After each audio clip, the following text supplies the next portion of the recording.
Is that a Mr. Derek Lander?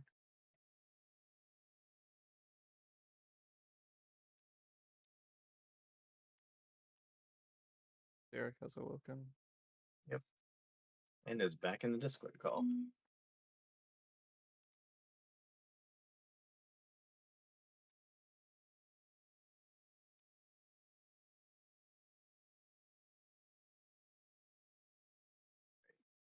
Easiest boss.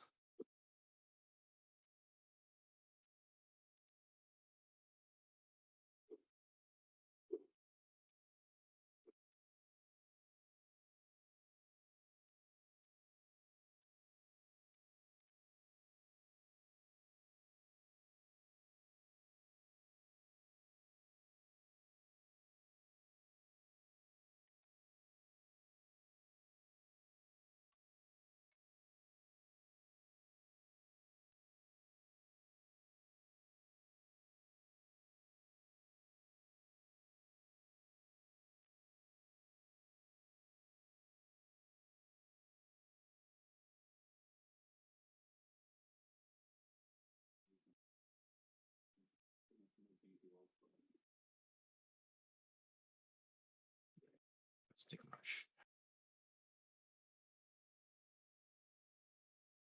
36 enemies, Jesus.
No. Oh,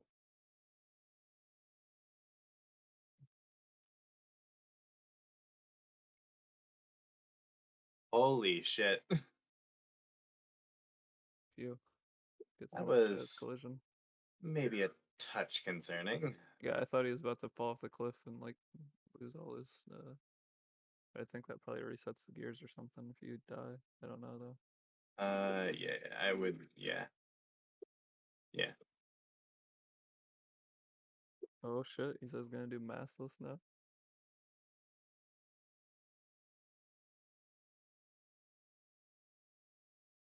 It's free.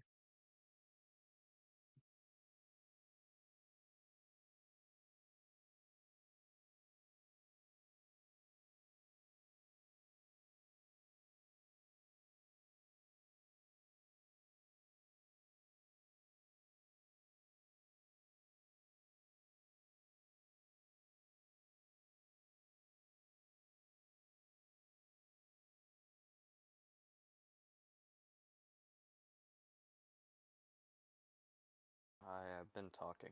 I don't know how long I've been muted. Shit. For a Yeah, long that's the while. first time I've heard you in quite a handful of minutes. Uh, doesn't surprise me. I've been muting like I've probably muted 70 times this call because fucking coughing.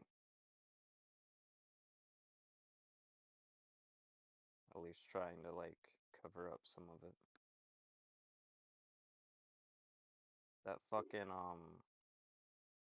yeah, it would have reset the gears if Blunt wouldn't have died there. That's why I had a heart attack. Yeah. Okay, I am missing 4 enemies somewhere.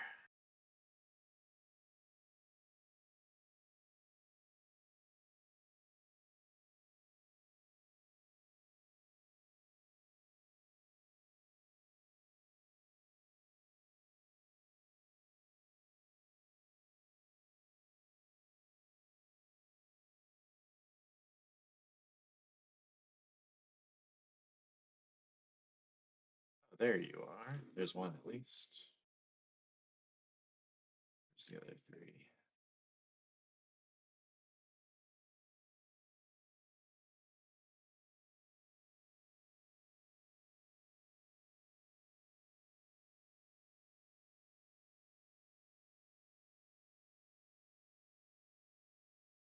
Oh, they're literally up there. Cool. Yep.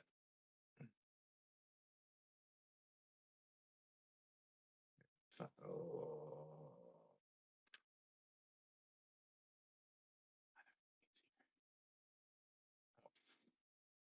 That one was just pissing back and forth.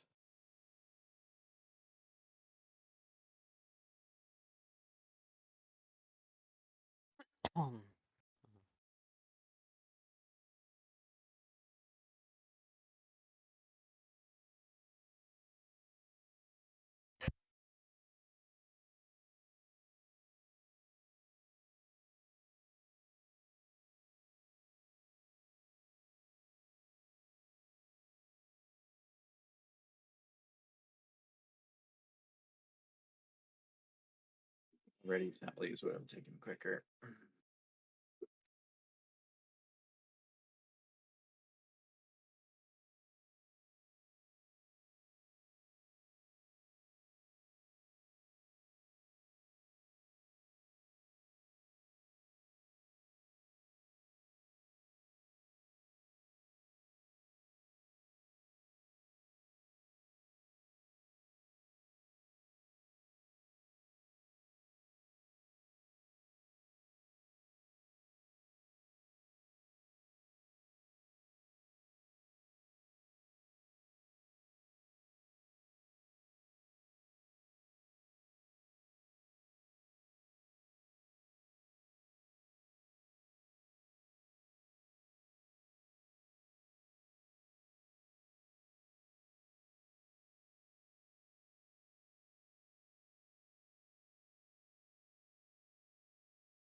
I guess Derek just had to go to class.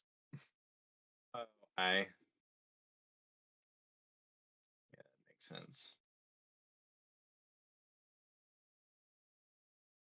So restarted the podcast before you left.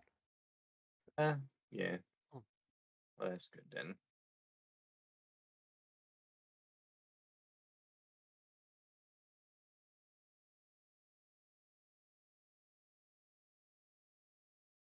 And I looked over and saw Red. I was just like, oh, he's comparing this to some best now, right? Right? That. No. No. That is If not he what was I like 13 to seconds see. off some of best this late into the run, yeah, that would be fucking nuts. Yeah. You got to. They're about to just beat War by like 2 minutes. Just casually. On accident, even.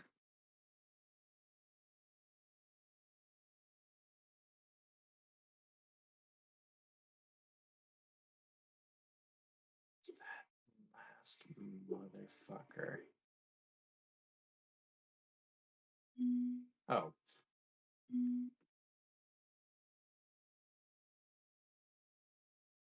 For some reason, it won't let me know when it's at 23 because it's just we're at the max.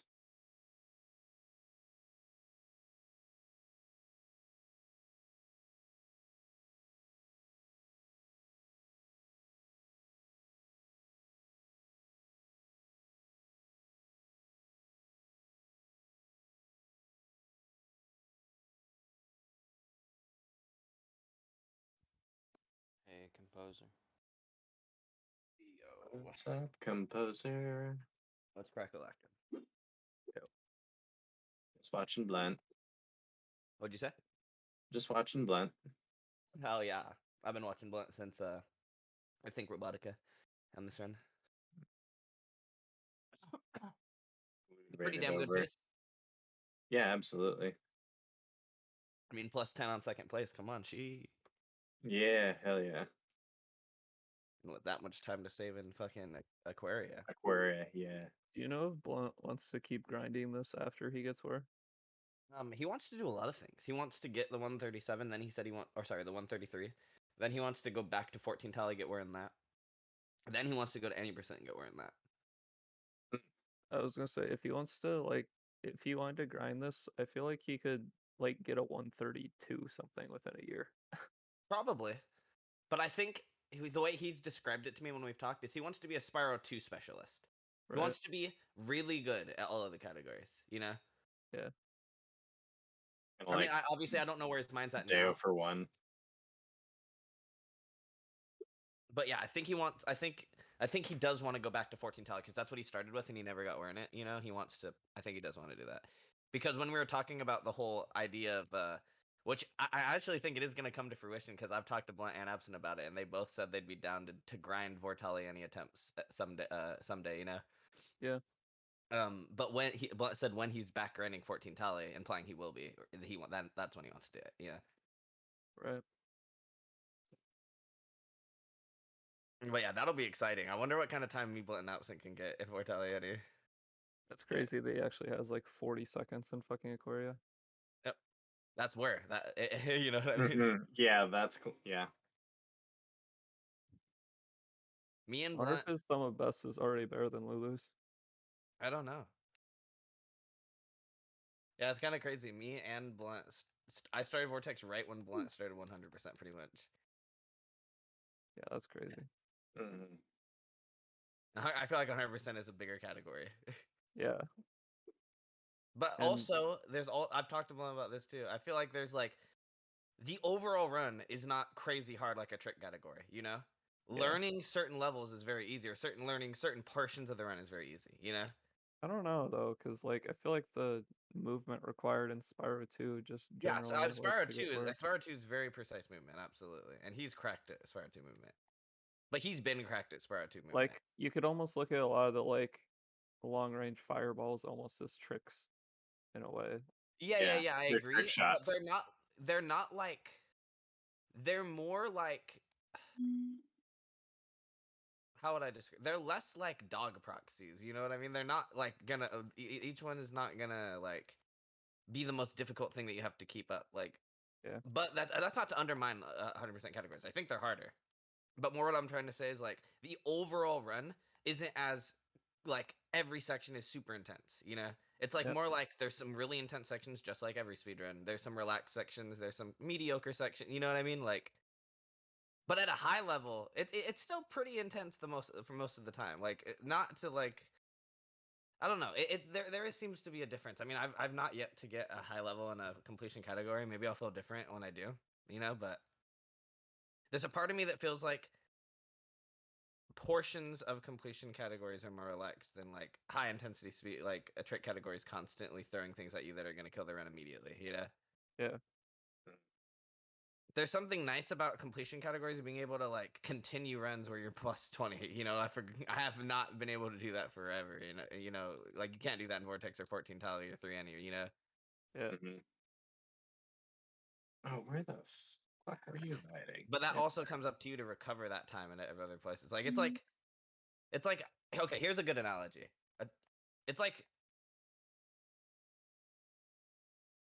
especially like 2NE because it's 3 homeworlds or 2 hundo. Sorry. It's like there's 3 speed runs, and if you do really bad in one of them, imagine if you just get 2 really other good ones. You know what I mean? Like speed runs referring to homeworlds, I suppose. Yeah. Mm. But yeah, I think trick categories and completion categories are extremely difficult in their own ways.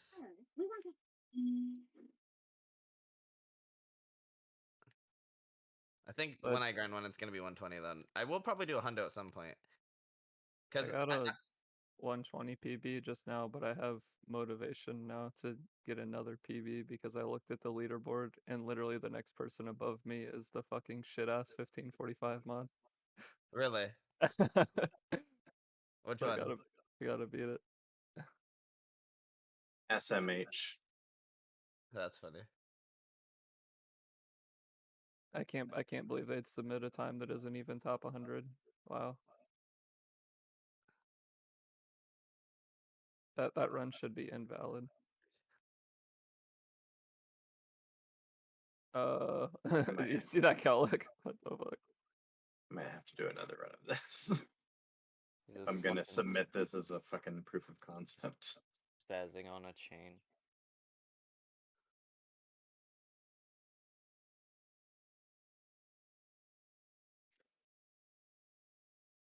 God. To another day of working on this fucking save state shit. And that's GG. GG. What run GG. was it? A category that I don't think, I'm pretty sure someone has thought of it, but like I've never seen any runs of it. So What is it? all spirit particles plus the bosses. All spirit particles, huh? Yeah, you know, I think that might be. Yeah, I can link you to a thing that's like hella extension categories that aren't on the extension leaderboards, and maybe it's on there. I can if link you it's the spreadsheet, no, I've looked. Okay, well then, yeah, that's probably new. Granted, it's with the only 100% file I've got that where I don't have to worry about completing all the other stuff, so it's New Game Plus. But yeah, I record another one now that I have an idea of where exactly all the enemies are.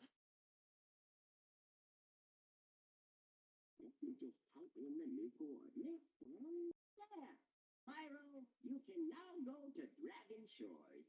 Hey, why don't you guys come with me? I bet you could use a holiday. I'm afraid we can't. Well, Rickville may be gone, but it caused a lot of damage during a short stay, so we could. It's also going to be a little awkward if in this proof of concept video we're talking shit about us in 1545 mod. Yeah. Oh well. C'est la vie. Maybe they shouldn't be such a shit ass mod. Then it You wouldn't. know, maybe. Yeah, you know, compelling argument. Yeah. You can mute the video too. Chloe Hi. was saying they were gonna do a 1545 this year. That's Yeah. wild. Yeah, that's insane. Oh wait, shit! This is Thrasher DBS, not the Thrasher DBS archives. Whoops. Fuck, man.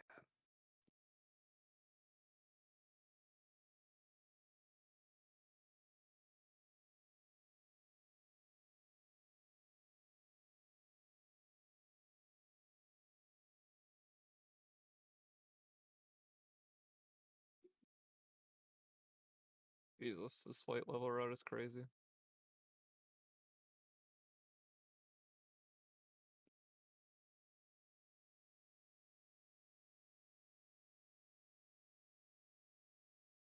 That mustache though.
Fucking the thing that I find crazy the most about how Blunt is already second place about 100% too is that I don't think there's been any competition outside of Drash Walkers and Lulu for like the past like 3 years. He just saunters up and goes, yeah, I'll take that from you. Drash doesn't play anymore. Walkers is fucking like in some kind of like internship or something that's like making him so he can't play. And fucking, Right. I don't know if Lulu's still playing. I know she said that after she got her 138, like she was like quote like done. But I thought that was a meme, but maybe not. I don't know. You know.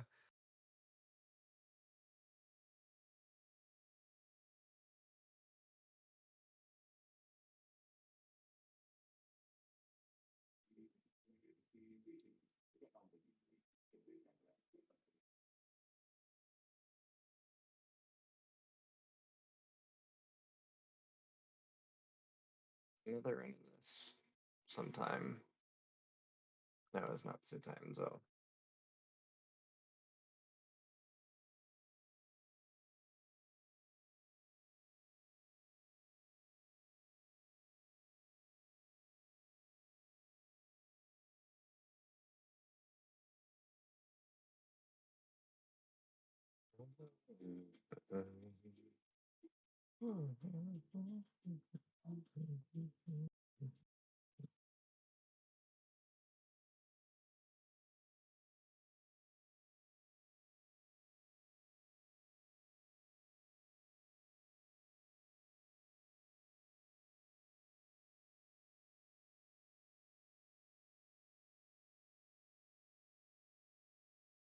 So I'm assuming it wouldn't be worth it in 100% to do Satyрлess.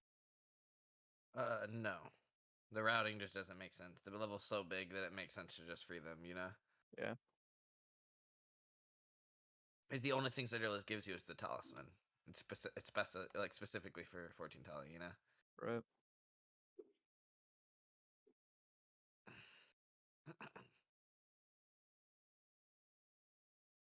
And I remember when I was trying to like do the like skipping in Ripto during like that blind hundo race, and you were just like, you do know you could just pay money bags, right? At this point. I'm like, fine.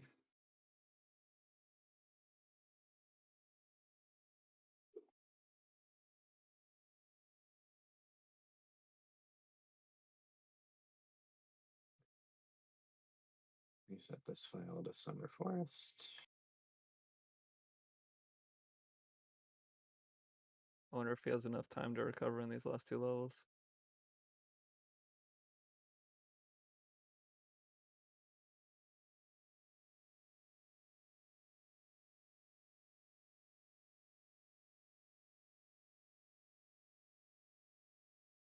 I It's guess over it'll here. Is it 2 more levels or is it 3 more levels? Icy's the last one, so Icy's the last yeah, one. I this didn't is- know if it wasn't showing the next split after this. yeah. 6 minutes seems like a long time for Icy.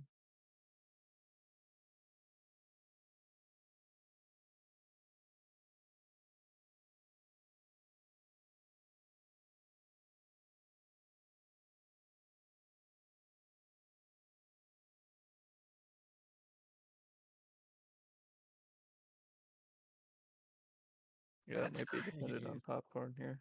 Hold on, that was actually insane. Okay, so this was completely random, and it doesn't matter that much. But I loaded state during the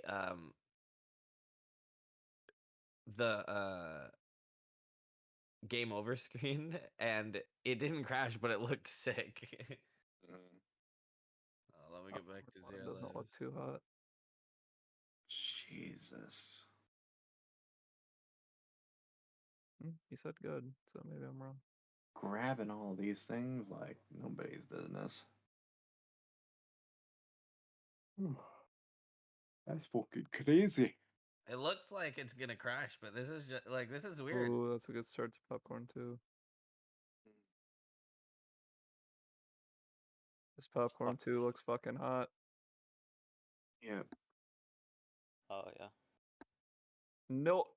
No. Oh, That's really unfortunate. That no. just cost him 2 also because he would have gotten another one on us like when he turned. Oh my Oh. goodness.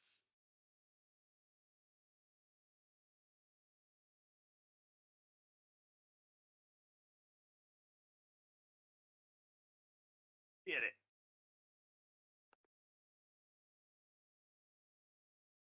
I wonder what PB popcorn looks like. Maybe he's got a misstep in there.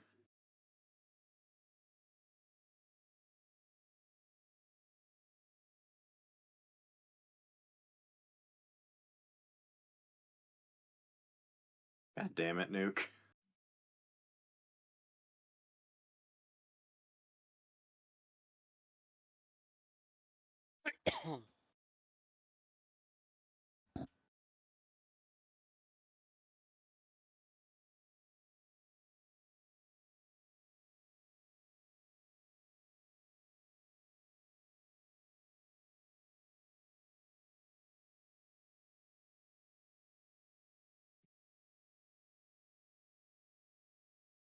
Why did he grab that one back there?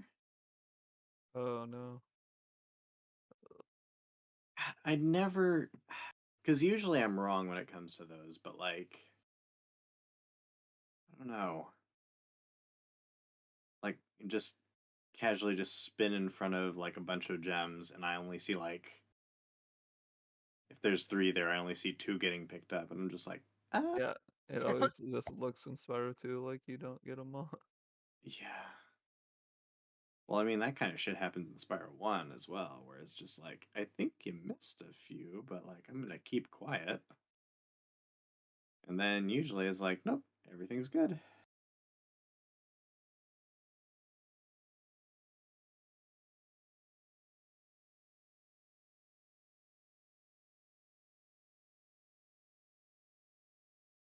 I think he's gonna have enough time to be able to recover nicely.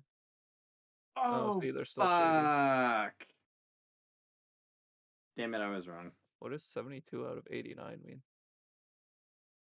Do you know what that means, composer? For what? It's split 72 out of 89. And Maybe where? that's like Shady Oasis. a I have mar. no idea. Oh, orbs.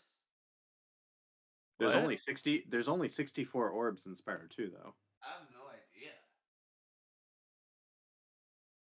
You should ask.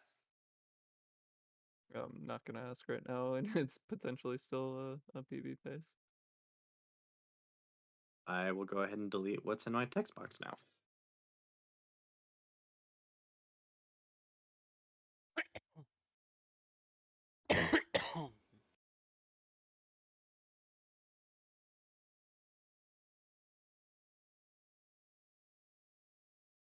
A marker of some kind, I just don't know what.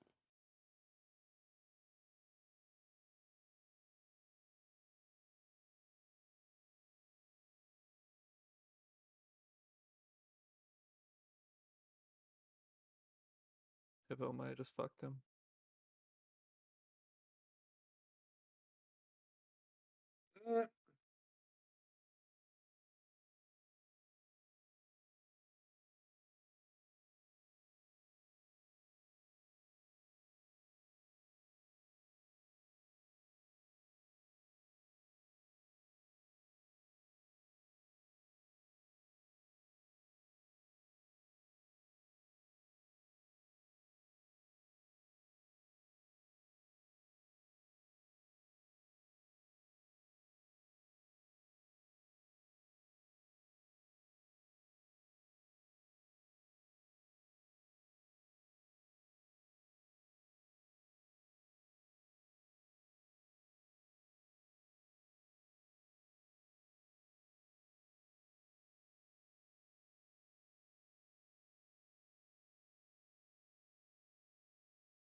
He's really got all the trick shots happening.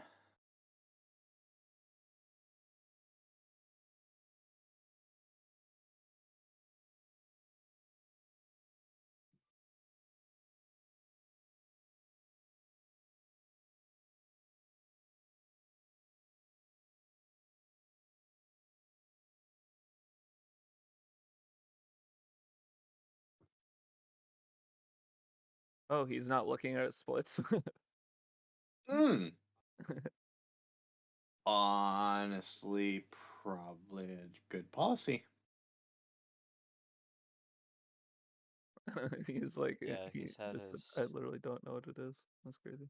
he's had his splits toggled off, except for like one. He toggled back into him for 1 second to check something, but that was like 4 or 5 stages ago.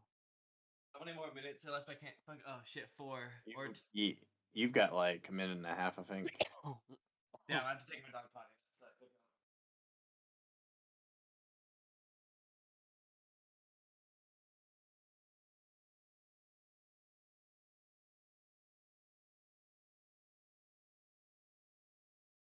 You've been hiding something here.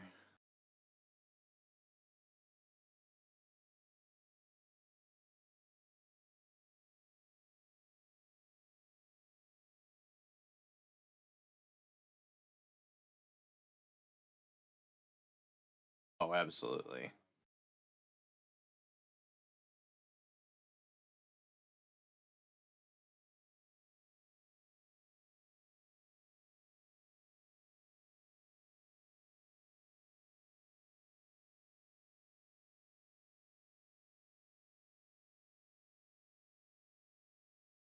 Well, let's see how long this fucking minigame is. Let's see if he had 10 seconds of time save and icy. I highly doubt it, but 20 seconds.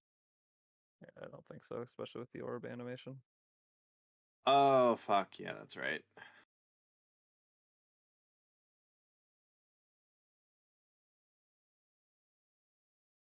Yeah, no, PB dead. Still a fucking nice run, though. Mm.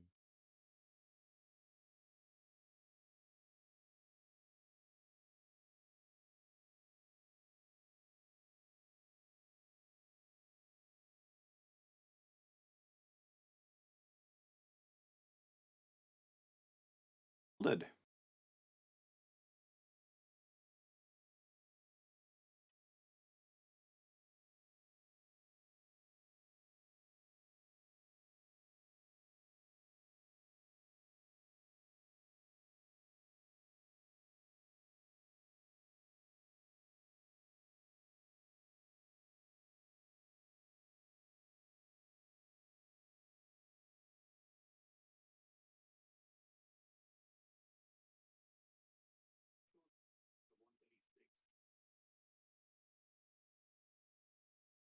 Gems.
I am officially out of gas. So, peace out. See Later. you later, Thrash.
Hey, CFG. What'd you say? If you got a second, I DM'd you something I'd Okay. like you to look at. Cool.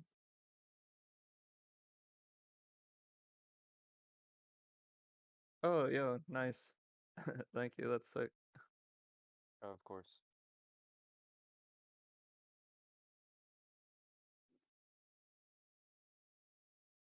You'll have to, with my new graphics card, hopefully I was avoiding putting like GIFs on anything on my OBS before because it like seemed to make it more likely to crash, but with my new graphics card, hopefully I could do that. Dope.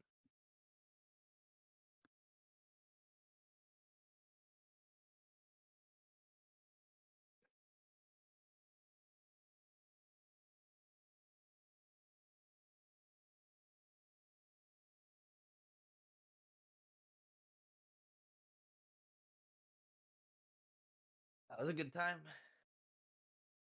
That was a really good time.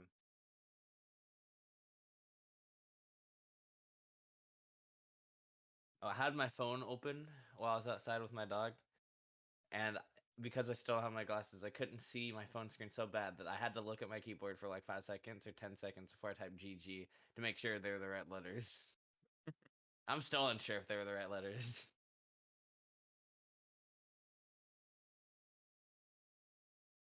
God.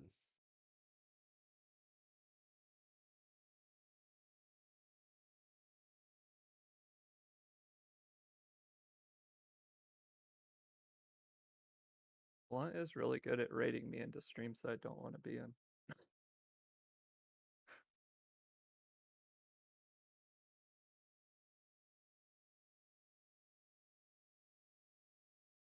Yeah, I don't know where I end up half the time. I end up like in a new stream in the morning. I'm just like, I don't know what happened.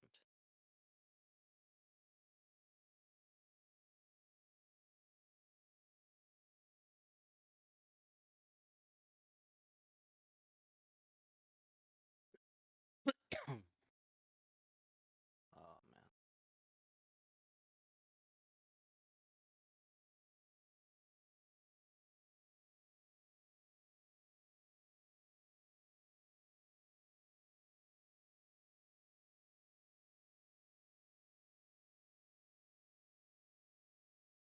Yeah, that's what I was finishing up earlier, so I couldn't like say specifics on what I was doing. I was just struggling with art. Yeah.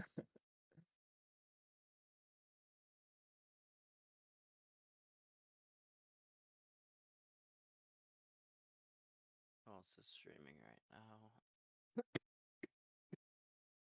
Hypno, GDQ. Yeah, I see that. That's It- pretty much it.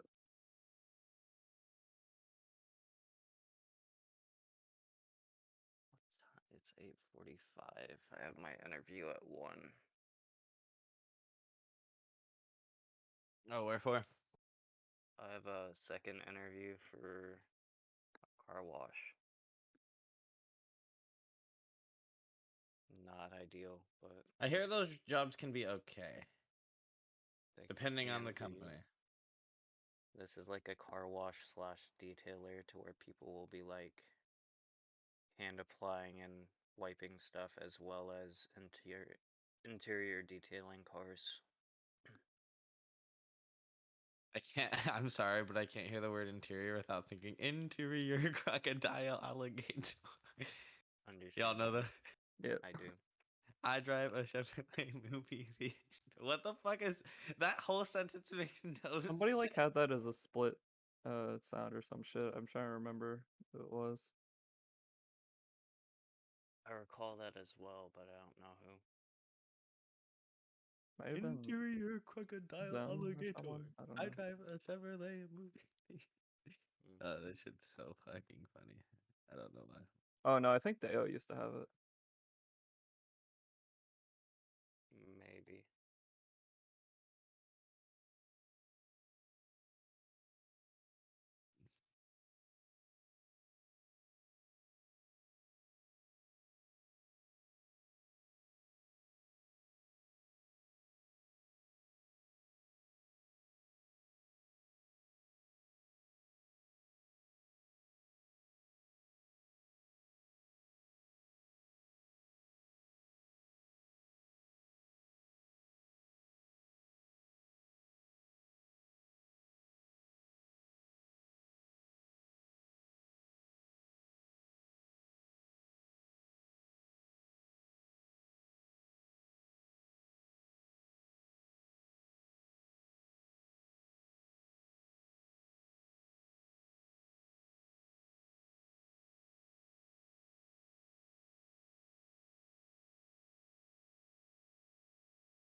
I'm gonna go see if I can try to find a snack to try to keep down.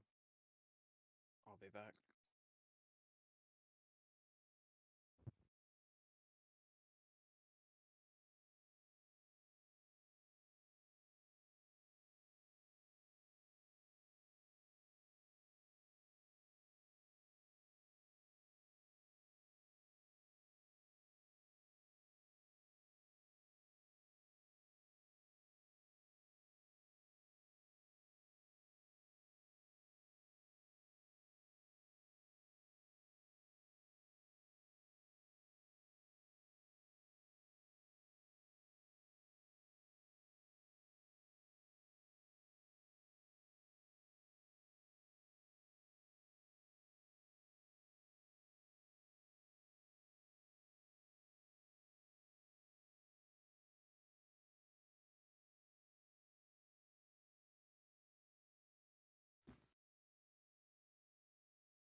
dude. Ugh. I hate having shit propped up against this chair. That's dumb.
Oh god.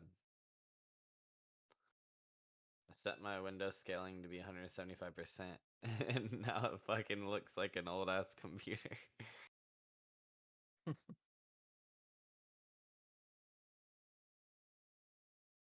god. At least I can read. This is huge. We're one step closer than we were yesterday. We can see.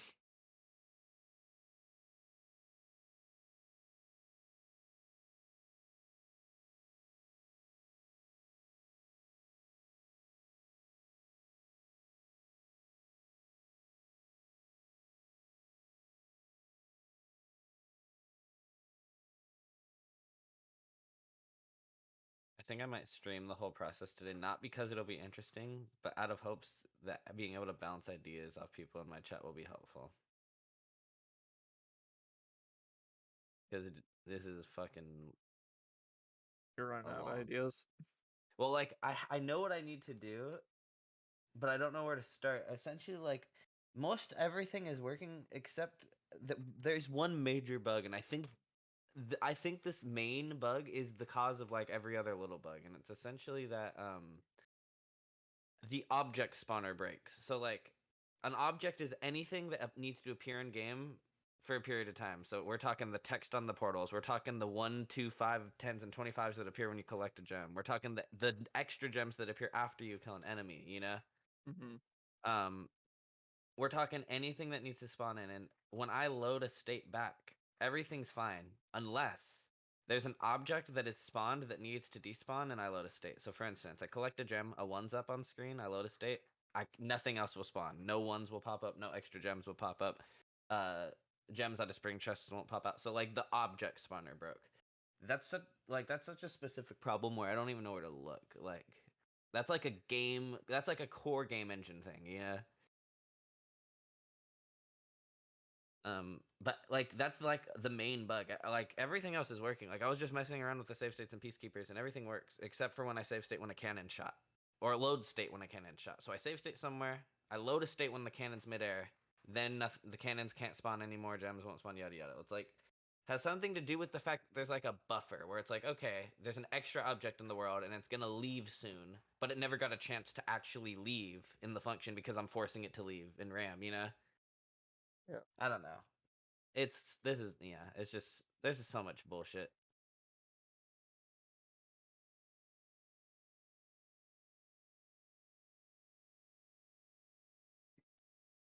Fucking where's my OBS? I need to restart it real quick because fucking the scaling fucked everything up.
Huh. I think it has something to do with sparks.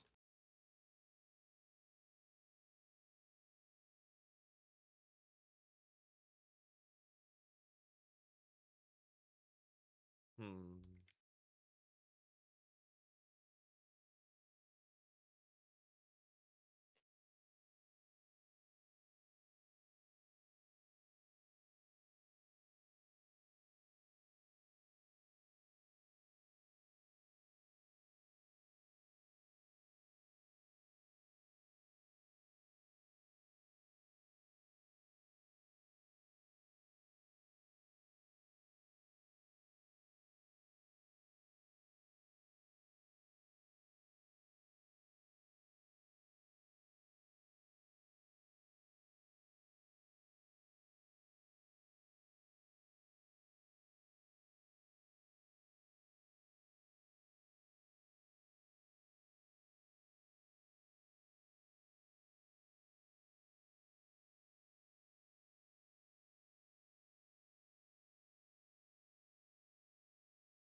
Hi. Hey, Lucia. Yo, yo, yo. What's up? Ah, I'm back from the dead. From the dead. Yeah, because I wasn't here for a few days. Oh, I see. How's it going? Pretty good. I'm still working on this code stuff. How far did you get? What'd you say? How far did you get already I'm with trying to the codes? I'm trying to figure out. Essentially, I can respawn all of the level object data now, and like everything in the level comes back. But I'm trying to fix this bug that has to do with the object spawner, and I don't. It's really complicated. Like Oh, essentially. now you face food chests or something? Well, I fixed that. I was Okay. that when that happened, I was grabbing the object but not the object data. So I found that. Okay. So here's the problem now. If I save a state and no objects are being spawned, I load that state, everything's fine. Everything respawns, like everything's perfect. But if I like say have a cannon in Peacekeeper's Homeworld spawn, like it's being mid-shot, and then I load a state back to where it's not being shot, no objects can be spawned anymore. I pick up a gem, the little one doesn't pop up next to it, or the 2. Oh, I kill an enemy, the enemy doesn't spawn a new gem object. Text doesn't spawn on the portal. So like obviously there's something that's not being reset about the object spawner when that object that was being ready to despawn didn't get to despawn, you know? yeah. And I'm trying to figure that out essentially. That's where I've been for the past like 12 hours. I don't know. Can't you like... No, can't you like cause like a respawn and then teleport to that spot or something. I don't know. Or maybe Respawn like that's Kill dumb. Spyro? That would be a solution, but it's like a solution I wouldn't necessarily want to do. You know what I mean? Yeah, I get it. Yeah. It would work, but it's like I want it to be an actual save state, because imagine you save state in a specific spot and you got to wait a second respawn and you have to time to the respawn. You know, it's like awkward. Yeah. I feel like this object spawner thing's like one of the big last things. I feel like once I get past this barrier, a lot of things are gonna work from this point on. I felt this way a lot for the past few days on a lot of things though, but that's what I have to do to keep myself going. You know, fuck. You'll figure it out eventually. I'm Yeah, sure. probably.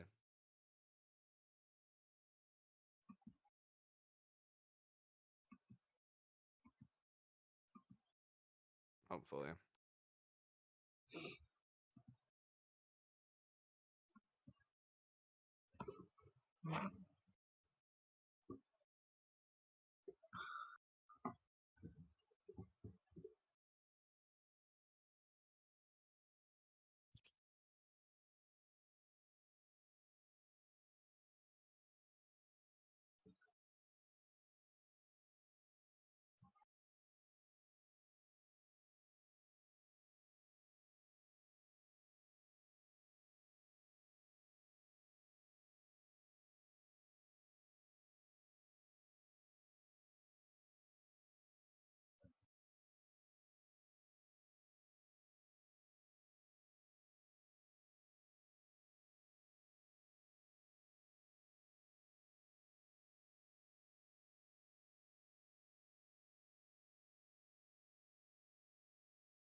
Whoa, hold on. Whoa. Whoa, what did I do? Streaming to Discord This because is it's not something. showing Oh, anything. whoa. Hold on. Huh. This was something I was gonna try, but now this is. Huh. Okay, hold on. I'm super excited, but also not. I'll stream to Discord. Give me a second. Oh, because I was wondering because it was showing that thing. I'm kind of hyped, but also I'm gonna keep my hopes down. Also, if you're gonna ask why my Windows is huge, it's because I don't have my glasses and I'm blind as fucking hell. Right, let me see. Oh, that looks interesting, yeah. Okay, so check this out. So these 4 addresses, I'm gonna narrow it down to which one it is, but I'm actually gonna try something in a sec. So this is a broken safe state. I managed to replicate it. You see how no gems are spawning? The text in the Yeah. portal isn't there. The objects are broken. No Yeah. gem. I'll go to the spring chest. It'll be broken, right? But then Oh I found wow, this. that looks weird. Yeah. I found this out though. I found out it was related to sparks just a second ago. So check this out. I go no sparks. Things are spawning again. What? So check this out though. I just found these 4 addresses, and this is very little to find. And check this out. Here's the broken save state. I froze them. Wait, hold on.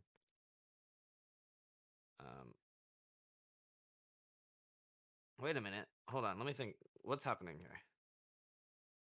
You know, like there's more and more things that have like really to do with sparks that are like outside of the normal gem collection we know of.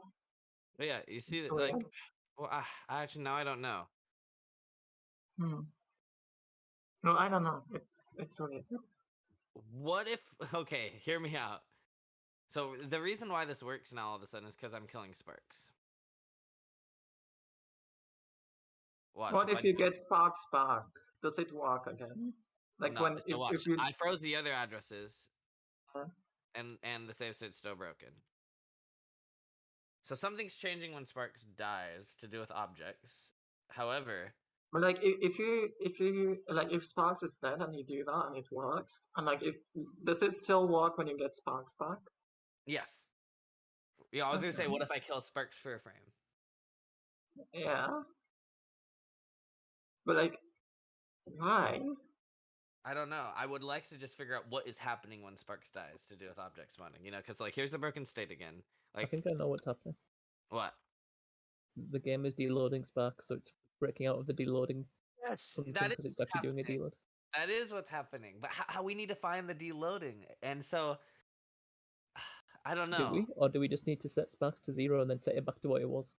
We could do that, but I would like to reverse the object spawning despawning thing because that'd be Yeah. helpful, you know. Yeah, and that would be Let's just the try neatest the- way to do it. But I'm let's curious just if this try is like the- I'm curious if this is just an easy hotfix for it, where you just kill Sparks and then bring him back. Let's just try that for a second.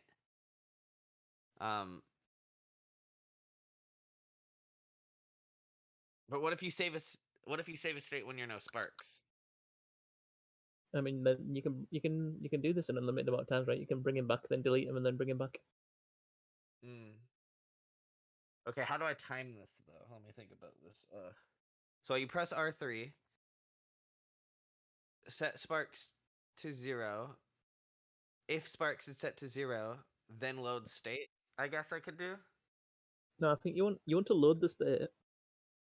I think you want to load the state and then fix it afterwards. So you want to like load state,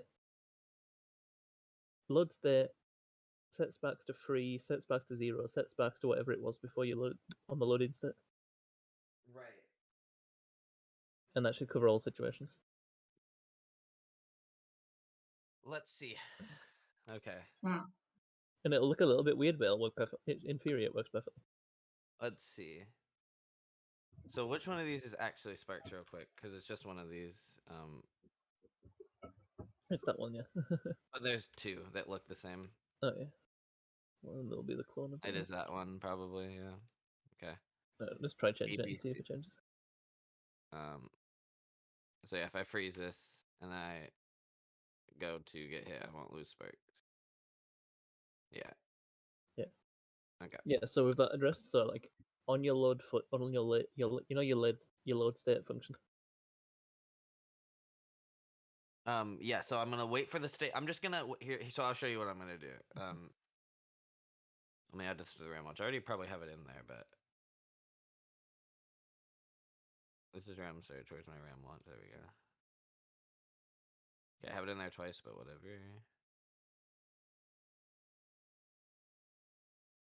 Okay. Sparks. So That was this not address Expo. right here. That was not Sparks. Like- Not say Sparks. Just get burgers. Okay. Mhm. So here is the Peacekeepers Yeah. load. So we're gonna add something to it. Yeah. At the very end of the code, we're gonna write to a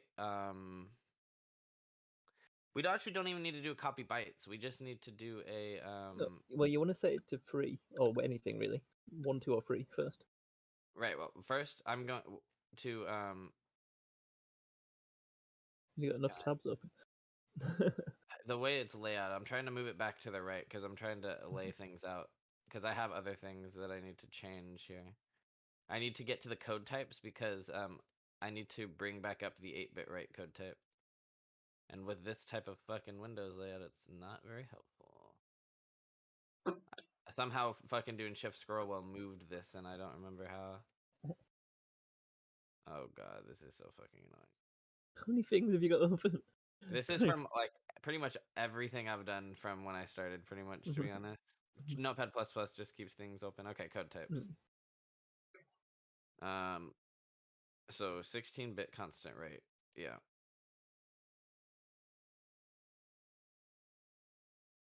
So 1A, yep, makes sense.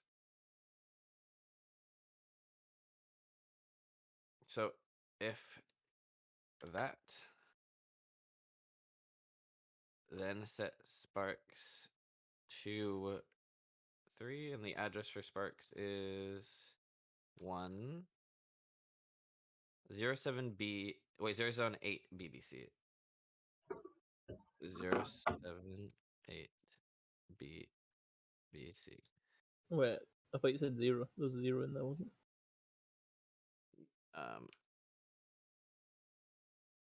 It was 078. Yeah. Wait. Oh, that's why. And it's gonna be 0003, and then afterwards, we're gonna try it really fast. This is gonna happen like after a Yeah. frame. You know what I mean? Let's just Yeah, see yeah, if of it course. works. Yeah, so then you just set the same Then address to if 0. this, as soon as sparks is equal to 3, but see, Wait, is this right? The code that you're in here? Because this is different. Why is there a D here now? D is a if. Oh, So I'm okay. checking if sparks is equal to 3. So here's what I'm gonna do.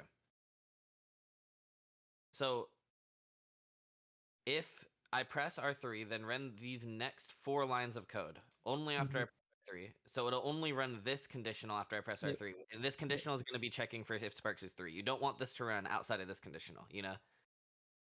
So But this yeah, is yeah, checking okay. is sparks. I'm going to set this back to 003. This is checking is sparks 3. But And then, like, you would have to check if like sparks was green or blue or gold. no, because I'm setting it to green Yeah. after pressing R3. This conditional right Yeah, here. yeah. Let me separate it. This conditional right here is Yeah, essentially if sparks is yellow and just loaded state.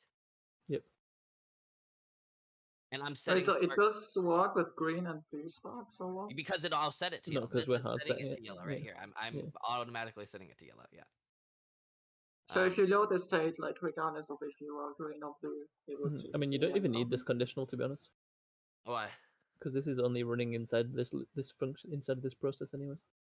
Well, right, but I need to set it to green. I need to set it to As yellow. in back the to if 0 and statement. back to 3. As in the if statement's never false. Well, the reason it's in the if is because if sparks is yellow outside of the condition, then it'll set it to 0 and 3 infinitely. Does that make sense? This only needs to run after loading the state. If I just Yeah. say check if sparks is yellow, and if so, change them to 0. No, I That'll don't mean that. happen. As in, I mean this second if doesn't need to happen.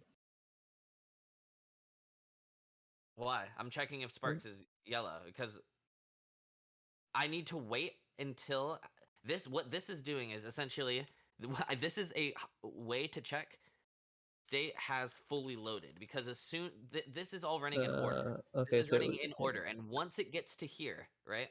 Yeah. That's when the state is pretty much fully loaded. Does that make sense?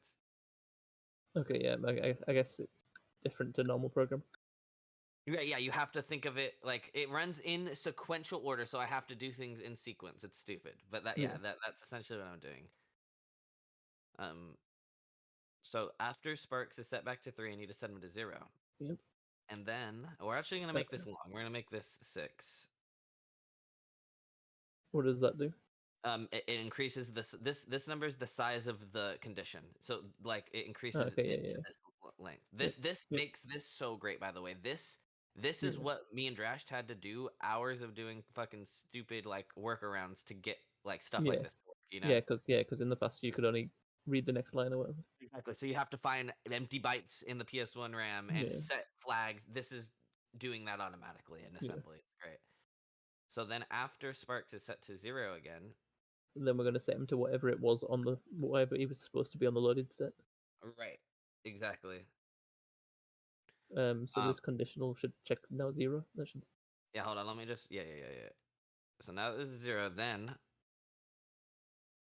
what we're also gonna do. Okay, so let me move all of this away real quick. Let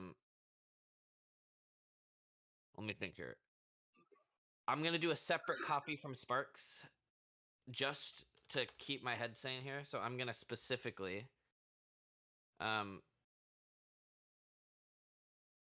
when loading or when saving. So this is when saving. I'm gonna just put this for sanity loading.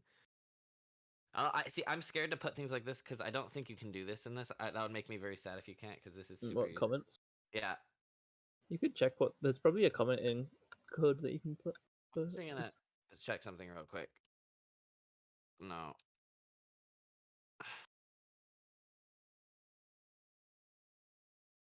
Hold on. Let me check something.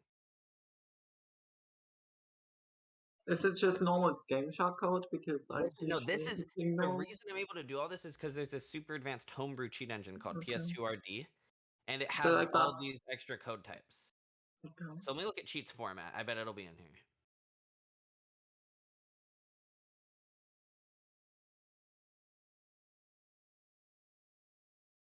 Yes. Yeah, okay, so cool. it's just double slash. Okay, hold on. Okay, saving. Okay, I'm gonna quickly Maybe put the test plus PK into that as well. I don't know. Before you forget. I think that one's okay because it's a title. Cool.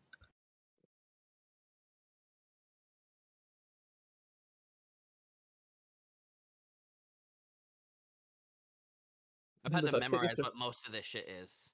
This is like so disgusting. Like high level languages is such a blessing. Yep, absolutely. Maybe someday we can have like a normal language, like normal programming language for these codes, right? Like imagine. The reason this is question mark is because because Outro 50 told me to save this. So I don't Save know. question mark.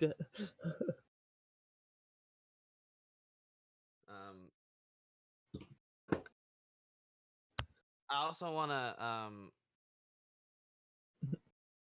try something. I want to try saving more of Spyro's data chunk because part of me wonders if that has something to do with it because I'm not saving like a lot of the Sparks data right now. So I'm going to try to save a big chunk from Spyro's data in a sec. Right. But Yeah, I think first you should test this because I'm curious if this idea works. yeah, absolutely.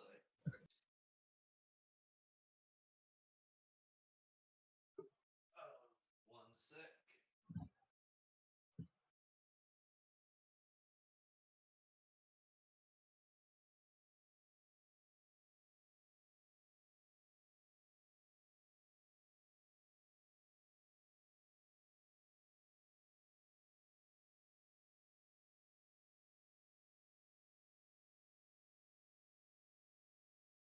Okay, let's see.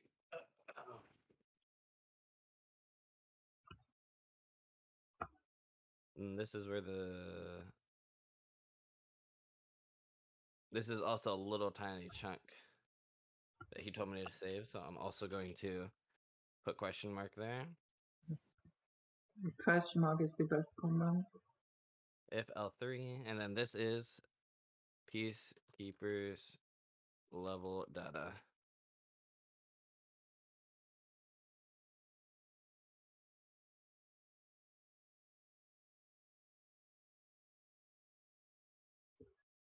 And then it's all reversed. If R3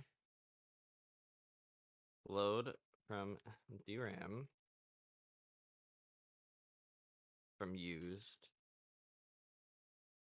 into Spyro data. I feel like you should have checked that this worked before you committed to commenting every line. Well, the reason I'm commenting it is because this is already stuff that works, and this will be hella helpful for me reading this and down the Yeah. line while I'm doing this. Yeah. If R3, I wish I would have known I could have done this from the get-go. I was just scared to do it. I didn't want to fuck up. Load from used empty RAM into camera data. And we're almost to the point we were at anyways. If R3, I'm just going to put question mark for this. If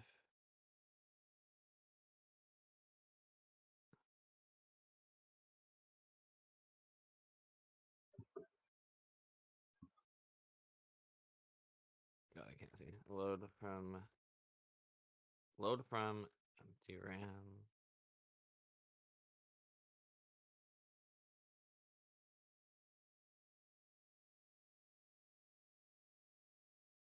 And then wait. I skipped a step.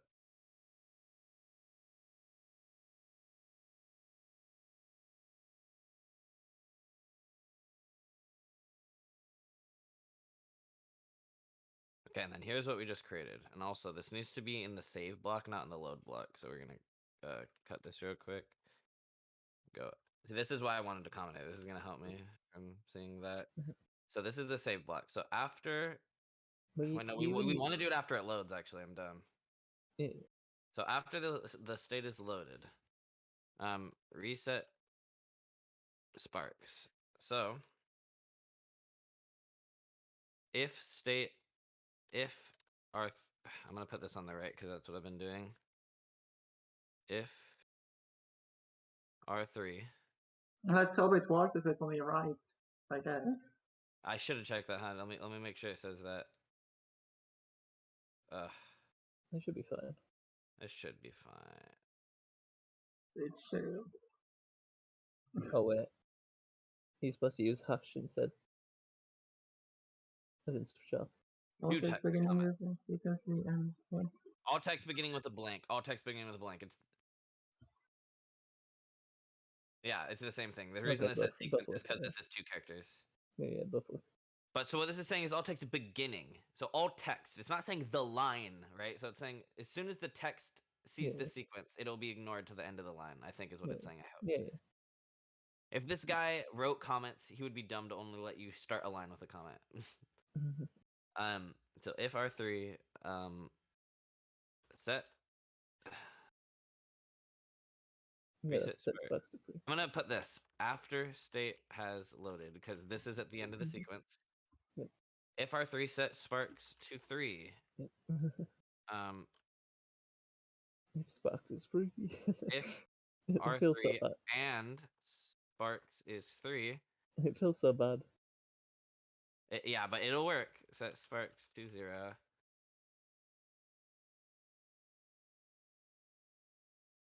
If sparks is 0 and R3. And then where And did then I you save haven't done Sparks? I need to save Sparks. That's what I needed to do. You've already saved them, really, though. Yeah, but Obviously, I don't know the exactly where exact you've saved it. offset because I'm saving a chunk. Do you know Yeah, what you I don't mean? know where you've saved them. So I'm gonna do this real quick.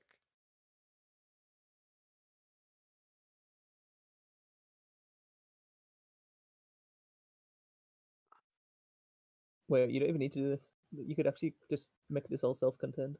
Why? Because you could just before you change Sparks, before you set Sparks to free, you could just save Sparks. Yeah, I can do it up there. I guess it doesn't really But matter. no, after. Yeah, you're right. Actually, you're right. I mean, maybe it's better to do it during the save thing because it makes the loading states take less time, right? It. Like this I, way you I want don't. I don't think it'll. I don't think it'll really matter. Yo, what's up? It kind of feels bad that every time you're loading a state, you're having to save something. Yo, Blunt. GG on the run, homie. Yeah, I mean, it wasn't a PB, but it was a good run. Yeah, that was a good run. It felt like I shit was too. laughing when you were like questioning whether it was like a 130, Yep. whatever you were Yeah. saying. You were saying I don't know how it like was a a 134. I just 136, didn't feel 137 like it. or something Yeah. like that. And There's no Yeah, I such got- thing as a good non-PB. I mean, I don't know. When you have so many bad runs in a row and you finally get a run that feels like good, it's nice. But being 7 seconds off PB was pretty nice, and it felt like it was like 3 minutes off. So Yeah. I mean, probably just because it probably feels like kind of sloppy the whole way through, and then you just make up all the time in Aquaria, right? I mean, almost. I died in Aquaria again on that run. No. Okay, never mind. still saved I 12 seconds. I shot fucking. I have like 40 to 45 seconds to save on that level, and I saved like 12. How do you 'Cause keep dying in Aquarian?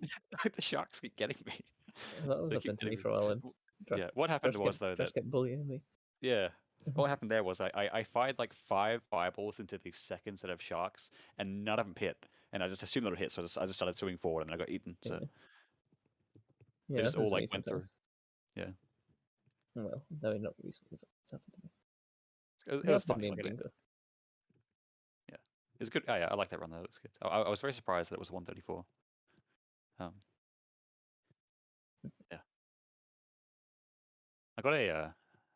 I got a community best Colossus in that run, I think, as well. I got like 4 Yeah. golds in the past 2 days. Yeah, the Colossus. I was gonna call that after the 4 quick shots. I was like, maybe.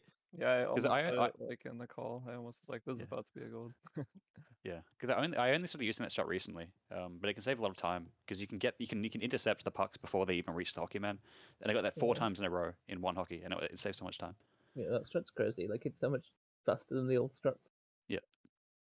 Even what we did before this was way faster than like when I started. The hockey strats were so shit. Yeah, I don't think I ever you did the old ones because I think when I started, the new strats already been found. Yeah, Obviously, the but- strats that I was using prior to the one I currently use was a bit Yeah, worse, yeah. but it was still good. But the ones that I currently use now are like way better. Yeah. If you get lucky with the angles, that is, which I did 4 times. It's nice.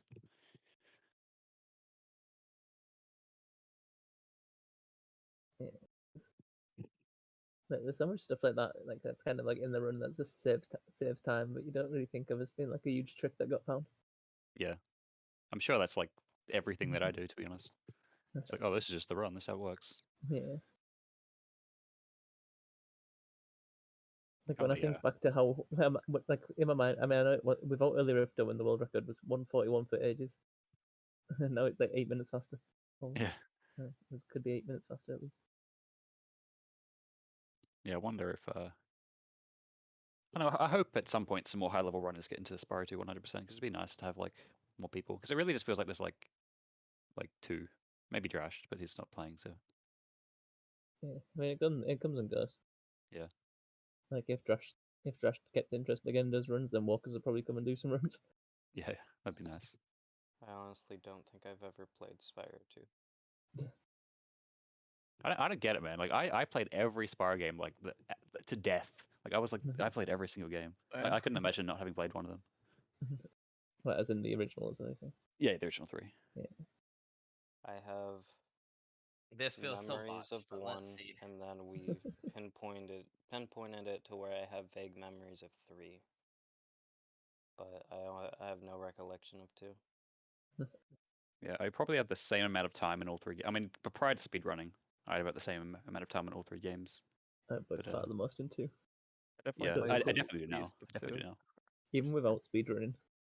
Oh, okay. I think that was me for a while. I think when I was really young, I played 2 the most, but then I got bored of it because I played it too much. So I played 1 and 3 a lot. Without speedrunning, I'd still going 100% in once a year odd. Yeah, I mean, same, to be honest. I've only done Vortex and Spyro 1, a little bit of 120, and then I have 2 3 runs that I did in the same day. But that's it. I never sped run before Spyro though, so Yeah, I mean, same basically. I mean, for like 2 days in like 2017, I tried Croc, but that doesn't really count. I think I just hit like 4, borderline like heading towards 5 months of speedrunning ever. That's cool. Yeah, I Well- didn't realize you were so new. I thought you were around for Yeah. longer. That's where people get confused. I was in the community like looking in chats and bouncing around for Oh, I see, a I see. while before I decided to try it. Yeah, that makes sense. Well, I will say it does not like the comments. Okay. Maybe try replacing the double slash with hash. I will, but part of me Hello? thinks if it's only the Cool. question mark. Is it? Cool. That could be question mark or double question mark or whatever. Could be a command.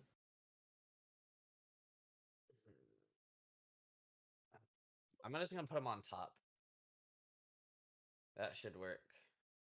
It says it in line in the comment. Like it should be allowed to be in line because it says in line.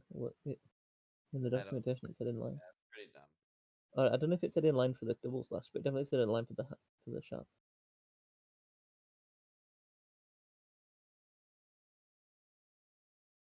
Well, it says. No, it says the same thing. To the end of the line is ignored. To the end of the line.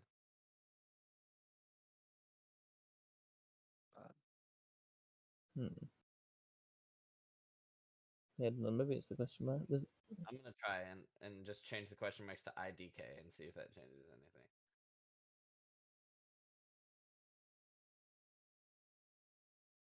I thought there was one where you put a double question mark somewhere.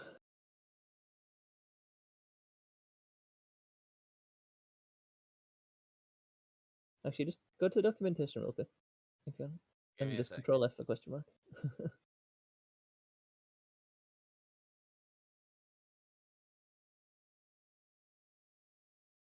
Yeah, Aha. Yeah, I'm suspicious of that that. makes sense. We changed. Okay, we're changing everything to IDK.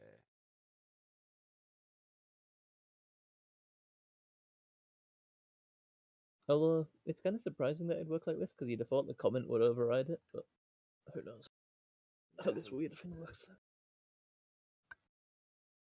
I love working with fucking this is a programming language essentially. Yeah, this is the lowest level thing I've ever seen. I mean, well, not that I've ever seen, but that I've ever even attempted to think about. Yeah, it's not even working with a compiled, assembled, like disassembled RAM. It's working with the live RAM. It's doing workarounds with, like, if you want a timer, you're not making one with any kind of C++ library. You're using an in-game timer that already exists, buddy. You know. I mean, did you see that Drush? I thought Drush's timer was hilarious. The one that he did in Spyro 2. Yeah, I remember when he was working on that. The way that it was implemented just made me laugh. The numbers going up from the gem tank. No, it doesn't seem what. Yeah, that timer is actually quite cool the way it works. Oh, actually, no. I think I know what's wrong. I know what's wrong. Hold on. Let me think about this.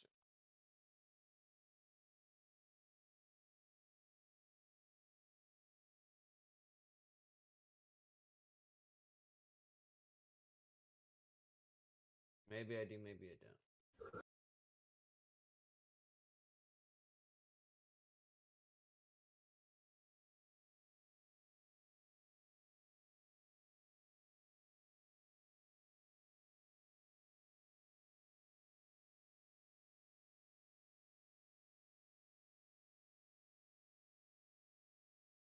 I'm just gonna try it like this. I mean, And if so, that's stupid. That's all I'm gonna say. wait, I don't think you should do it like this. Why? I'm worried that these comment lines will count as a line in your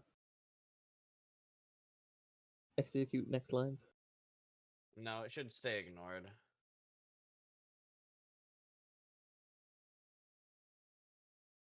Here's what I'm gonna do. I'm gonna do this. I'll show you what. I'll show you. Is it because you have the test plus PK up there? No, if there's words, that is what is supposed to count as a code. Anything below words Oh, is code. okay. The way it's commented in the documentation though is above, or maybe I have to put a space. I don't know. Let's put a space because who knows? There's space. A space is very important. Yes, this is For programming everyone. at the highest level.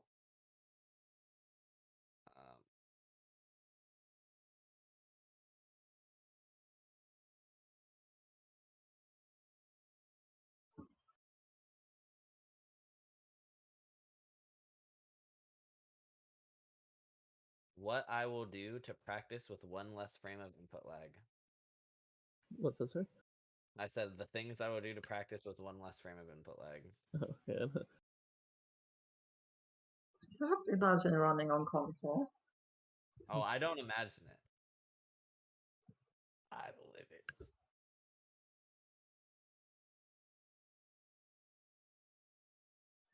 I really, really want to make a mixed drink right now, but I know it won't help my throat.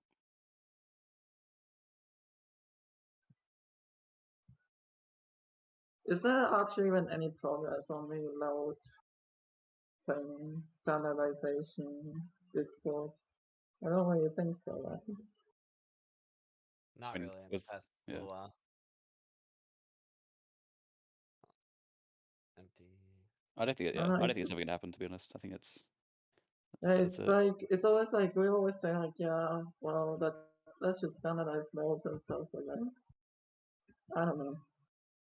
No one really puts all of the effort into it. And I mean, like, I'm also one of them. I mean, like, I haven't really done much on it either. It's just like, I don't get work, I guess. You almost got your chance a month ago when I got hospitalized.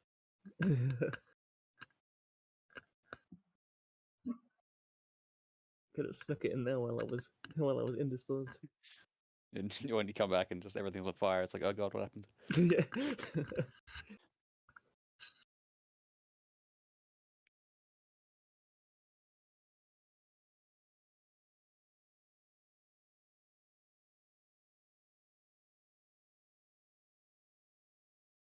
No, I'd be lying there in my hospital bed, typing furiously.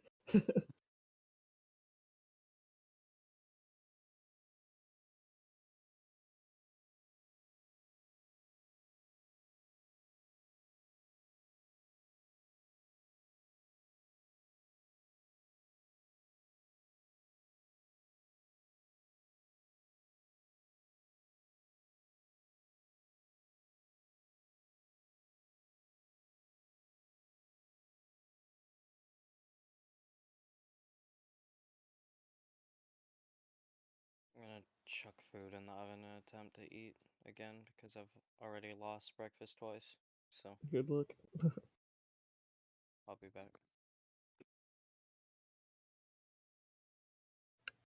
Well, I'm almost done doing the thing that is even not essential to the program. That's what I was mean. Before when I said you should probably have just tested one line, one comment. I want to test it, but I just want to figure out how this works, anyways. Because literally, I spend half my time re-understanding what I'm reading. Do you know what I mean? But I mean, like, Look, how am I supposed to know this shit until I read and remember? Like, I have so many addresses memorized that are like, I don't need to memorize them anymore. but I mean, just as in, like, if you just compiled it, well, look, as in run it with one comment, with one single comment, until we figured out how comments work, we coulda, yeah. that would have saved quite a lot of this. Oh, that's true. Yeah, let's. Oh, it didn't work like this. Okay, great. Let's try it with every single comedy. I end up doing that usually. That's how my workflow, I guess, is. That's the way I workflow for sure. Okay, let's see. I think this will work. This attempted Sparks fix sums up my workflow perfectly. Just slapping band-aids on things. I mean, it might work, but yeah, hopefully I'll get a response from Outro about the object spawning because he probably knows much better than I.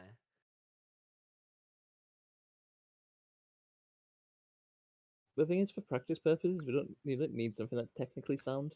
Like, it just needs to work. Yeah, but I would like it to be technically sound to avoid as many crashes as possible. you Right. know? But if this avoids all the crashes, if this just solves the problem, it's good. It has to be perfect.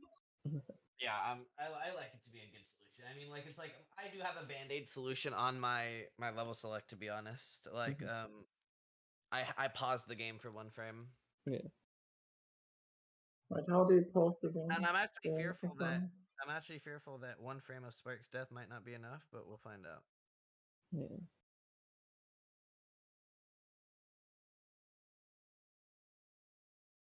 Nope. Okay, it looks good. It's all isolated to the next text, so that means that the comments work. It has to be above, or it has to have a space. We didn't find out which one yet. Smiley face. If there needs to be space, No, that's dumb. no, you If it needs to can. be on top, that's equally dumb. And if it needs both, that's very dumb. Well, no, you could test it with the next comment. Like, just add another comment and like At least test I it. can do comments now. At least I can read my code. At least when I read this load function, I'm like, So where's the problem now? Sorry. with what? No, now I'm going to test if the Sparks things that we just did while also doing the comments in between for some reason works. Wait, did you fix the Did you fix what the actual resetting Sparks to what it's supposed to be? What do you mean? Set him to 3, set him to 0, and then set him to what he's supposed to be. Yeah. I did Okay. save. Yeah, so here, since the scaling collective everything, I'm going to keep this open so you can just see it like this. On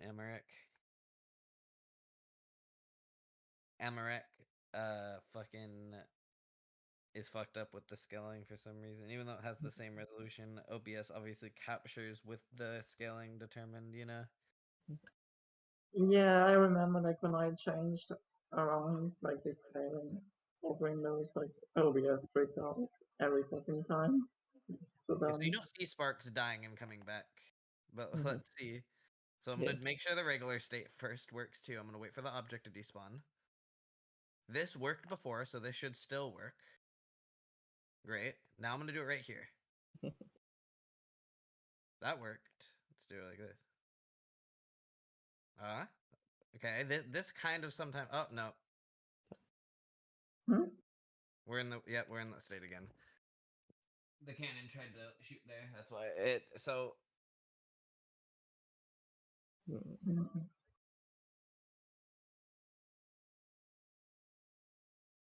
Mhm.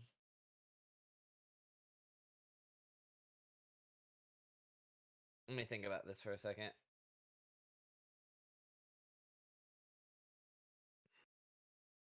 I mean, we have no evidence that just setting Sparks to 0 triggers the deload, right? But you'd have thought it would. What do you mean? Resetting Sparks triggers the deload. Like, because we hypothesized that Sparks dying, like that going to 0 health triggers the deload function to end. Like, We do have evidence to back that up. But like, we don't know if just setting the Sparks value to 0 does the same thing as Yeah, we as do. taking damage. Do we? Yeah, I know we make it. I know Broken. it's makes Sparks disappear. broken right now, right? Now watch. Yeah.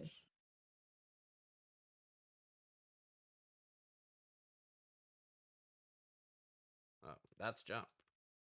That is a charge not into him. There's the gem. Oh, so so it does fix it. Yeah. So, Sparks but is dead. so fixed. but it's just the code doesn't fix it. Yeah, so I'm gonna do this. I'm gonna mimic what the code is doing real quick by doing this. So watch. Okay, I was gonna say that the first thing you should try was to get rid of the resetting Sparks to the right value and just leave them on 0, So and watch see if we're this. just loading him back in too fast. So watch this. I'm gonna poke it to 0 for 1 frame. And the next frame, I'm gonna poke it back to 3.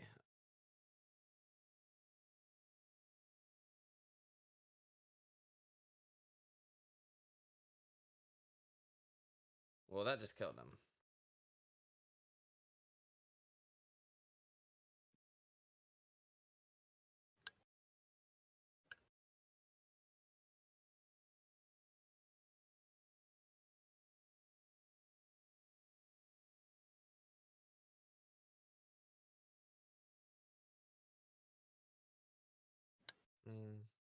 I don't know.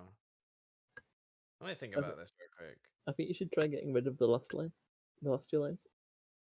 These? Why? I think that what might be happening is that you're cancelling the deload by spawning Sparks back in too fast. Well, let me also just check this real quick. I did check this, but I want to check this. If I set him to 0, Hello, please. God. then I do send him back to 3. It will be fixed, right? I did check this earlier. I'm just gonna double check it. Oh well, setting him to 3 doesn't spawn him back in. You have to get fodder for him to spawn back in. That's right. Is that true? Yeah. And that makes sense because it has to do with the object spawning, setting Oh, setting yeah, him. of course,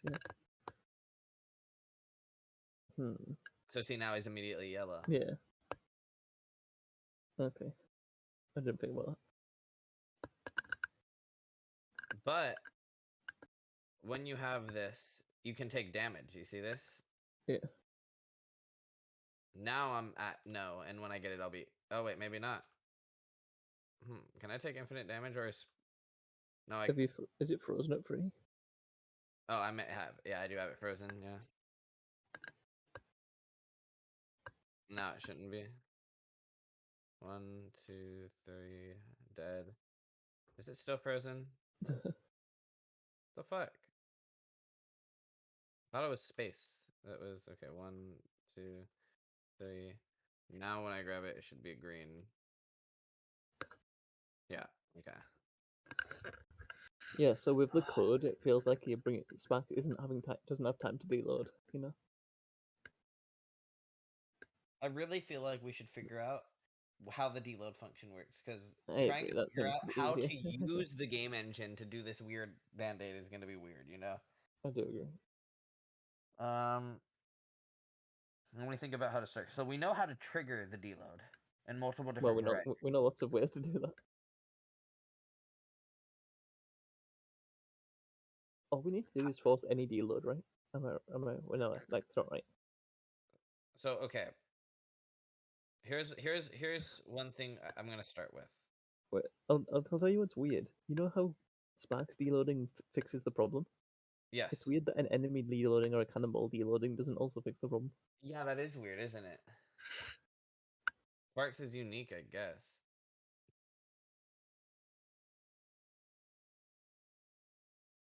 Make sure if I take damage from this enemy to no sparks, it should work. Yeah, okay. So, right now I'm in the state where I can't collect anything. I go to RAM search. This state, objects are not finished deloading. I'm gonna do an equal to search. I'm gonna set sparks to 0.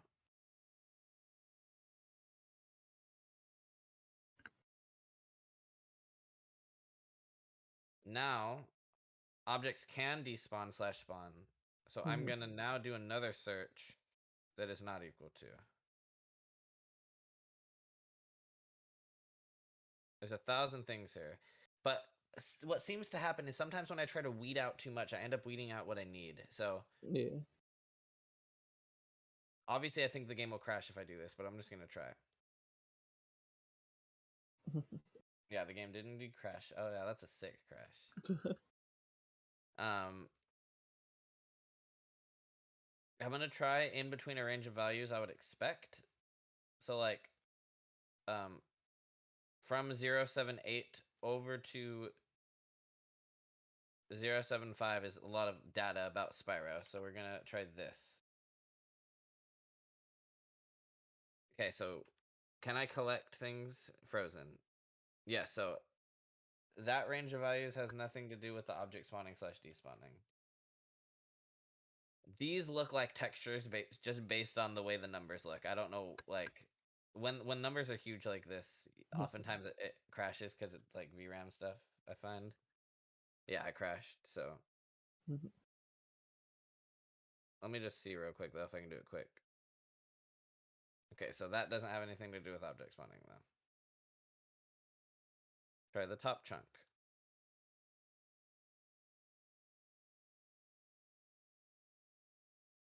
Nope, that works. And then this should still be broken. Yeah, okay.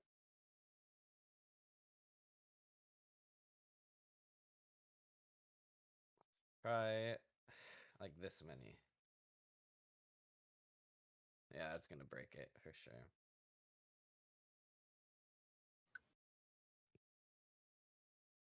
I'll grab from 1C here and I'll go down to I'll go to 183.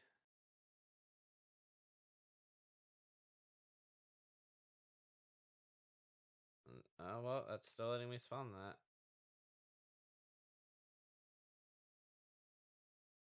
Let me just see this real quick.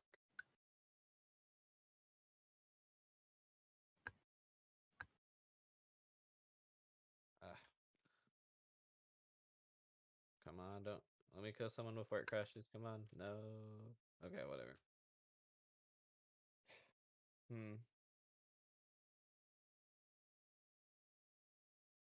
Yeah, this is a weird problem to approach.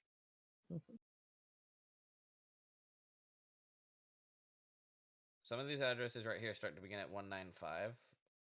And there's a lot of addresses in this range. And they end at 1A. Well, let's see what these are. This is like a block of something. They're not crashing the game. But it does not have to do with object spawning. Cool. Yeah, okay. There's these values that begin at 1B. That is a big block. Goes all the way to 1C. Ends kind of like right here, to be honest. Hold on.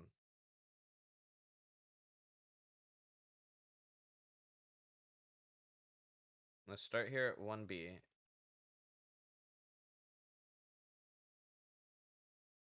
Oh, end here. Yeah, some of these, the ones below that are going crazy. Exactly. Oh, I can still spawn objects.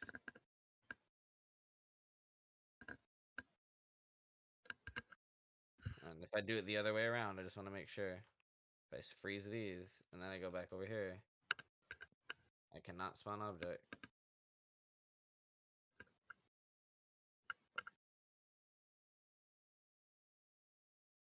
It feels like this should be the solution. It feels like it should be simple. I'm searching for what I need to search for, you know? yes, I don't know. I'm concerned that it's like I don't really fully understand how it works, but I'm concerned that like there isn't really an address for like we're just getting stuck in a function. I don't know. There should be an address that there's an address for everything. So even if we're stuck in a function, there Yeah. should be an address for the step in the function we're in, you know? Yeah. There should be an address tied to everything, theoretically. Like, yes, the function's constantly running and it's doing constantly different things, but no matter what, one thing is true. Mhm. Bye, Sparrow. One thing is true. In one of these save states, I can always get objects to spawn, and in the other, I can't, right? Yeah. So there's something, there should just be something I can find there. Let me do this again. So I'm going to do one search here. We're going to go to the beginning of the level, actually. I might as well just die for this real quick, actually.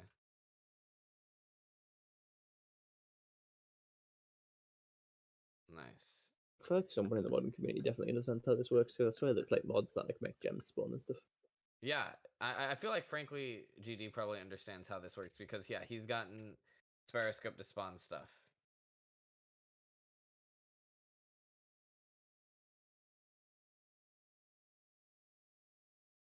The fuck, Sparks? Did you see that? No, I did not. This is not modded. That's normal right here. Nothing chosen. Anyways, okay, so new RAM search. I can collect things. I'm not even gonna do another one. I'm simply just gonna go over here and do a not equal to. There's 30,000, that's a lot, but there's definitely something in here. This was a super like big search where it was one state and the other. Something in here has to be it. But how we reduce from here? What I'm gonna do is I'm gonna search for equal twos during this state being played.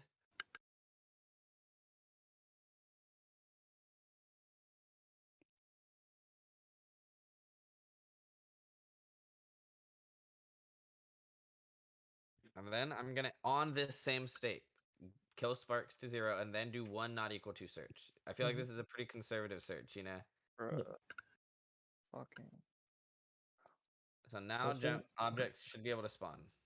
I always find it confusing when I do something that I consider like to be obvious, and then it just like, there's no addresses found. I'm just like, what? Yeah, it's like I feel like I should have just captured it, but I probably still can capture shit. Watch, bet you still works. Yep, I bet you this. Fucking, oh my god. It's like, why?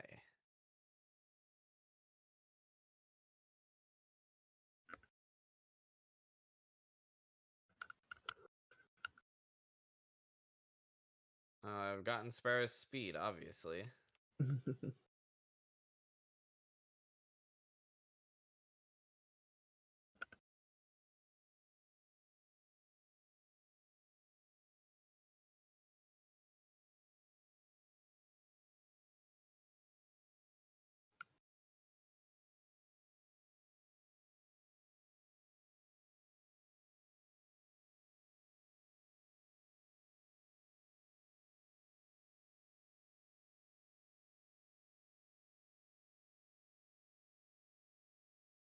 Fucking man.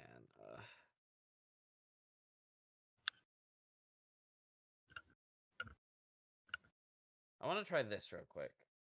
This is gonna be a random just fucking see if it works, but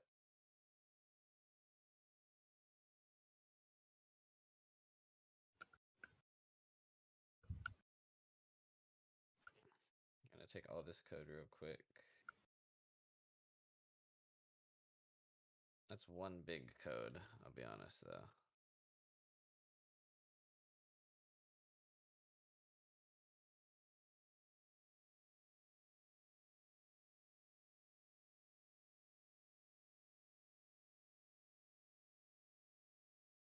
Here's my second one. Okay, so PK plus bigger.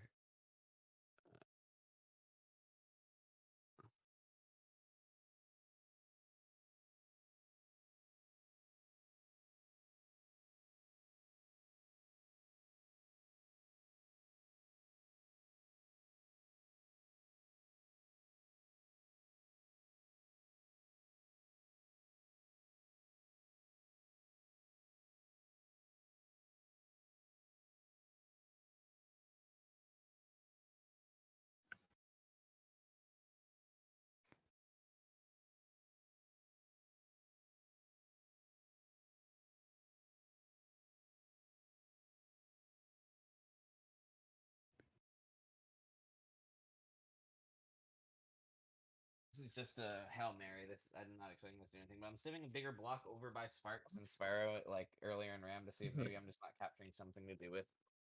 Maybe objects live there. I don't know. I just don't even know where to look because I can't find anything in the RAM search. Like, you know, Yeah, it's annoying. really annoying. Yeah.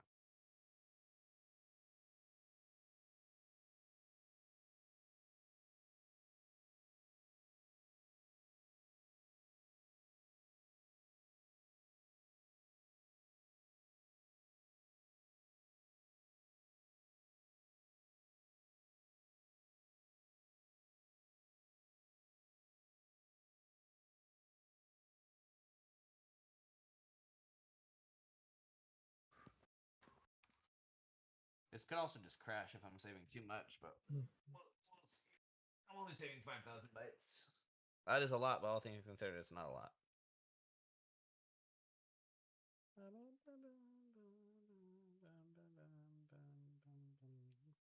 I have to share Amarek, that's right.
Let me make sure it just doesn't crash by loading. It does, yeah. Sounds about right. That's why I didn't save that much data from that block. Oh. I really want to research this whole object despawning fucking shit.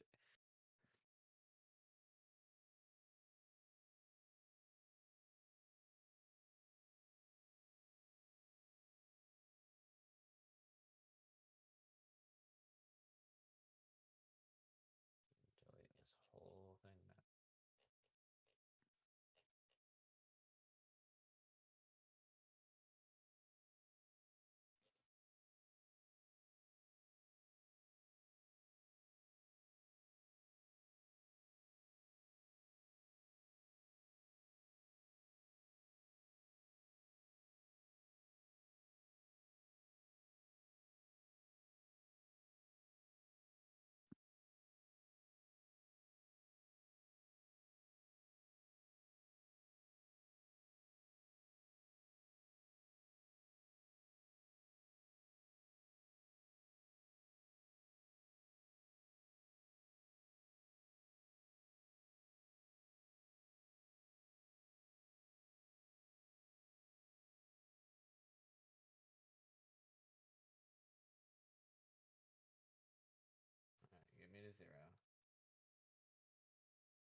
Yeah, like literally, I just did what changed when Sparks dies, and when Sparks dies, I'm able to collect objects. But I guarantee this has nothing to do with it, as always.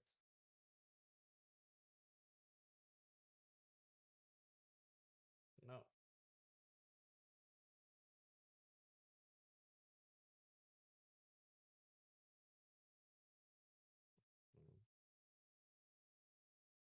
Let me make sure I don't have a Sparks in here.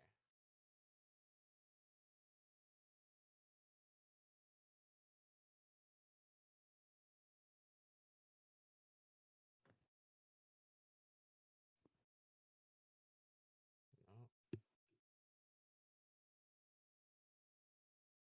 Well, there's a glow for Sparks. That's kind of interesting.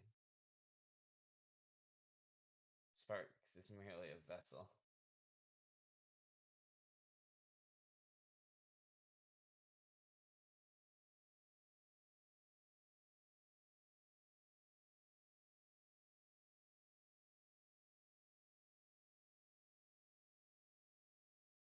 This is just like super confusing.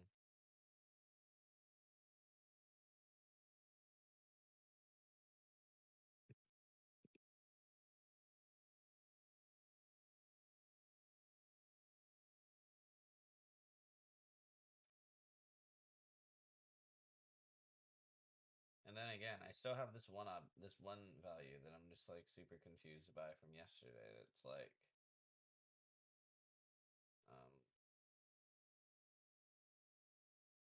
where is it? This one right here.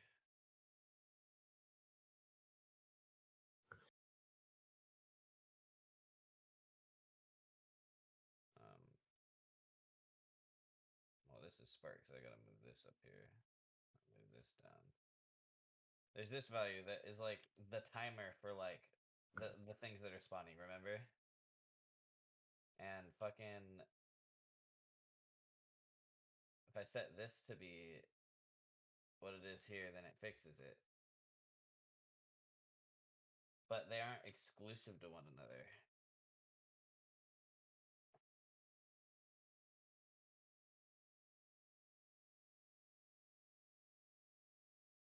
Yeah, like that one breaks that, of course.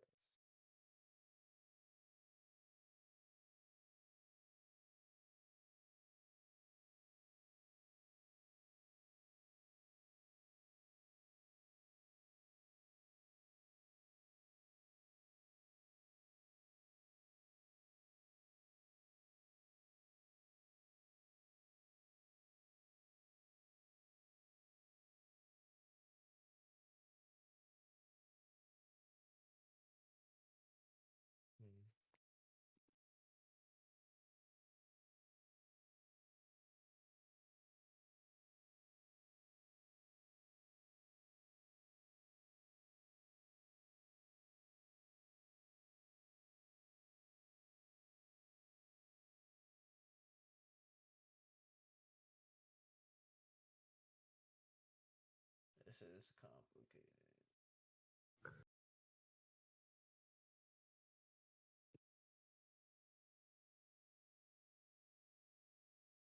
I really am hoping that someone from the Discord will know how despawning works, because I'm sure they have to at this point.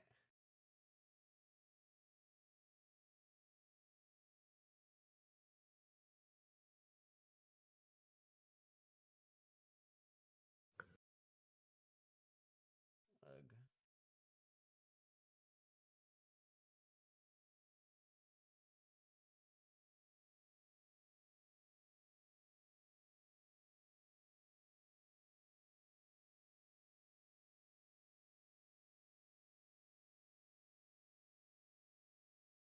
Should I just see, like, should I set a hotkey of turning Sparks 0 and 3 just to see if that fixes it, if I can do it manually? Does that make sense?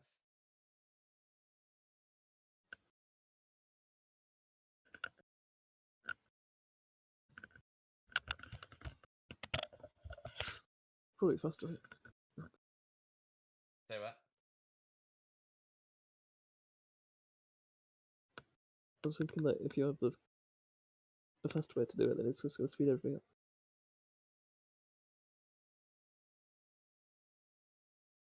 Where's my joke?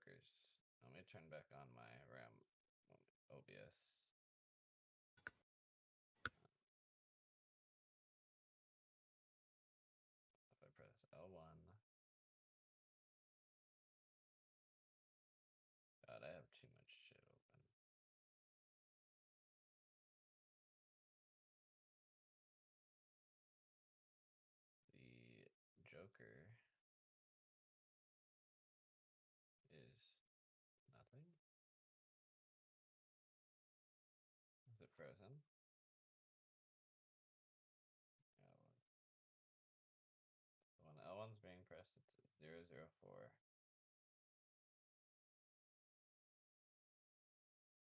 Why am I always missing 5 gems in this level no matter what I do? Where are you?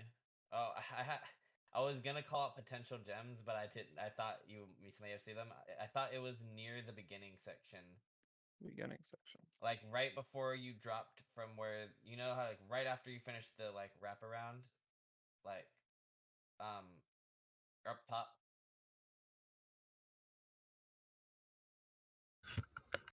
Up near like yeah over here, like right before you drop down from like this section.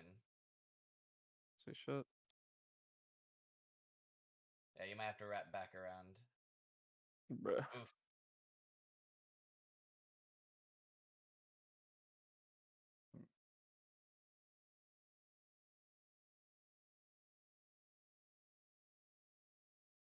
I hate this fucking level, dude.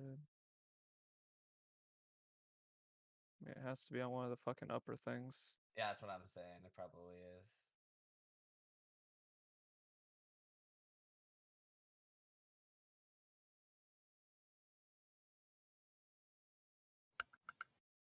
Not this one.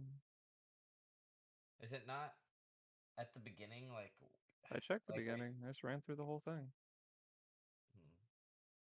I can't describe the place I'm thinking of. I mean, literally the only part that could have been would be one of the enemies that you have to like jump up on the platform thing for. You have to go all the way around. Do you know Oh, where? what? Oh, what the hell? That's Cool. so dumb.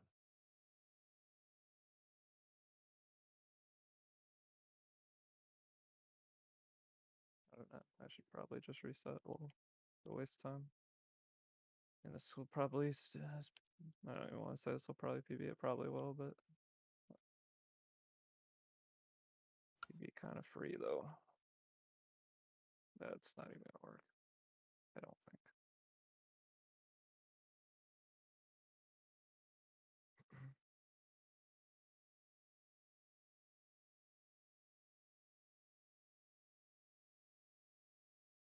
Okay, so this is a good way to test.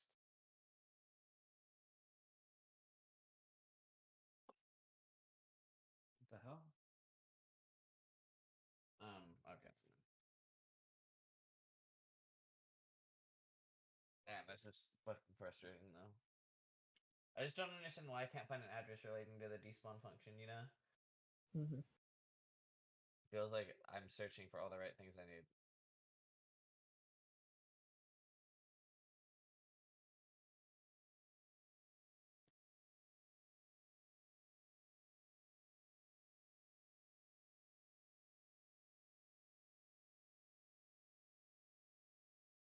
I've never got to see the Notepad++ icon file up and close because of scaling, and now I can really appreciate the little frog or whatever Yeah. the fucking the animal or your fucking reptile that is on the pencil.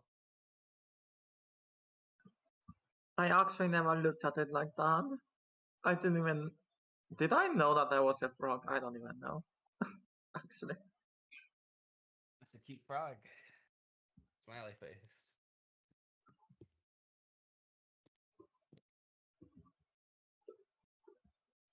I just realised I think we use the same the theme there, by the way. Yeah, I like Notepad++. that Notepad++ theme a lot. Yeah. It keeps my eyes sane doing all this bullshit.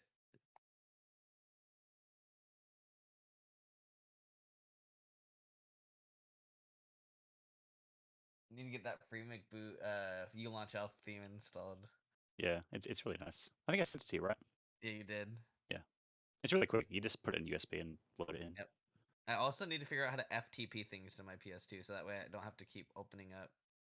Yeah, that'd be nice. That'd be really nice. You can. There's a way through ULaunch Elf. You just have to manually type in like your like LAN like network like settings and like you know Yeah, how like the back in the day subnet stuff, everything yeah, used yeah. to start with 192.168. Like Yeah. now addresses are so far out of the range that I gotta hold down on the D-pad for like 2 hours to get down to like the numbers I Yeah. need you to. I mean, it's the difference between IPv4 and IPv6. I think I'd assume that's what you mean. Yeah, yeah. it's you can't I can't find a way to manually type in like in a notepad like the IP I want to change my local area network to for the PS2. I have to do it with my D-pad on the PS2. It seems like. Oh, and yeah, that sucks. If It's there is definitely a file for it, I haven't found it. Okay, so let's see. So now if I save the state, I always want to retest right off the bat that like the original thing that always works still works. I get the gem, wait for that to disappear. This should work. This always has. Okay, great. Now what if here? I'm gonna try to purposely get in that state. Okay, I'm there. So now, if I load the state again, it should just still happen. Yes, okay, so if I load the state, Sparks isn't dying. Why? I just put a code to kill Sparks. Huh? Hold on.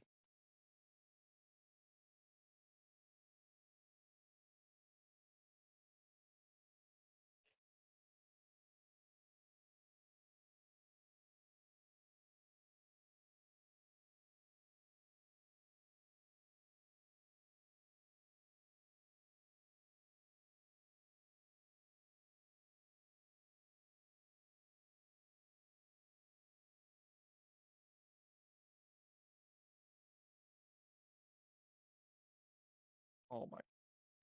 Sheesh.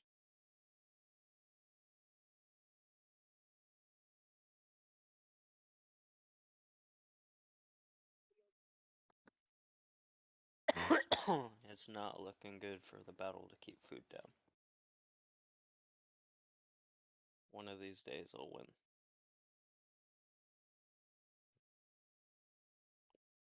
sick of being sick.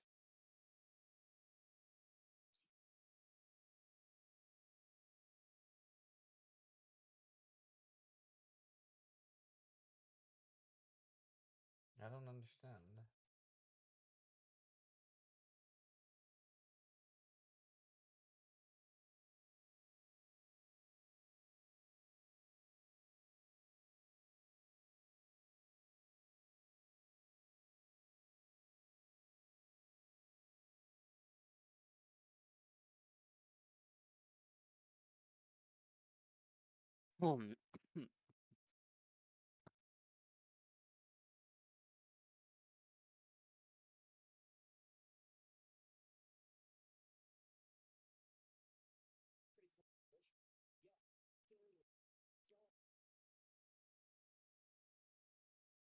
The fuck?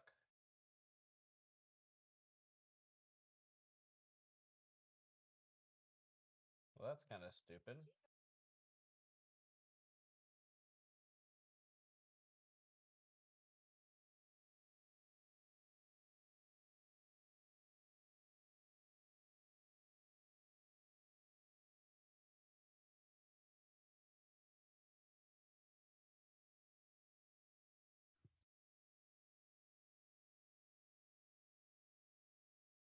Okay, whatever. That at least makes sense.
Somebody, I forgot who. Somebody said that. I think it was fucking the world record holder for Pac-Man World or whatever played through Amarek, and that's crazy to me. Just Yeah. looking at the CRT and Amarek side by side, like holy fuck, like Yeah, what? Joe used to play through Amarok, yeah. That's insane. I think Beauty might have as well, I can't remember for a while. Yeah, I'm sure you can get used to it with certain games. Like, Yeah. it's all just like I got used to EPSXC, which is I don't think it's as bad as Emmerich, but I don't know. Nowhere near. Yeah, yeah. Amarok, you can playing through definitely Amarok's like worse adapt. than playing through to that Amarok's like worse than PSTV. Oh Jesus! I mean, I haven't experienced PSTV, so I don't know. Like EPSXE, like to give you full context, EPSXE to me feels like there is no input delay. Really? Oh, compared to like PSTV and stuff, that's Yeah. crazy. I mean, it's helpful to me for a little while. Yeah, once you feel CRT, Yeah, I've I haven't never actually really, like- used. Sorry, go ahead. I've never really admired experienced a nice version of like CRT input delay, because me playing on a CRT involves me also playing on a PS2 controller.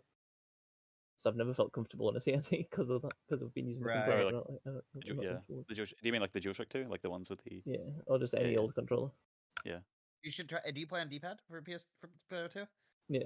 You should try the PS1 controller, no analog. Oh, Yeah, I have one, but it makes my hands cramp up because it's so small. Yeah, They that are makes very sense. small. I'm lucky that I have kind of small hands, so that it feels natural to me. But You know, it's weird. I have big hands, but it still feels comfortable. I don't know. Like, I grew up using the absolutely giga original Xbox controller. yeah, the Duke, yeah. Yeah, I grew up using that. I used it at some point, but I don't have memories of it being bad. But I'm sure it's just because I was a dumb little kid when I had it. So I remember using it as a child and just like feeling my hands stretching. yeah. I think I had both the Duke and one of the smaller controllers. So I can't. so- Yeah, Well, my friend did, so, and I would use the Duke because I was older. Like 1 year older, so I decided I would use the big one. Yeah. But yeah, So usually I would just confused. use the normal one at home. I think the just the dual analogs, the DS ones, I guess you can just call them, are also quite good. I don't know if they're. I don't own one, so I can't really compare. Yeah, they're fine. I mean, the controls are all fine. It's just not like. It's just I don't know. It feels very like I'm so used to DualShock 4 now. Yeah. I ran on a DualShock 4 before I moved to console. DualShock 4 D-pad just feels really nice to me. It does, yeah. The only bad thing about it is the position of the start button, but you can get used to it. Yeah. It's almost I could spam like start so fast on a DS4. Like, I can't do it as fast on a PS1 controller. Like I was so good at spamming text boxes on emulator. But I got so much worse when I moved to console.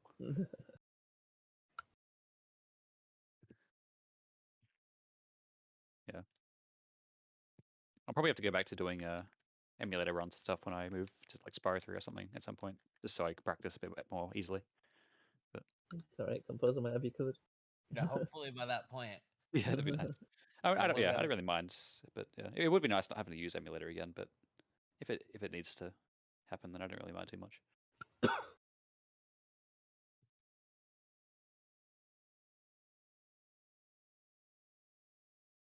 I've got the really annoying issue with my Slim right now, where like have you had the issue where the laser like ribbon cable that comes up and it scratches your disc, like the below? No, interesting. Yeah. You know the ribbon cable that you can see directly. I just remembered at ESA we absolutely chainsawed a disc. Yeah. We How put did that happen? we put a multi-tap into it to let us play 4-player. Yeah. But it was like a PS1. It was like designed for like a fat PS1, a big PS1. And it was we tried to attach it to a PS2 Slim and put the disc in, and all we heard was zzz. Jesus Christ. Yeah, all my so like in the Slim laser, like there's like a ribbon cable attached to it, right? Like it directly and it's directly exposed to like the little disc like tray chamber, whatever you call that. And sometimes it can like I guess the adhesive that tapes it to like the bottom, like like where it sits, it comes loose over time. And it causes the cable to actually rise higher than it should, and it can actually hit the bottom of your disc and just chainsaw the edge. And that's happened on my current disc. Luckily, it's just a burnt disc, so I don't care. But Jesus Christ! I've been spammed with emails about World Logic Day.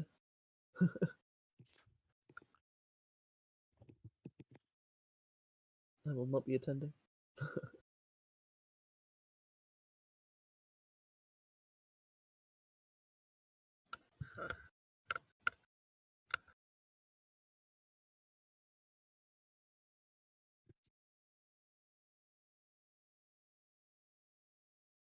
Is this PB pairs for Zach, or is these random old splits or something? Anyone Errol, know? what was that? Is this PB pairs for Zach? Yeah, I mean he's on a decent pace it seems. I don't know if this is if he's comparing against PB. I assume he Yeah, is. I have no idea. I just realized why this is happening. Oh, It's Is not. that It's not killing Sparks because I have always have Sparks on code in my top starter game short codes. I'm running both. I still have my old regular codes running in the back, and those are taking over to always keep Sparks alive. Lamau.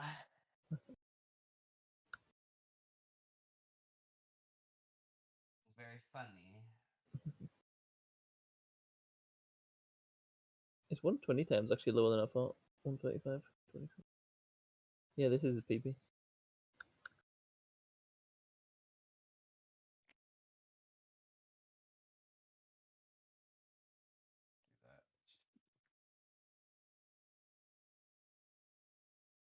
I feel like I give times in Spyro 1 a lot more respect for Fame 120 for whatever reason than Spyro 2 100%.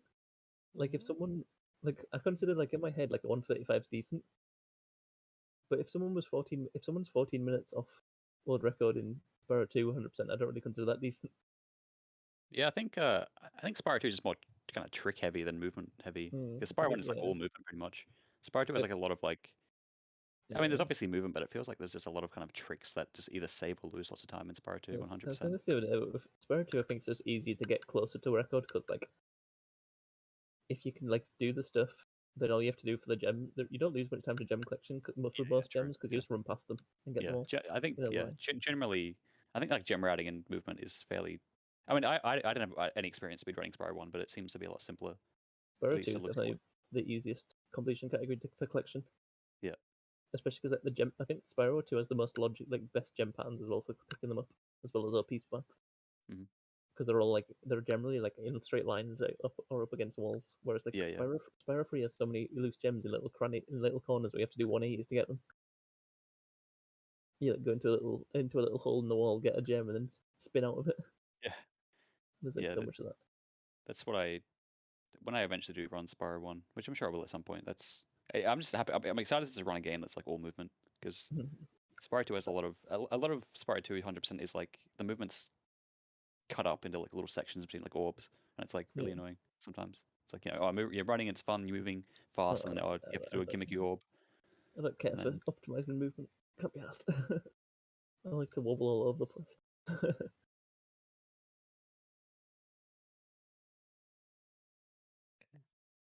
The thing with Spyro 2 is that it's like you barely even pay attention to picking up gems. There's like a few places where you do. Yeah. Okay, so here's a big thing.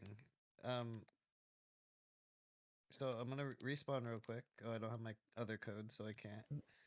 So check this out. So save the state. Works. It's an orb there, but whatever. They should still be function the same. I respawn the state. Kill the enemy. He'll have the orb. I'm gonna do what I did last time to get it to break, right? So I'm gonna do it mid orb collect. Now it should be broken. Yep. Now I'm gonna reload the state. Kill Sparks. It is fixed. So on console, the Sparks things would fix it. But you can't respawn Sparks without having Sparks. So here's the thing. Sparks turns in to a butterfly object. The butterfly object turns into Sparks. Okay. You see what I mean? Yeah. So, like, I don't know how the fuck that works, first of all. So I can't bring Sparks back. But then the problem becomes, oh, hello, fucking group of enemies fucking mob up on me. I have to go die because they don't have It's my kind of a funny idea, right? Like they just like they made the like object spawner, and then to do it with Sparks, they just have that butterflies are Sparks kind of. Yep. So like No, what? that's So true. like it's broken Could again. you I can't like see, by the way. rewrite it somehow to literally just like despawn the butterfly and respawn sparks or some shit? I don't know. If we knew how to despawn and respawn objects, this whole problem wouldn't even be a problem. This whole like Gotcha. hot fix is because we don't know how the objects spawn or despawn. They're so like it's game engine stuff. I don't even know how to begin Yeah, going. it is very Uh, mysterious. Like that person that was making the ghost thing, I saw them tweet something about turning an enemy like into something else. They turned him into like one of the flags from Artisans or something. Yeah, you can. I know where the type of the enemy lives. Like I know where to change the type of object it is, but the spawner. Like I Yeah, know we where can. the If we have an object in the game, we can turn it into something else. yes, but we We can't just can't. spawn a new object or despawn an object. You know what I mean? Which Like is a so, really let's put it this way: when stupid situation. when there's a group of objects allocated in memory right when you load a level, like the enemies and gems, they're there. But there are objects that spawn later. Like for instance, when you flame a spring chest, the object isn't loaded until you flame it. And so like it's these dynamically allocated objects that are very strange. Okay, so this is broken. I'm gonna kill Sparks, bring back 3 health. So now I have 3 health but no Sparks. It's working again. But the problem is I don't even have Sparks to collect gems. Even though I have 3 health, like I can go in the goop real quick. Right? But the problem is I don't have I literally the object for Sparks is not here to collect gems for me. I'm trying to think what we could do to like you could just turn a random ass object into sparks. No, maybe I don't know. It's butterflies that turn into Sparks, but and then there's this whole thing with like what if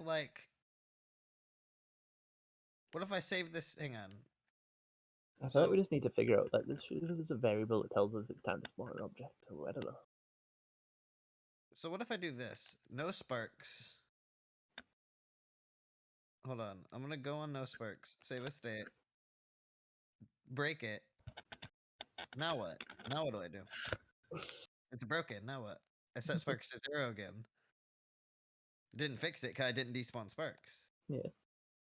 So it does seem like it definitely seems like we're trapped in the deloader. And then killing sparks breaks us out of the deloader. Yeah, so we've confirmed it's the deloader.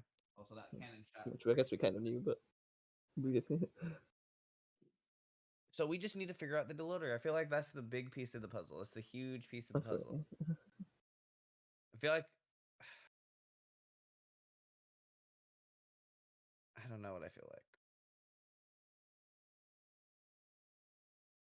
And then there's Town Square in Dark Hollow. I don't even want to think about that right now.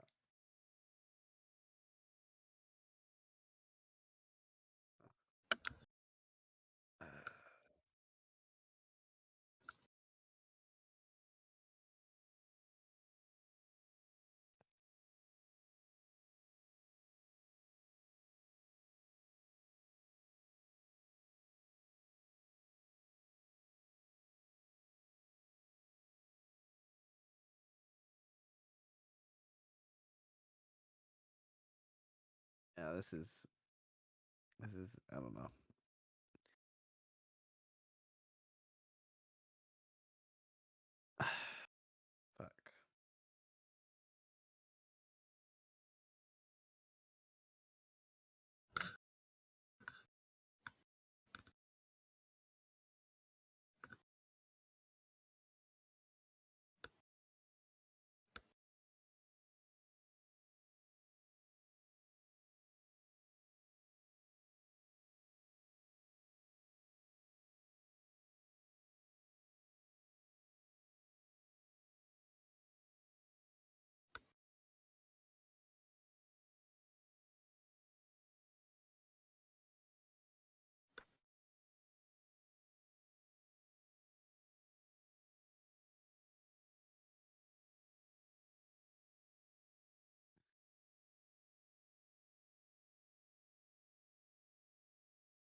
Yeah, I don't know. This is such a stupid problem. It's like I've done so many orders of RAM searches. Yeah, part of me is worried that there isn't really like a like. I'm trying to think about how a normal program would respond if you just if you remove the thing it was trying to deload. You know what I mean? In the middle of it doing the deloading process. Right, but I could also just revert the function back. If I found the function, I could just revert it as if it, like. The problem is that the object spawner / despawner doesn't live in the same part of memory that like the level data lives. It's a game engine mechanic. I would just need to restore the state of the spawner. I can even like copy the whole chunk of the spawner despawner function. That would fix everything because I can do big chunks. That's not a problem. I just don't know what chunk.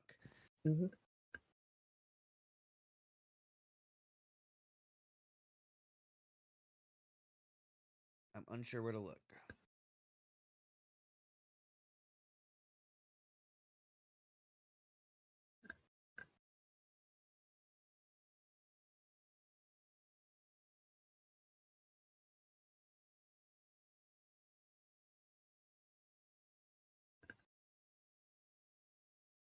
I don't know.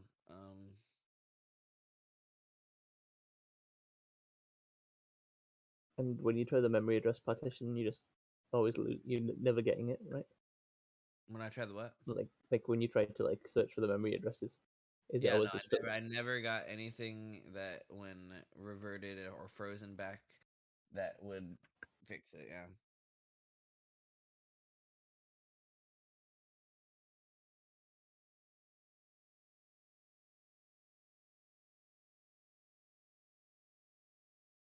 What I don't understand is if there's like, I don't know why is it that objects can despawn and spawn at the same time in game? Yeah. You know what I mean? But in this weird scenario, it doesn't like it.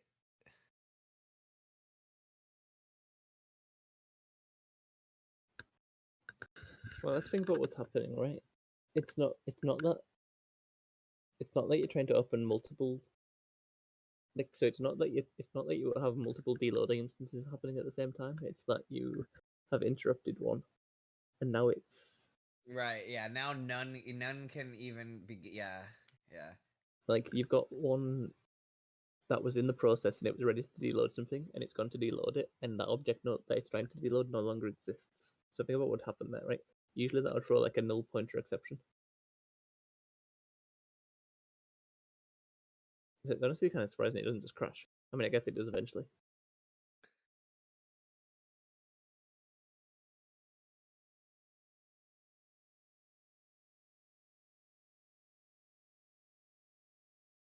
Like for all we know, when you're in that state, you're actually in like an error exception state, and it's just taking a while. Right.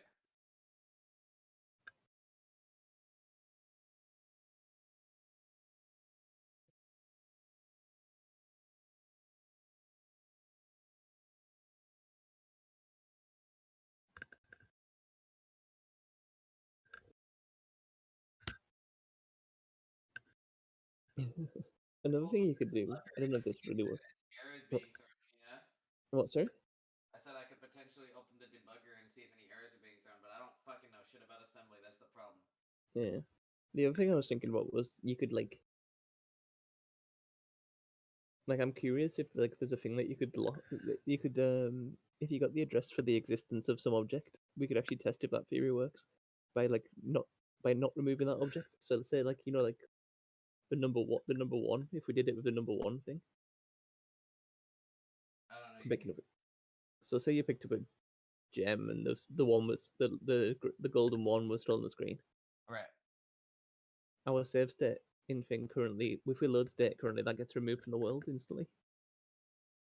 So I actually did fix the ones. I don't know how those don't do it anymore. Now it's really just gems and stuff like that, like that are spawning. Like the ones suddenly don't seem to be a problem anymore. Oh, okay. But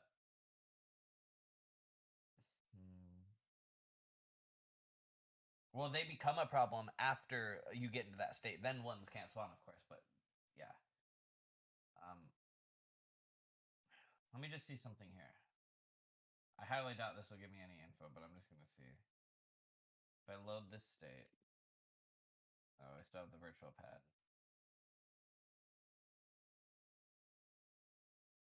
And then I throw up the debugger. Is there any like null pointers, like you said, being thrown? Like we might be able to see if something's like.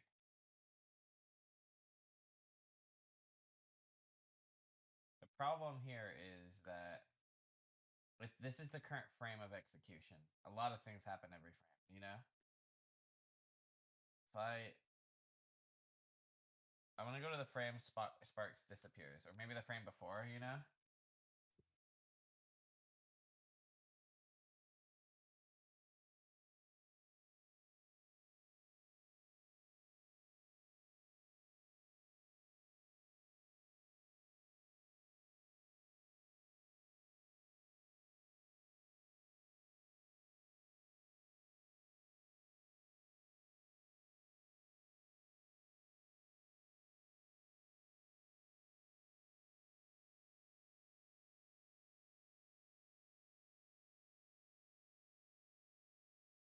So this frame of execution, a lot of things happen.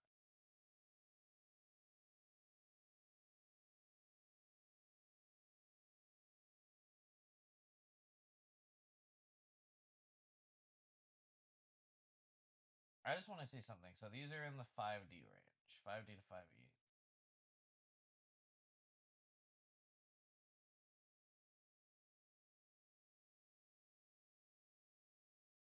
Yeah, these are functions that are calling in the 5D range. Okay, then it goes to the 16 range. Now we're in the 2.6 range. Okay, so let's just throw some shit at a wall real quick.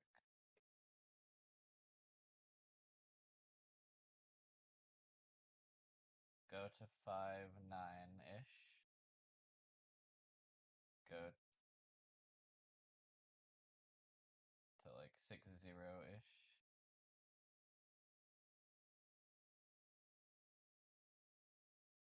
I might freeze or crash, but we'll see.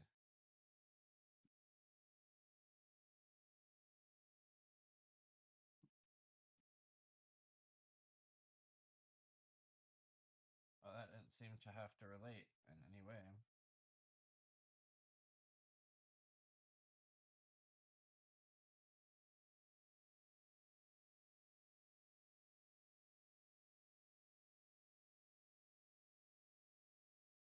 Oh.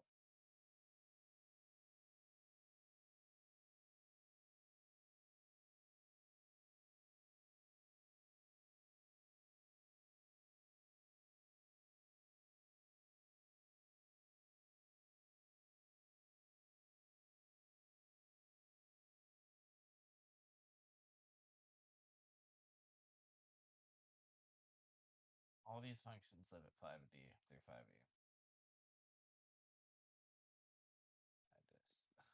And I don't even know what half of them are doing. I just wanted to pause the whole function flow in this area.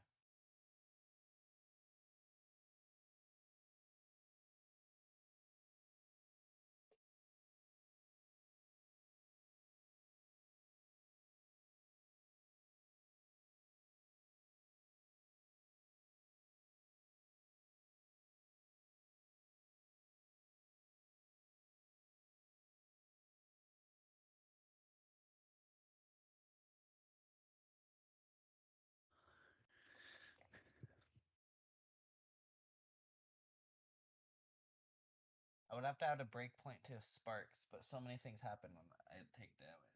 It's a problem. Hold on, let me try this.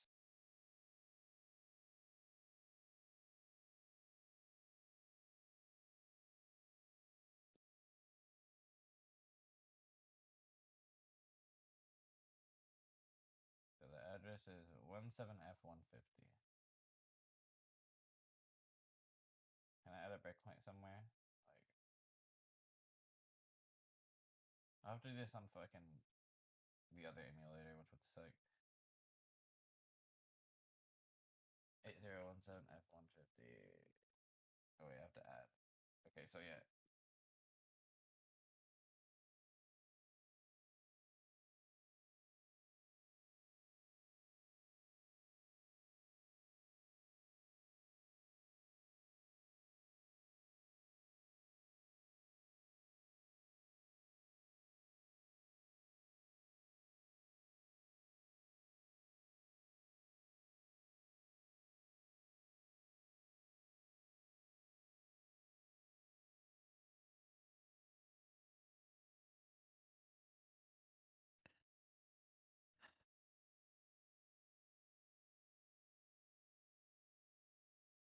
Very interesting. Okay.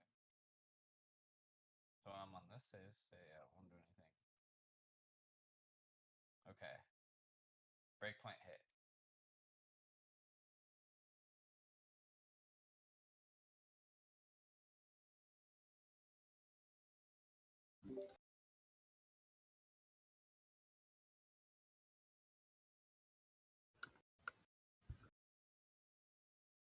I was thinking, Composer, that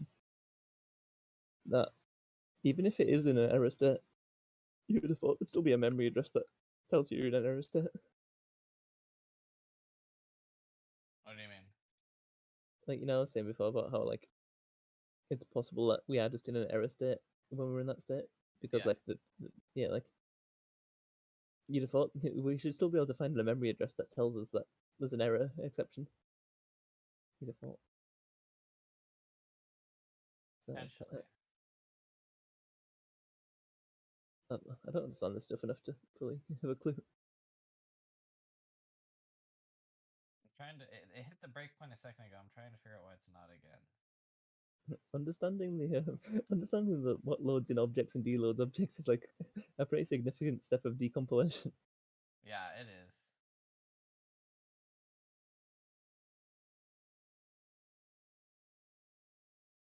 I'm sure that they already have that figured out, but I'm not trying to do much. I'm only. Wait, is this running?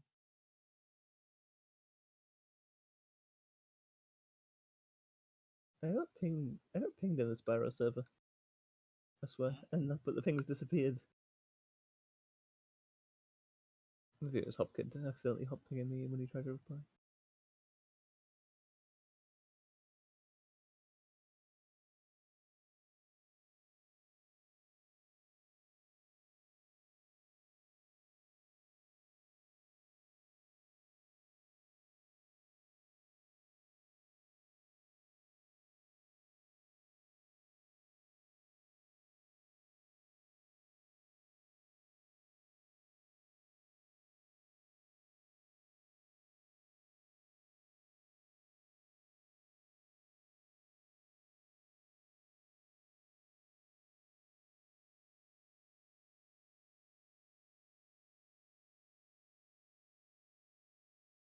Why is it not breaking now, though?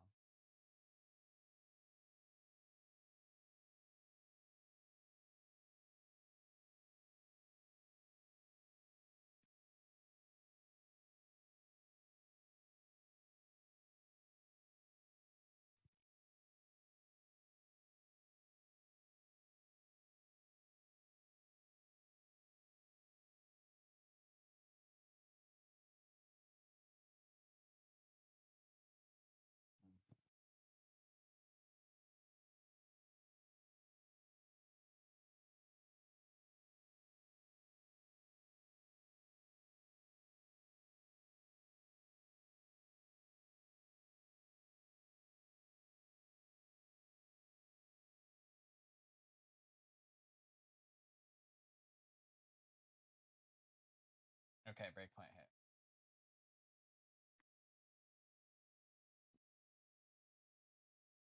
SOT.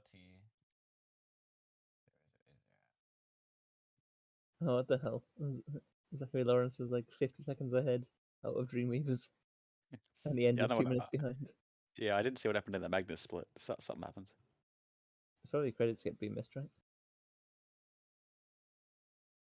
146. Oh right, yeah. No shit. Yeah. Sorry, 146. I don't play. I was like, what could that split be? But obviously, yeah. I mean, you already lost a shitload to Cove. kind of crazy. Like I never think of it as being like hard, but then like it always seems like runners get absolutely owned in Nexus by like by Cove. Like, I see a lot of runners die, kind of like paces get fucked up by Cove. I feel like it must be a pretty hard level to execute.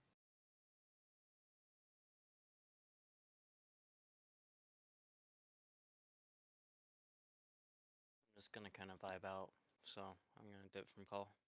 Take it Okay. easy, y'all. Later.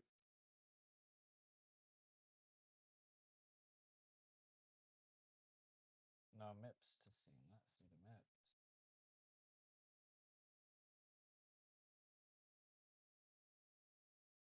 Chrome, please. What is this? What's this? There's a website for this. Where's it at?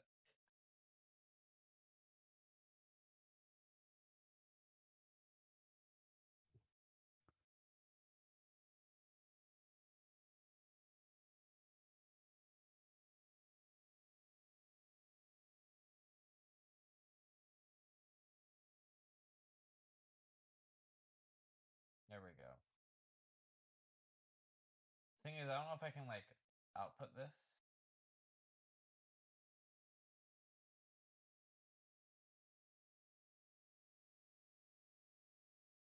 I think it already also left that step in execution.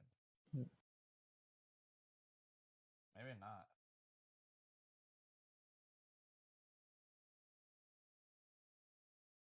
Can I hit the breakpoint again? Okay.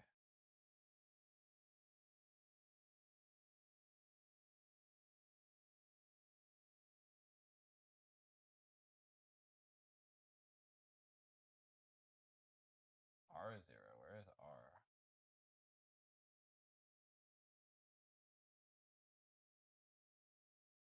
Okay, 05DD34. Let's go to that address. Let's see what's going on. 05DD34.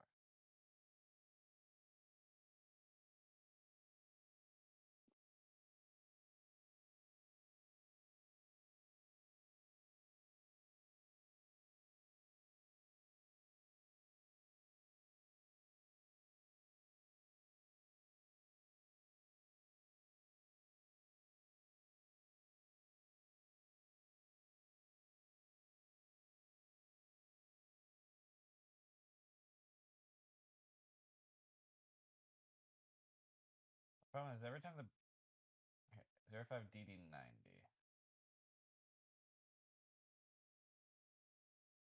This whole range.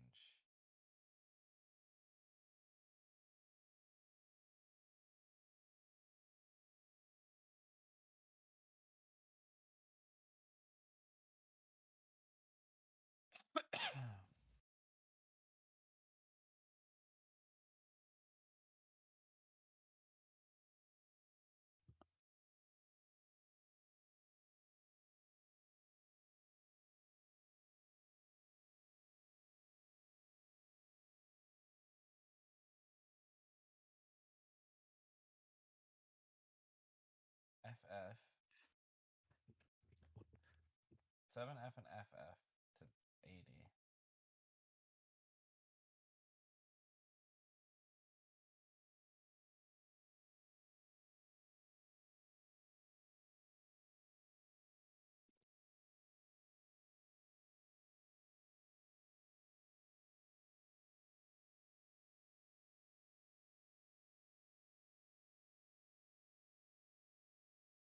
Let me see exactly what happens when I go to no sparks here. It should change. Maybe not, though. Well, it didn't change exactly.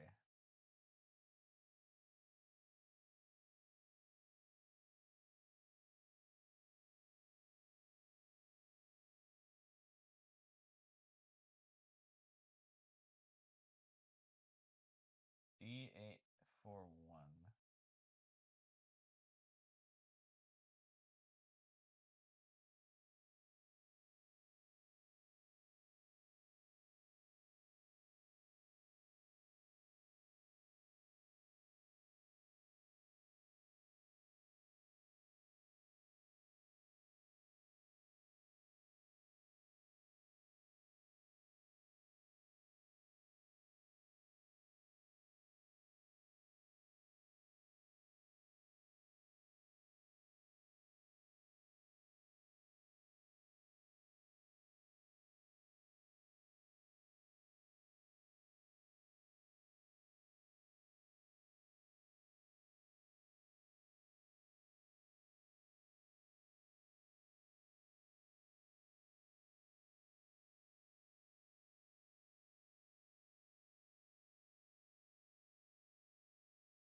actually not that many. Expected there to be more. Okay, if 2 is less than 3.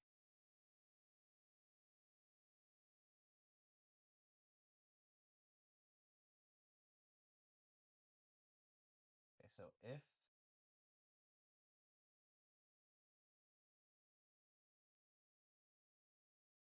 if 2 is less than that, what is the difference? I don't understand that.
This is such a dumb problem.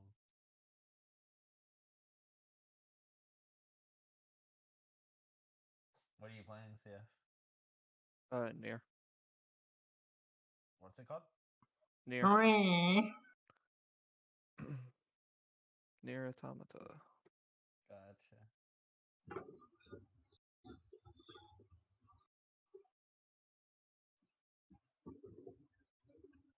But disassembler is just fucking always too complicated for me. I don't fucking know, Mitts. I saw it when I clicked on GDQ and made me want to play it again. Oh yeah.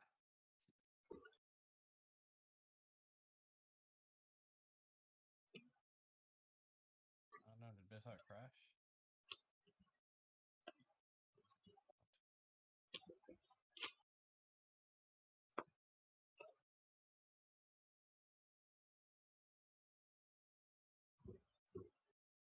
Looks like it did. That's great.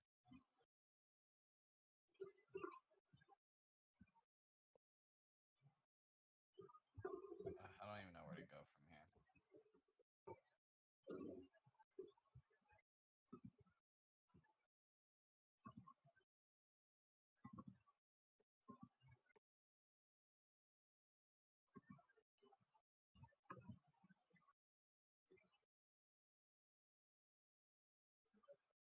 Phew.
food and hope I get a response by the time I get back, because I just don't know where to look. It just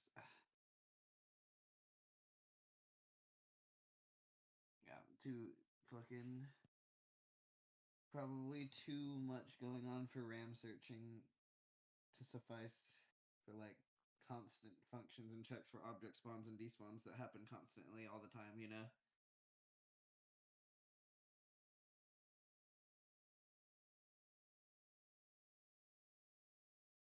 Okay, I'm gonna go get Flo.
people dipped out.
What are y'all up to?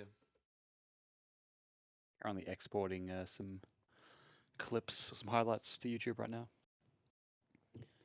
Just cutting them down and uploading them. Very fun. Very epic, very fun. I actually uploaded the wrong Colossus clip to YouTube, and then I realized once I watched it back, it's like a completely different Colossus to the one I actually wanted to. Yep. How much of a community gold was it by? 3 seconds, but the thing is, I lost 4 seconds at the beginning. Oh wow. I lost 4 seconds before I even entered Colossus, pretty much, like close to 4. Because Oh I wow. missed So your Summer Forest segment was slow. yeah, the Oh.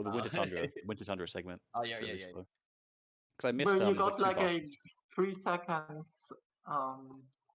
community gold while losing 4 seconds. Yeah. That's crazy. I think it was 4 seconds. Like, It was a lot. I feel the pain of it, like literally like Yeah. like when you get like hit by atom world, but then like the level itself is good, it's so sad. Yeah. You know what It the would have It's been still like crazy it though. works out that way, right? Like 90% of the time you get a really good gold. By the time you finally get the gold you've been wanting, you can do better than the gold you just got, you know? yeah. Like It's, at a it's time, I mean, the that's gold that you just got would have been what you would have wanted. But whenever you get it, it's never what you wanted because you always perform under what your best could be, you know? yeah. It's sad because this would have been like a that's really good also with like example. PBing and stuff. Honestly, like it's Yeah. with everything speedrunning. Yeah, true. Like literally, when you get when you have a goal in mind, when you finally get that goal, is when you're capable of something better than that goal. You Yeah, know? it's very rare that your Yeah. PB will be like the peak of your skill. Exactly. It's very rare you get the PB and it's like that's exactly what it was. Like I played Yeah. my best. This is exactly what I wanted. No matter what, there's always a but. You know? Yeah. Yeah, like it's so rare that like you are like I'm really happy with like TV, like in a way that like I'm like I did really well or something. Like I don't know, it's like kind of rare. Like, even when I was going for the 20 in Vortex, when I finally got it, I missed Wizard Proxy. You know what I Yeah. mean? It's like Yeah. it's like Yeah, I by the think, time I got the 20, I'm capable of a 24x or 23x. You know? Yeah. So to where getting a 20 with mistakes is possible. You know? I think really what it ultimately is by the time you get to a point where you can make a few mistakes and get your goal time, that's when you'll achieve it. When the goal time you want feels like it's only achievable if you play perfect, you know? True. But perfect is like kind of like vague, right? Because perfect can mean like very small mistakes, but also perfect can mean no mistakes at all, right? Like it's kind of like what your definition of a mistake is, you know? Because you'll never play perfect, but like you can get a run that's quote perfect for like what certain standards are meant for. Maybe there's a bonk here, or like, you know. But like, speaking of like, it's so crazy to me that like people like mainly Deo, I guess, plays like fucking like 2 minutes, not even 2 minutes probably within his sum of best try in a 1 minute and 21 minute long category. It's like fucking crazy, actually. Yeah. I mean, when you're playing consistent, that's what you require to get a PB. You know, like when I was grinding for the 20, I was pumping out 21s. You know, and so it's like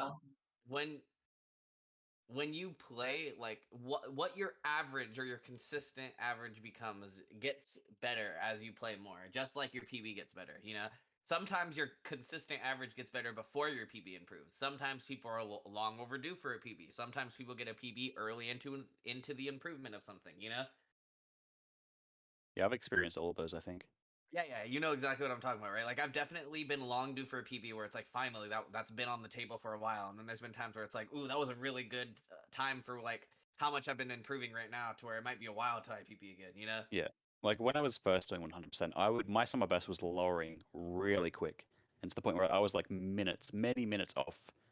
Like I was like 8 minutes behind, like my summer best on my PB at times. I mean, that's always like when you, Especially, I'm assuming, since probably because you practice ILs, you know, like, I mean, as some people do, but like a lot of people don't practice ILs for like 100% categories, you know? So yeah, I do a you lot of practice literally ILs. You could sometimes perform a perfect or close to perfect IL and get a really good gold in a level, and then, you know, like play sloppy somewhere else when you're new. Yeah, you know? of course, yeah, for sure. And then I think my I don't know if it was was it my second place? I think my second place run, I literally like ran for like just a few days after doing like a big practice session and got it like really quick. Like it didn't take long at all. You know, my power 120 is still like 5 minutes off my summer best. I'm sad because I don't know. Yeah, I 5 minutes is still a lot. I feel like. I'm telling you, Lucy, if you don't reset, you'd PB for free. Yeah, I'm starting to realize that. I'm literally not looking at my splits right now. I'm trying to finish a run no matter what, even though I know that this run fucking sucks. Yeah, That's what it's I'm really doing right hard now. to get over that mental hurdle. Like I've only just started doing it recently, and like that's how that's right. Like as I run, there was like 7 seconds off PB, and that And I you would felt not. like it was trash, you know? Yeah, I would have reset that run a million times over if I, you know, That's the if I thing with wanted to. completion categories, you know, like for things like Vortex and Yeah. Valley, it makes sense. You missed Beetle, you missed Dog, reset, you know, Yeah, duh, yeah. right? But like for a completion category, you can eat so much time loss later, you know? Yep. That's gonna be hard when I start grinding 120. It's gonna be hard to like be like, oh, I'm plus a minute, you know, this isn't Vortex. I can literally be green still. This doesn't mean literally if I finish with a run perfectly, you know, that I won't. You know, Yeah. I had that like really bad mindset when I was running NTSC 120, and then like I played like Vortex in between and all that stuff, right? Like after like I just gave up on 120 for a while. And when I started running Power 120, I was like, let's do it with a better attitude and like not reset. And like I was able to do it for a while, right? But like then after a while, it just got like really bad again. Yeah, there was a short while when I was in 100% in this too, where I would just reset on Glimmer just over and over and over and over and over again, because I wanted to get like I had like an arbitrary time and like a level that I wanted to hit, and I just couldn't hit it, and it was like so bad. Like it was the most pointless little section of me learning this category, because it's like resetting in the first level over and over again. That though, and say that is kind of like. That's kind of like practicing an IL, but with a bad mental. Exactly. It teaches you to practice with a bad mental, right? Yeah, Like, here's an example. This is what came to my mind when you said that. There's a period of time where I reset to code, literally when it would be like too slow. Like I would do code and I'd be like, I'm gonna be behind. Same. Both are literally same. Like I was like, I had that loadless timer, right? And like I would always see like when the loadless timer would stop like after the code, and like I was like, there's a period of time. Here's the thing. There's a period of time where I'd reset to it all the time. Here's the thing though. Now I don't reset to it even if it's a little slow, but in doing so, I actually think I have the fastest code. I may be wrong, but I think I'm the fastest coder. At least my PB is faster than Nova's Warriors code. But what I'm trying to say with that point is that while yes, was it pointless in the grand scheme of my run to practice that? Yes. But did it actually get me better at the code? Yeah. Like so, like was practicing Glimmer like truly helpful to get you getting your 134 3x, right? Probably not. But did it get you better at Glimmer? Probably, right? No, yeah, that's what it definitely did. Like it definitely helped, which is kind of the result of. But I mean, it's that like battle of back and forth of like the reset is more painful because this isn't practice. This is a run. This is supposed to be getting past Glimmer. This isn't supposed to be. Yeah, but like that's you know? literally also like the problem that like comes from that one. Like your attitude gets like so bad that like you literally can't even like play decently anymore. Like at least that's like That's the thing though. how it Is goes what, for me that's what like I with mean when it teaches you to yeah. play with a bad mental. If you can sit through 20 Glimmer resets and then get past it, you can play with a bad mental. Do you get what I'm saying? Like you like Yeah. this kind of sucks, but you have to as a speedrunner learn to play with shaky hands, learn to play nervous as fuck, learn to play angry, learn to play demotivated. Like all these different states that affect your play, you have to like subconsciously learn how to play in those states, you know? yeah, I'm Especially I'm angry. still pretty bad. Angry is the number one when you're like resetting and you don't want to do Glimmer. You know, I like, should like, have gotten a life. Fuck. like the amount of times I would be like, I don't want to go back to Dog, and then like just fuck up Town Square right after because I'm thinking about the fact I don't want to be here. I was just at Dog. Like, Yep. eventually you just get to a point where you're like, what I find is eventually you get in autopilot mode. You know, where you're just like, I'm gonna reset, whatever. This is where I've been for the past hour. Here we are. I'm gonna shoot the shit with chat now. And then next thing you know, you're out of Artisans, you know? Yeah, no, I've had that as well. Definitely those moments. I I think good. mhm. What were you gonna say, Lucia? Never mind. I was just All I like was gonna say, I complaining think about myself. the biggest takeaway is learning to play angry or learning to play upset at yourself. Like that's the hardest thing. Like is learning to play while also simultaneously believing that you're unable to play right now. You know? True. The amount of True, times true. I've gotten a good time when the whole run I've been like, I'm playing like ass, I'm not gonna be able to pump out anything good, you know? Doing that, like being able to do that, like it like reflects in your mind like, oh, even if I think I'm playing bad, I can still play good. So like it kind of reminds myself in moments where I think I'm playing bad, like, oh, like, well, obviously you've been wrong in the past, you know? Yeah. Yeah. I don't know. Or like I don't know, like I have that like on the first run of the day, like many times that like I feel like I'm playing like really bad, but like my time doesn't reflect it. Sort of like it's like mainly like on the first run usually.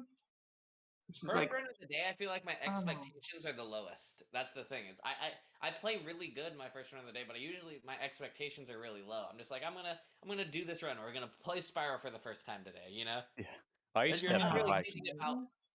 You're not hyper analyzing all of the mistakes you've made throughout the day and all the corners you need to cut and all the places you've been kind of slow. You're just like I'm gonna do my run. You know, and you're not overthinking it. You're just thinking. Sometimes I really think you can overthink the speed run. Oh, yeah, you definitely can. That's usually I play the best when I'm just relaxed and not caring as much. Like, yeah, absolutely. I mean, don't get me wrong. I'm more of a player that like thinks like rather than just feels, but at the same time, you like it should be like a very passive type of thought process. It shouldn't be a very like hyper analyzed into like every movement you're making because then you're gonna over adjust things that you do 10 times a row in practice when you're not even thinking and talking in Discord. You know? Yeah, I do find sometimes in some levels, in some sections, I do find really paying attention and doing like exact movement to be helpful in sections that I mess up a lot. But Yeah. like looking for very specific like visual cues for jumps and stuff, I find useful in some sections. But I Oh, think for yeah, the most part, generally I play best when I'm kind of just relaxed and chilling. But which is why I don't know. I don't know. It's not really. There's no time when I'm like always playing like well. I think it's just kind of.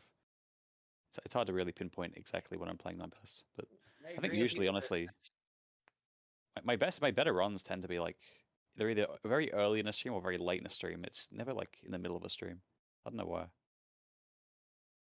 Yeah, that's a good point. I usually get a good run within an hour or at like 8-9 hours in. Yeah.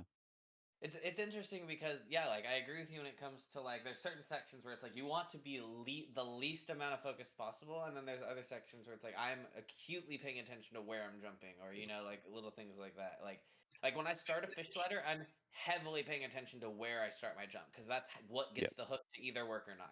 That is the defining factor, right? But then when I'm like, for instance, doing Shemp skip, I find that if I'm too ready to anticipate his knife coming out, I'm early, and I have to sit there and go, I'm just gonna sit here and react. I'm not gonna prepare for it. I'm just gonna, when I see the knife, I'm gonna do my timing, right?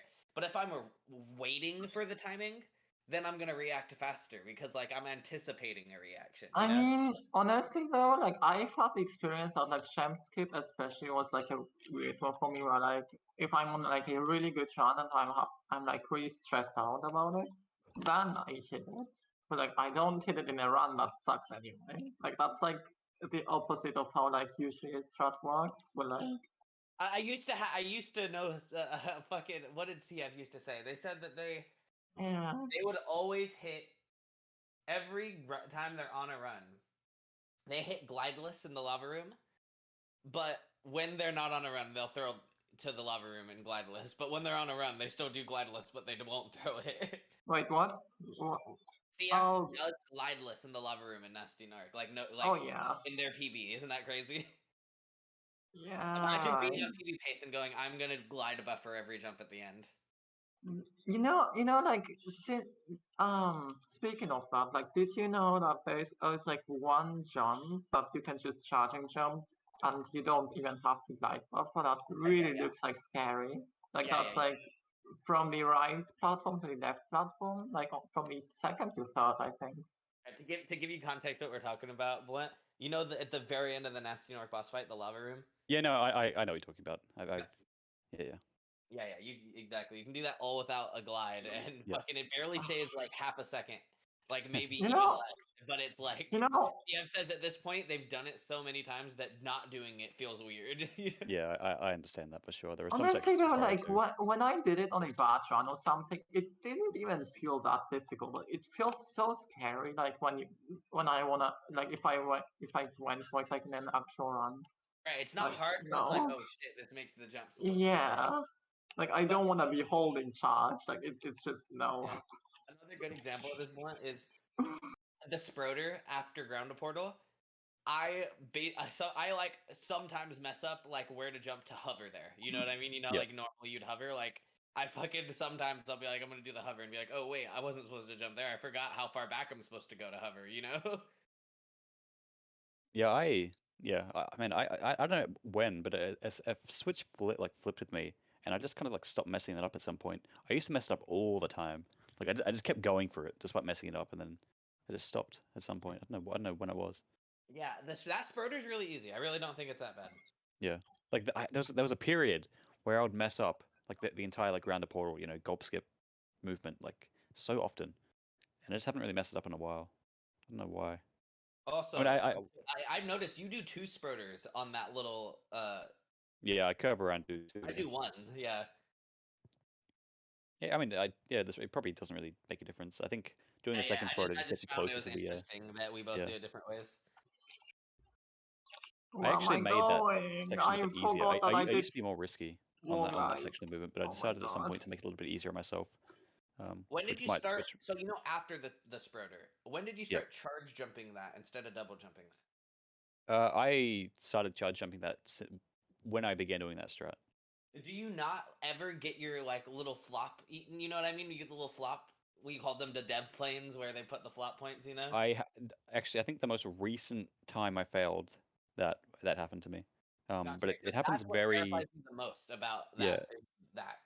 It's extremely uncommon, but it probably just depends on like where you jump. Like I'm sure if you jumped in the same spot every time, you'd flop there every time. Probably. Commonly, so I'm gonna watch where you jump from because it's probably pretty far to the edge. I try to get like the most height out of my charge jump.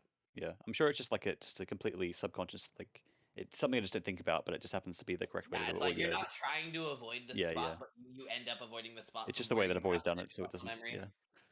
But the last time I actually failed that movement there was due to that annoying little flop or the jump input or glide input. Right. It is it's one of those things where that's the one thing I think actually in my most recent PB on Christmas, I think right in that spot I said one day I'll charge jump there. I think I literally say that.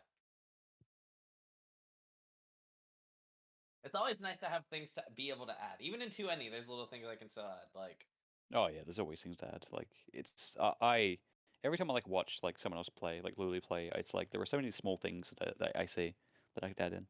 Like recently, I was just a few minutes ago when I was looking at my Colossus and compared against Lulu's. There's a better movement I can do inside the kind of, I don't know what you call it, the temple room that saves like a little bit of time, and it looks very easy to implement. So I'll probably do that. you like, how often would you say you use down left and down right versus left and right when collecting gems? Because I see you very often are using harsh turns, so I imagine you're more often than not using down left and down right. Yeah, I would say so. I mean, I would have to just kind of. I mean, it's something that I don't think about at all, but I would have to see. I'll just look at a run up a level and see how often I do it. It's just a part of the movement for me. I don't really think about I doing mean, it. wouldn't it technically be always like better, like, even if you just want to turn a bit, like it would, yeah.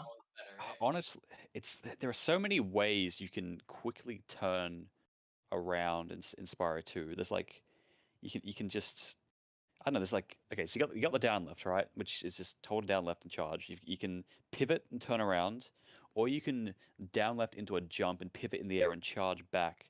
And I don't know which is better. There's like a few different methods that you can do to quickly turn around, and I kind of just switch between them depending on the section of the level, but I don't really know which one's best. Yeah, you kind of just form an instinctual thing that feels most comfortable. Like, Yeah. the thing I love about Spyro 2 is that I think all of those different options are pretty equivalent to one another. You know, Yeah, like pivots are pretty fast. Versus in Spyro 1, there are very clear options to turn around fast, and if you pivot, you lost at time. You know. Okay, I just found an example of what I mean. It's very similar to some. I think I see people do this in Spyro 2 a little bit. Sorry, Spyro 1. I'm really hoping I get a message back from the modding Discord. Fucking Okay. so lost with all this shit. You see when I come up on the up on the grass.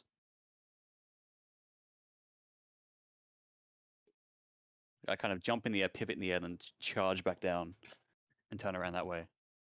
I think that's because, like, I don't know if like a pivot. I think the reason I do that there is because I can do that. You do that in Spyro 1 all the time. Yeah, I think the reason I do that there is because I can the flame keeps going while doing that. Like I can do that while also doing a flame. I couldn't pivot. Right, yeah, you're still in the air. You're like, yeah, you're flaming in the later part of your charge jump. You're charging down with the flame, but then you're jumping and the flame stays out while you're midair with a neutral hop.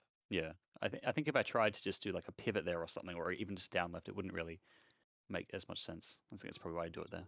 But Yeah, like it's something I don't really think about too much. I just do it. There's a few things I've thought about like that too, like in the art, like coming out of the Artisan's Hedge Mage and Vortex when you're about to leave to the Balloonist. Everyone jump charges to the left there. When so many other spots you charging jump to do a 90-degree turn, and it's like I haven't even thought about why I picked up that habit, but everyone has that habit. You know, for a while, actually, I tried to like charging jump like as little as possible and just like do most of them as jump charges because I thought that would be faster. And ultimately, it's like, I don't know which one is faster. They're very close, you know? Like, it's like probably on the execution of how quickly you leave your jump, you know? Yeah.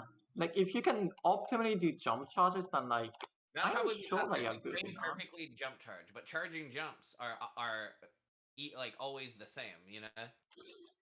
I'm dumb. I just fucking failed single play. I'm sad. It can be interesting sometimes to like question why you do some movement and then try to do alternatives, and it kind of makes it clear as to why you do that in the first place.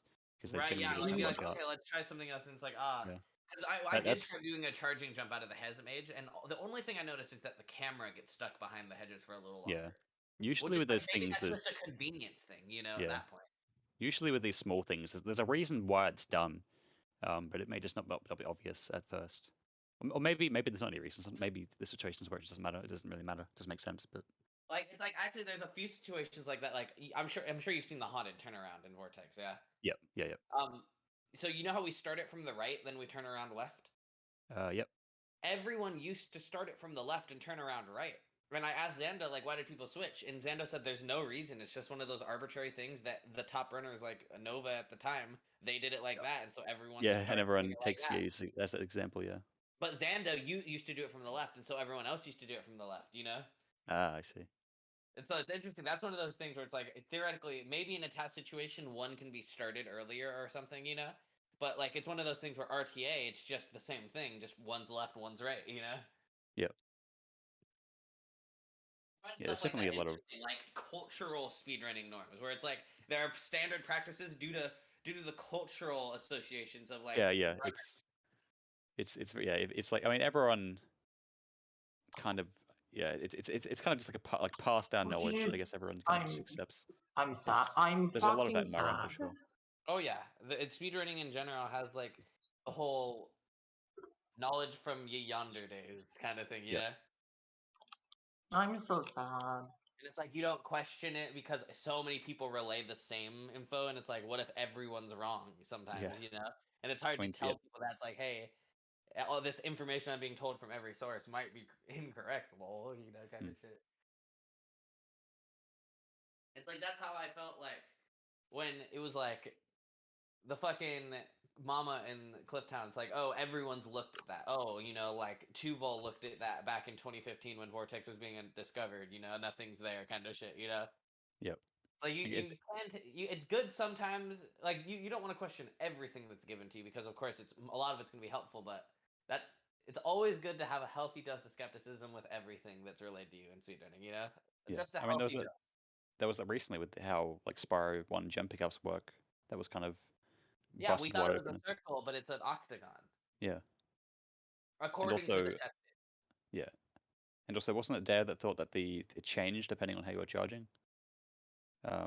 They Like always said that, but I never really understood that. I didn't Yeah. ever think that Sparks changes while you're charging. Maybe it just has something to do with where you are at and what it looks like. Well, you know? it was an illusion, right? It was due to when you're charging, the camera is slightly different, so it gives the impression that there's like a different hitbox for your collection or whatever. But in reality, it doesn't change at all. Right, yeah, that was my guess. It didn't make sense to me when he said that, but yeah, that's something that's interesting. I But, hope like the weird thing is also like the fact like how spring chests are collected during supercharge. Like they get collected without sparks as well, right? But like if you don't have if you destroy them with super flame, the gems just fall to the ground. right. And they don't auto home in. So spring chests are kind of weird. Yeah, I guess the object. See, I feel like I could understand that if I figured out this whole object shit. At the end of when I'm done creating these save states, I want to know exactly how Sparrow 1 spawns shit. Yeah, but like the fact that like spring chests are inconsistent between like supercharge and super flame probably. I feel like at this point that they are just inconsistent.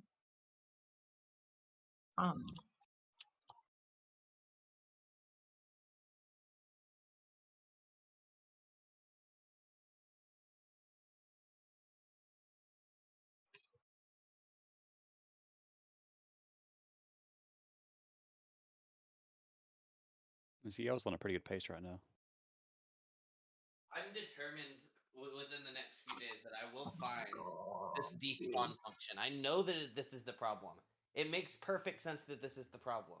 When I despawn Sparks, everything works again. I'm stuck in a despawn loop. I just don't know. I hate knowing what the problem is, but not knowing where to look. That's I would be less frustrated if I didn't know what was going on. But I do know what's going on. I just don't know where.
I'm at least happy I'm at where I'm at. Sometimes I need to take a moment to appreciate the fact that when no objects are spawning, save states just work. That is nice.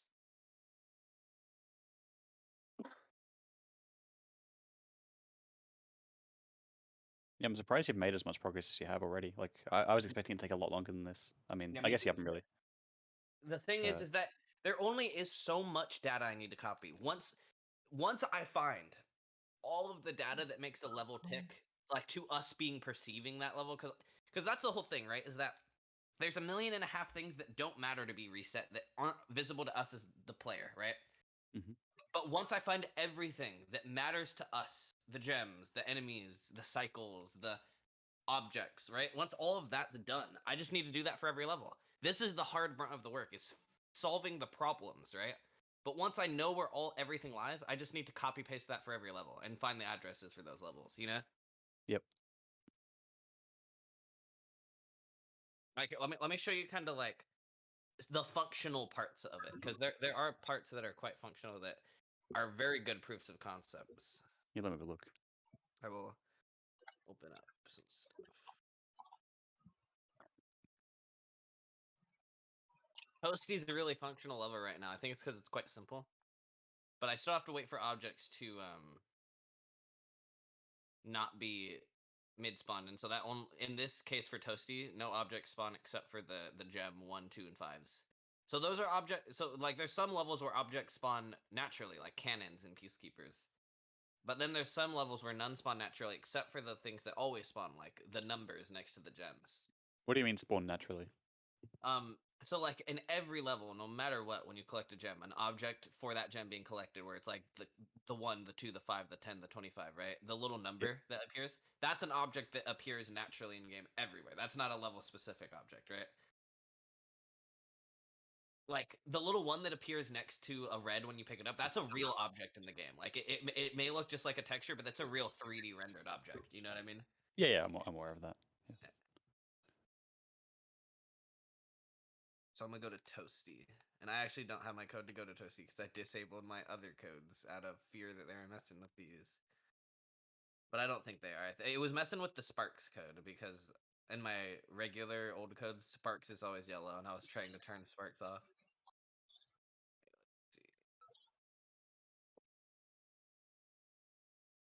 Let's say it's all said and done, and you managed to get it working. How do you intend to like implement it? Like, what do you see the kind of the final implementation as being? It will be as simple as you press L3 in any level or homeworld and press R3 and you will load to that state with every enemy and yourself in every exact position. It'll be just a save state, no ifs, ands, or buts. You know what I mean? Like Just sorry, is it there's like set custom ones or ones that you've set like no, manually? like you're setting these yourself. You are like okay, well, nice. Okay, that's very cool. The saving is not even the problem. The saving was the easiest thing because the biggest part of this cheat engine is that it gives you access to the entire PS2 RAM. Oh yeah, so you could probably imagine there's not a lot being used when you're doing a PS1 emulator, right? Yep. So I just saved a state right there. I did that personally. So I press R3, it loads it, right? See? Yes. So like I'll collect these gems. I'll wait for these objects to despawn. Now, see they're back, right? Nice. I can collect them. Everything's fine. I'll What flame happens if you dog and the shepherd. The shepherd's dead. I'll pick up the gem because that's an extra object. That's another glitch. I have to make sure the object counts the same. Okay, so dog flamed, shepherd dead. Load the state. Gems back, shepherd back, dog not flamed anymore, right?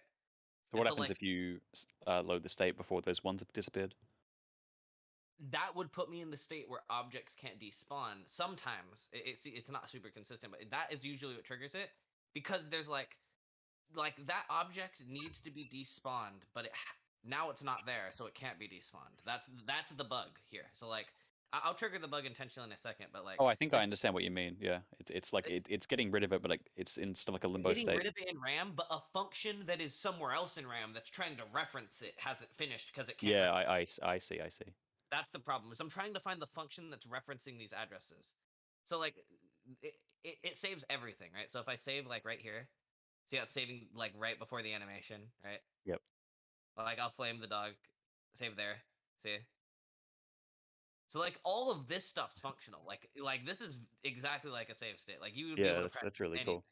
You know what I mean? Like another good example. Like, let me just die real quick. I'll save it right before dog proxy, so like you can practice the position, but not like or just the X press, no position. You know? It's like, see what I mean? Right?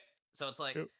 but here's the big bug, right? So if I'm about to pick up a gem, let me see. Sometimes Toasty's the most working level, and that's what makes me confused. Is it doesn't seem to happen very much in Toasty. But let's see. I think I triggered it. Yeah, see, now the one is not popping up, right? So I was mid orb collection, right? So Yep. the function was like, okay, Spyro's about to pick up this orb. It needs to be despawned. I despawned it myself forcefully. So now the game's like, wait, why can't I despawn that? So therefore, I can't spawn anything else. The ones won't appear. The gem from the dog won't appear. The gem from him won't appear, right? No, this is the big bug. This is what makes me think that this is just one bug across everything, because all the levels are saving every enemy's animations, all the gem positions, everything's fine in every level. But this bug is persisting across every level, which makes me so sure that it's just the object despawner bug. And once I fix that for one level, everything's fixed, you know? How do you have an idea of how you could fix that if you find the function? Yes, I would just need I just need to find the RAM address that is like triggering the there's every function is in RAM somewhere, right? So it's like Yep. there's obviously a step counter for like where in the function this is triggering, and it's like trying to reference all like if I could just save that area during the save state, and so when I load it back, the function is where that function was at when I saved the state, i.e., not being used at the time, right? As if there was nothing. I see. Like there is something in RAM that is not being restored when I load the state. Yep. That it still thinks it's trying to collect an orb. It is still where I was when I didn't load the state. You know what I mean? It's not Yeah, bringing back. I understand. I just need to like every time I find a new set of addresses I need to save, it's just adding that to the things that get saved and loaded. Yep. That's all I'm doing is picking the specific parts of Spyro that need to be saved. And this is the biggest hurdle so far is Yeah, so once finding you find it, it's as simple as just adding it, and then yeah, it as should soon as I hopefully find fix it, the it's issue. just like, okay, this will be saved part of the save state and reloaded to the Yep. point it was at in the save state, i.e., being able to collect things. You know. So how have you been looking for it? Like what have you been doing to try to find it? So okay, I have a save state in BizHawk, and this is a godsend. At least I have this where it's replicated. I froze some values to mimic what I was doing during a save state. I was saving all of the BizHawk crashed earlier. Let me reopen it. This is Disco Hawk. I don't even know what this is for, to be honest. It's in the same folder as BizHawk when you download it, and I've never used it. But so I have a save state that is exactly messed up, like in my game, right? So like no gems, there's no text is even appearing. Those are objects, right? So I'm in a bugged state. So I thought, okay, well I can just search for what's different about this state, right? In comparison to a state like this that is working, where ones do appear, right? But that doesn't work. This is what me and Newen like. You may have not been in the call at this time. Maybe you were. I think I heard some bits and We were pieces, but complaining obviously just I didn't have the context. So we were just consistently trying to compare this state that's broken to states that aren't to find what's different about them. But when we would isolate the things that are different about them, those would not fix the problem. You get what I'm saying? Like, Yep. there's obviously something super underlying about the game engine that's constantly changing, even if, like, yes, obviously these two states are different. This is broken and this isn't. But that doesn't mean there's just some value that's different, you know? That's the problem. Is like I was expecting there to be just some value that's different between the states, but obviously it's more complex than that. Obviously the values between these things are constantly changing, but they're changing in different ways. You know? That doesn't mean they're the same, and I'm gonna search for one thing that's a 1 and another thing that's a 0, you know? Yep. So I don't know. This is where I'm pretty much stuck. Is I at least have the save state that mimics the problem. I at least know I can look at an entire RAM list of me in this problem, but I don't know where in the RAM to look. Pretty much. Have you I tried don't maybe know. just like saving large chunks of RAM at once and see if you can fix it, and then kind of Yes. find So out? that was my first initial big thing. Is for the first 3 days, that's all I did. Is I tried to save Okay. all the RAM. That causes free RAM problems. I tried to save certain specific big chunks of RAM, like 20,000 bytes, 30,000 bytes. That would Yep. crash half the time. I would, and then what made me stop doing that approach is this specifically made me do this. I copied 600 bytes of data from Spyro's chunk, where like his angle, position, all that camera, yada yada lives, right? I copied 400 more bytes, and that would crash the game, and that made me go, "This is a really volatile approach," you know. So I went to like needle in the haystack approach, right? which is working now. Like I've isolated the specific area of RAM. Like some people in the Discord help me find like specifically where each level would start. You can find a pointer in RAM. It's always the same, but it'll tell you where each level starts, right? Yep. So that's super helpful. But the object thing is the big problem here. And so like if I try to copy like a huge chunk of RAM where like I would think the function would live, I'd obviously get a crash. Like when I try to copy, I've tried to copy way before this level region begins and way after. Sometimes that doesn't crash or not fix the problem at all. Sometimes it does crash. You know, I do try to like extend the range heavily to see like, am I missing something? And generally I'm like, no, it's obviously somewhere way else, you know? And so like just to give you like a brief example of what I've been trying, like this is the most like bare bones like types of searches I've been doing. Like if I open up my RAM list, hold on. Or I'll actually show you one thing I found because this at least tells me something, but it doesn't tell me much.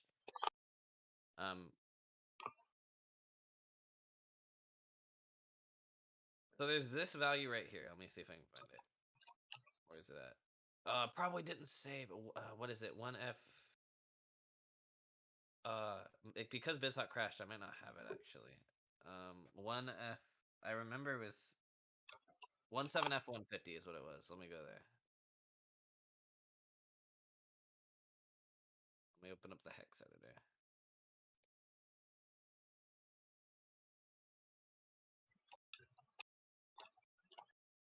Yeah, that is it. Thank God for my memory. Jesus Christ.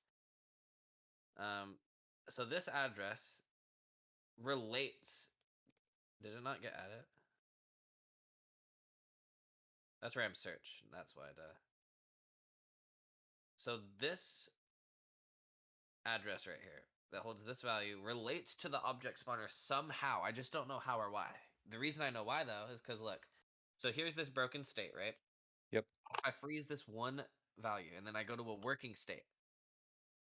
It is now a broken state, right? And if I do vice versa, if I go to this working state, this is a different working state. And there's a reason I have this different working state. If I save the value from this working state and go to this broken state, oh wow, it now works. Fixes it, okay. So I was like, oh, this is perfect. I can just change this value or whatever. Or I was like, I can save this value. But then I'm like, wait, this value is already in the level data region. That doesn't make sense, right? And so the reason it's not as simple as just using this value is because, so watch this. This is another working state, right? I freeze it from here, and I go to the broken state. It's still broken. Ah, I That's see. weird, So right? it's, So yeah. here's the thing. It's changing from more than just two values. So like right now it's at 2FF0FF. Now it's at 2FF000. Now it's back to the FF. It's obviously when this cannon keeps being despawned and spawned. Do you see that? Uh-huh. So this is some kind of referencer of what objects are being spawned and not. Right when the cannon disappears, FF. Right when it comes out, 00, right? So this is a volatile like number. This is more than just 1 or 2, and it's like for some reason this is not the core timer. What I mean by that is like if I set this state of this timer back to what it was when the state was saved, that's obviously not enough to fix the problem, you know? I have finished a run. Wow. Hell yeah, Lucia. Congrats. Was that a good run? Hmm? Was that a good run? It was something. It was 141. Yeah, yeah. 17, so it's not that good, but it's fine. I finished. The thing you'll notice about it in the broken state is it does not fluctuate at all. There's no changing. Do you see that?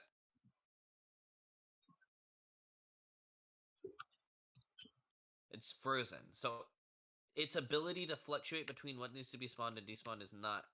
It's broken, but I can't go further from that. I don't know what this value is being referenced from. Like spring chests are broken too. You can see nothing spawns out of them. Yeah, that's But pretty the other interesting. thing we found out is obviously because, okay, we're assuming it's stuck in a despawn like loop. It's trying to despawn and it can't. So what breaks it out of it? What if we could force despawn something? So we can force despawn Sparks by killing him. Watch this. Sparks is now dead. Now the state is now working, right? See that? The Oh, minute interesting. Sparks dies, it works. So obviously we broke out of the despawn loop because we despawned Sparks, right? Yep. But that doesn't give us much more information from that. We tried searching like, okay, what if we kill Sparks on only this broken save state and see what changed? all we really got was info about sparks, not much about objects, you know, for some reason. I don't know why. Like, obviously, something in RAM is changing the moment he dies that lets objects spawn, but we're unable to find it. Does that Sparks despawn work in any broken state? Like, does it fix any broken state? Yes. Could you, like, just, like, force kill Sparks on, like, every state load or something, and then... So that's what we tried to do. So that was the first Band-Aid. You may have heard us called the Band-Aid fix during the call. Yeah, that was what- it's a bit of a hacky fix. I was like, yeah. That's what we tried to do. And here's the problem. If you... So, I'll just show you this, because I can just straight up show you. So Sparks is alive right now. I think I remember Sparks' address, too. I think it's 0... Hang on, I have it saved here. Here it is. So here's Sparks. He's 3 right now, right? So if I poke 2, he's blue, right? Yep. If I poke 0, his object despawns, right? But if I poke 3, that does not bring his object back. Spyro's health is now 3, right? So Spyro's health is tied to Sparks, right? So watch this. 1, 2, 3. Yeah, same in Spyro 2, right? The object, but in the actually no. Yes, it is. Maybe This Spyro 2. yeah, It is. yeah. So the object is tied to Spyro's health. The color of the object is tied to Spyro's health, right? But when I bring the Spyro's health back to 3, that does not respawn the object. So again, that's another thing. Like, okay, what does this have? Like, I don't know how the object spawner or despawner works. You know, that's the biggest thing here. And it's like, so if I kill Sparks, that'd fix the state. But I wouldn't be able to bring Sparks back unless I knew how to bring objects back, which would fix this problem in the first place if I figured that out. Yeah. It was kind of ironic when it was like the Band-Aid solution doesn't work because you need to figure out how objects work to bring Sparks back, you know? Yeah. But yeah, so that's kind of where we're at. That's pretty much all we know. That's pretty much the shit we're stuck at. I messaged the modding Discord with this address that I have that seemed to make a difference, and hopefully they'll get back to me, but I don't have much info to go further from here. But this seems like the big thing to get past. Like, it seems like once you've... Are there any other issues that you know of right now that aside from this? Or one, is this like and it may be related to this, and it might be enemy cycles. So, in Artisan's Homeworld, Stonehill, Toasty, Peacekeeper's Homeworld, and Dry Canyon, those 5 levels all work except for this object problem. They're all the same with this object problem, right? Yep. But Town Square and Dark Hollow crash when I approach enemies that are on a cycle. They're the only enemies that have. They're the only levels that have cycles. In Dark Hollow, there's the guys who go back and the forth. fat guy, right? Yeah. Yep. And then in Town Square, the bulls and the other guys are on cycles. And when I reload the entire level state, when I approach that, it seems to crash, implying that there's some kind of internal timer those cycles are trying to reference that is not happy with not being reset, right? Yeah. So that's just another thing I'm missing.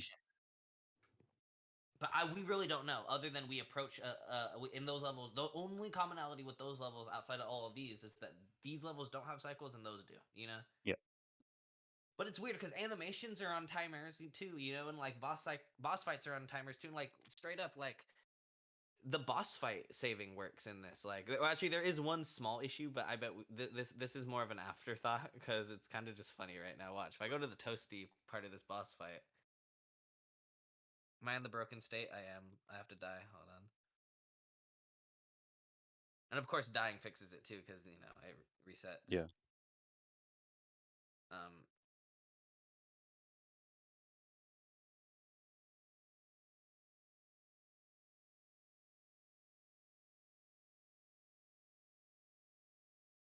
So if I save during the boss fight in certain points, right? So let's say like...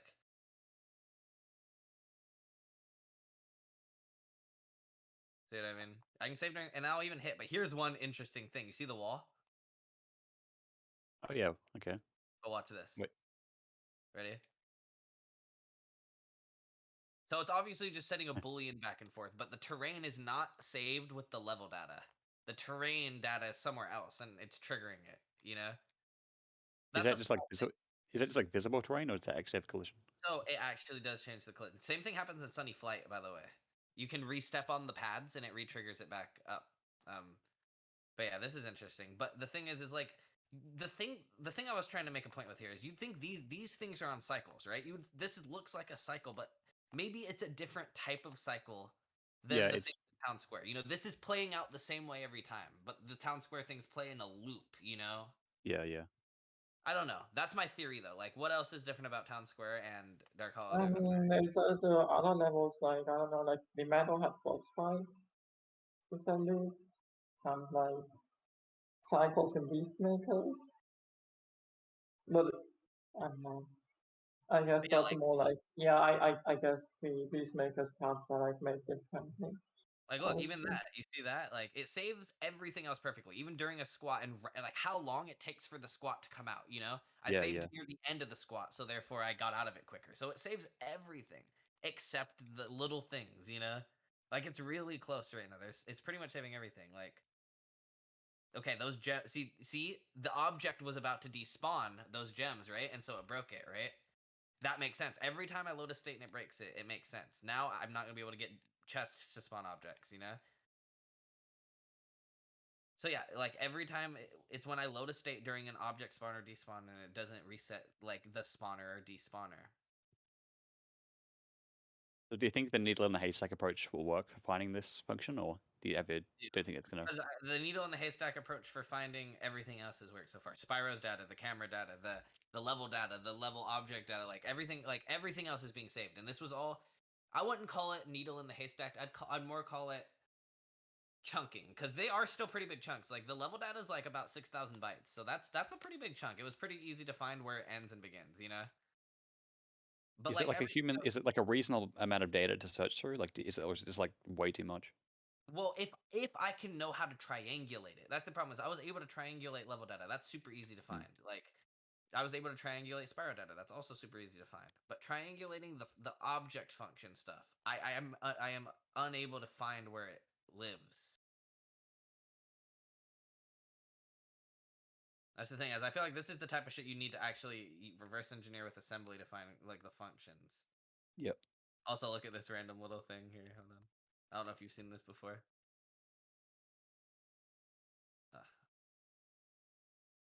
Come on.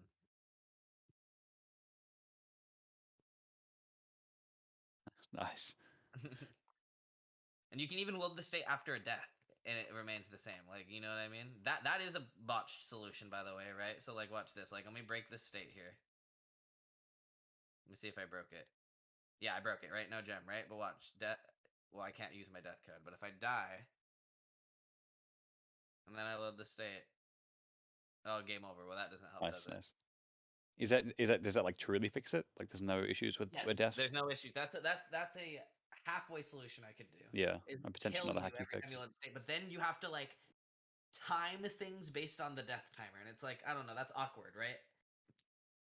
It's like you want it to be instant right when you click it. That way you can time things based on when you click your button, not when like a At black least these screen. are potential solutions if for some reason the real solution doesn't ever work, Yeah, I guess. there are some potential halfway solutions here for sure, but I'm trying to approach this. Yeah, ideally you'd want it to be like you don't want it to be like a cobbled together like hacky like thing. I You want want this to to literally just be like, that's a save state. What the hell? Yeah, You know, yeah. like I can't wait to show this when it fully works. Like that would be so exciting. And like, I mean, it seems like you're getting very close to having like a fully functional thing here. yeah, it's Hopefully. It's really just the little things that are there. Like, I feel like once like in my mind, if I can just load states during object spawns and despawns, there's nothing else that's breaking right now. So I could just mess around in those levels. And then if I do theoretically find myself having to find cycle related things, but that's a whole nother issue, and I'm down to try to solve that, because that's not an overarching issue. That seems to be a cycle specific issue, not like every level will have this problem kind of thing, you know? Yep. Because I'm not getting crashes like that in every other level. Like when I'm loading states when objects are despawned, I was doing it for like 10 minutes at a time in Dry Canyon and stuff, and that's fine as long as I wait for the ones to disappear. Everything's fine for 10 minutes straight. So, but yeah, it's a lot, but it'll get there. I think. I hope. Yeah, I gotta fucking eat, but fucking, it's like, it's just it's so weird because it's not something as simple as just a value that's changed, right? So like, if I'm in this broken state, right, And I where are we at? I go to RAM search, and I'm like, okay. So I'm in the state. I can't collect any gems right now. Right now, that is still true. So I'm gonna say that it's equal to the last time I searched because I still can't collect gems. I'm gonna say, well, now I have no sparks, so that's not necessarily true. I'm getting fucked up. So right now I can't collect gems. I still can't collect gems, so it's equal to.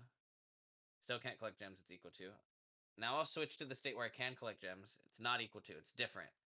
I have a good amount of addresses, so I can still collect gems, so it's equal to the last time. So I'm going to get rid of a bunch of the old addresses. I have 800.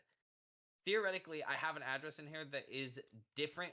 It is different when I can't collect gems versus when I can collect gems. But that doesn't change anything. I freeze it when I can collect gems. I go to when I can't. Well, this time it freezes the game. I have to actually get rid of the flickering runs because those are video-related ones often. So right here, starting from here, down to like here, freeze this. Eventually, we'll like, I'm not gonna do it fully right now, but eventually what we would do is we would isolate it down to the ones that don't crash, and it still wouldn't fix the problem. Like, you would think that one of these 800 addresses has something to do with what changes the despawner, but it never ends up being that way from all the searches we've done. But again, it kind of makes sense though, because this is just such core game mechanic stuff, you know, spawning stuff. You know, this Yeah. is very core, basic. You know, like very early, probably in the development, before like many things. You know, but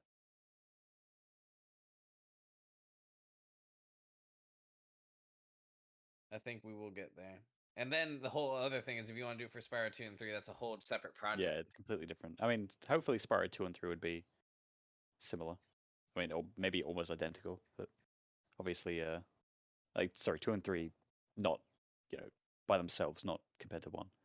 What I can say for sure is making the one where it copies Spyro's position, angle, camera, and all that. That'd be super easy for 2 and 3. I did that in like 10 minutes, so I could make that for 2 and 3. Where it copies like everything about like Spyro's state, camera, position, and you can like save it and load it yourself without the death. You know, like you have to do now. Yep. But other than that, yeah, level data. That'd be. I don't know if this is true. Josh said level data all loads in the same spot in Spyro 2. If that's the case, it'd actually be free. Because they changed the way that level loads and stuff work in Spyro 2, right? In It's- Spyro 1, levels are dynamically allocated. There's a pointer that points to every spot of every level where it's like, okay, this level, the data is going to be at this spot in RAM. For this level, the data is going to be at this spot in RAM. And it's different for every level. It's fine because there's a pointer that dynamically allocates it. So theoretically, there's no problem with that. But they did make it more static in Spyro 2, I guess. Mm-hmm.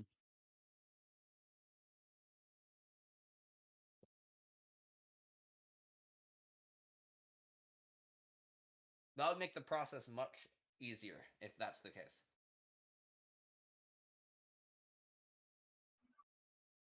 Don't know we had the fucking source code.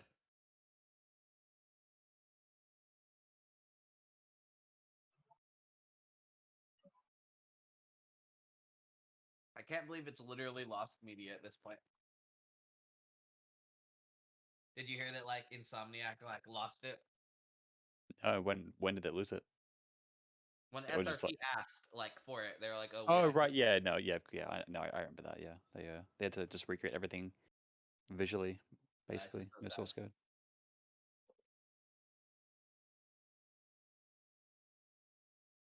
I mean, I guess the thing is about reverse engineering is you can kind of just it's kind of get the source code back from anything really, but it's just a very difficult process. You just need dedicated enough people. When there's a decomp, I'd make so much shit. Yeah, I mean, if someone made some like, I guess you could make the tools to like modding tools and stuff as well at that point. Modding tools is that's a hard project because you have to understand what's being reverse engineered so well to where you make a user interface that's clean enough to create you know, like create pre-built stuff that is functional with the code base, you know? Yeah. Be cool to have the original tools that they used. I mean, I don't know if they use like industry standard stuff or they had their own. I'm sure they probably developed their own internal tools, for, like making levels and stuff. For but who levels, knows? they use Maya. Oh, really? That's cool. Yep. You can actually load spiral levels quite easily already into Yeah, Blender. I've done that with like I don't know if what are they, OBJ files or what are they? So those are just C object files. So it'd be very easy to make levels in Blender, but writing the collision data, that's where I feel like the collision data, you'd have to make like a Blender extension, because the way their game engine stores the collision data is probably unique to that engine. You know what I mean? So you'd have to write a Blender plugin that's like, you could visually see where things have collision or not, and that would store in the object file how Spyro recognizes collision or not. You know? Like then again, like how does Spiroscope or was that program how did they work it out with Well, collision? they frankly apparently has a very deep understanding of the 3D rendering of Spyro. He's one of the most probably he's one of the head people in the Spyro modding Discord. So he's probably one of the biggest OG trilogy resources that we have. Him and Outro 50 seems extremely good resources for like the reverse engineering feats of this game so far.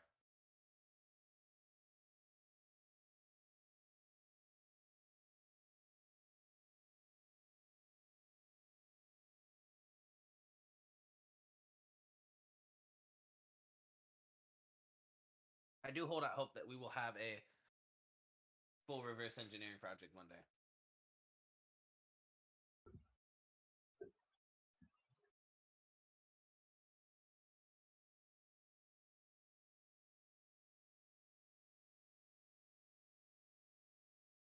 It'd be nice if God, it seems like having the tools of something like Mario 64 would be crazy. Like it's so easy to create like custom content in Mario 64. It'd be so nice to have just that kind of stuff in Spyro. Like the process of like making like custom geometry and levels and stuff in Mario 64 is like so simple. Yep. You can literally just download like fucking any 3D modeling software like SketchUp or whatever and just make your own levels.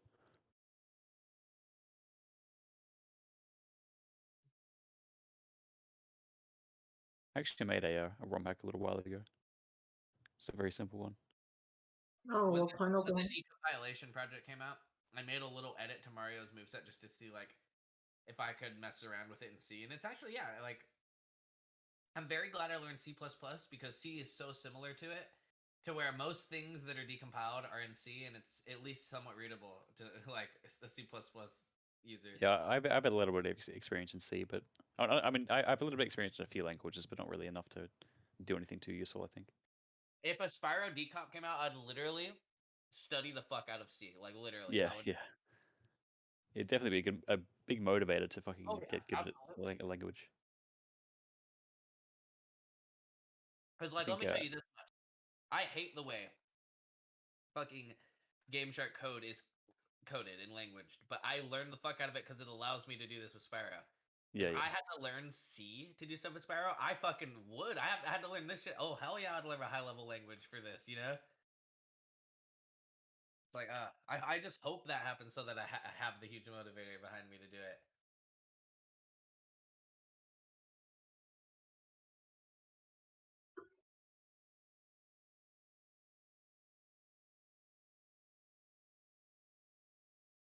And look, I hate to be that guy, but I'm gonna say it. I hope it really is somewhere on some fucking guy's hard drive who stole it from the studio one day years ago and he leaks it. I really do. That'd be sick.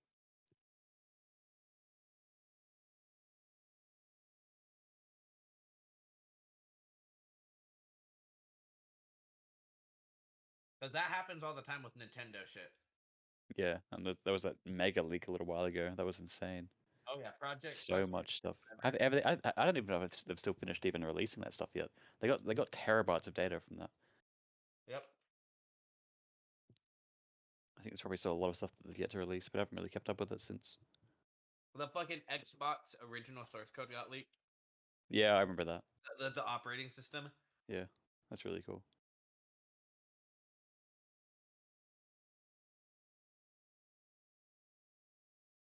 You kind of look at that stuff just for like the comments, because like that's something you don't really get with decomps, right? You don't get the comments,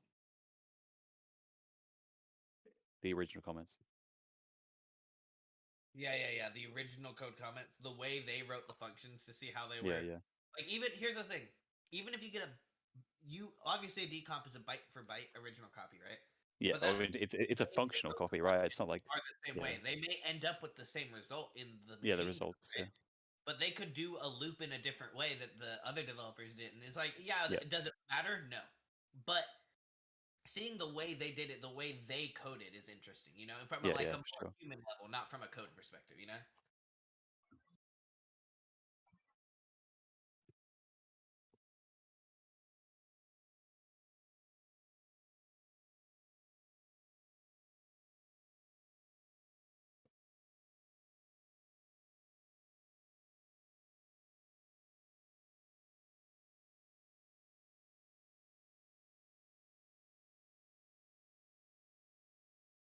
I can tell you right now, the first thing I'd work on if a fucking decomp came out would be like a Yusamuni style project where it's like straight up like full practice ROM, you know?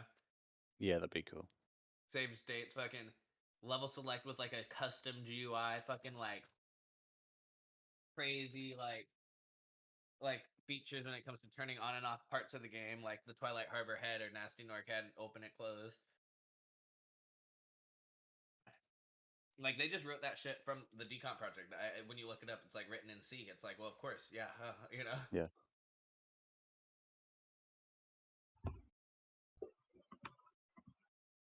I wish, man, yeah, I wish Spyro was more worldwidely acclaimed. Okay, here's the thing. I think the thing I find so interesting is like everyone knows Mario, but I feel like a lot of people know Spyro too. Like maybe not a lot of people grew up with it, but a lot of people know Spyro, and so Mhm. it's so surprising to me how much bigger Mario is from a speedrunning perspective nowadays. And I don't know if that's just because when speedrunning started, those were kind of like the symbolic speedruns, you know? It's like Yeah, I think. Spyro is a very small community for how many people know the character Spyro. Yeah, you know? yeah. I think it's just the difference between like Nintendo games and non-Nintendo games. Like Nintendo games just tend to be much larger speed games in general. Yeah, that is interesting, you know? Like even like really well-known games can have like tiny speedrun communities if they're just not Nintendo. Yeah, that's true. It's interesting. The Sonic games have a pretty decent community, but also Sonic Yeah. Fast. That kind of Yeah, makes sense. that makes sense. Yeah, I mean, yeah, I think a lot of people kind of, I mean, these days it seems almost like Sonic has just been kind of like, I don't know, I wouldn't say it's like a Nintendo character, obviously, but it's just kind of like one of the. I think just as a character, Sonic is just so popular that it doesn't even matter like who he belongs to. I It's just an mean, insanely popular character. these days Minecraft has suddenly blown up in Yeah, speedrunning. that's also true. Yeah. Like it's just like I'm pretty sure like a couple months or a couple months ago there was like probably not many Minecraft speedruns at all, and like it was just lately I think, right? It was. I mean, it was like I feel like it was probably like a year ago or something. I don't know when Yeah, it was. yeah, I don't know when yeah. it I blew guess up. yeah. You want to know what I think it is? I think it's like, okay, Deo's a pretty big personality for Spyro. Don't get me wrong, but we don't have like a Swift or a Shift is his name, right? Like you know the guy who plays Battle for Bikini Bottom. There's this like really popular YouTube guy, and he plays SpongeBob Battle for Bikini Bottom, and like sometimes that's what propels a speed game. You know, like why is SpongeBob Battle for Bikini Bottom such a popular speed game? There are huge personalities for it. You know. Yeah, that's interesting. You wouldn't think it would be like Like who make YouTube content about their game, you know? Same thing with like fucking there's this guy there's this guy for Wind Waker HD specifically. And he's like a huge YouTube content creator. I forgot his name now, but like we don't have one of those where it's like raking in hundreds of thousands of views every video for speedrunning content. It doesn't matter what game it is though, you know? actually really interesting looking at the top speed games on speedrun.com. It's like very some very odd games in there. Like obviously you got Minecraft. I guess Five Nights at Freddy's Security Breach is a really popular speed game for whatever reason. But it's it's extremely short. I see. But have you ever watched EasyScape's video where they have a day to teach someone the Spyro 2 run? I think I have. Yeah, I've seen a few of his videos. Spyro was in the chat during that. It was cool. That's cool. Is he the one that made the just like the trick bounty videos? Or is it someone else? Like when he it's like someone's like playing a game and he tells them to like do a speedrunning trick and Yeah. EasyScape did that. yeah.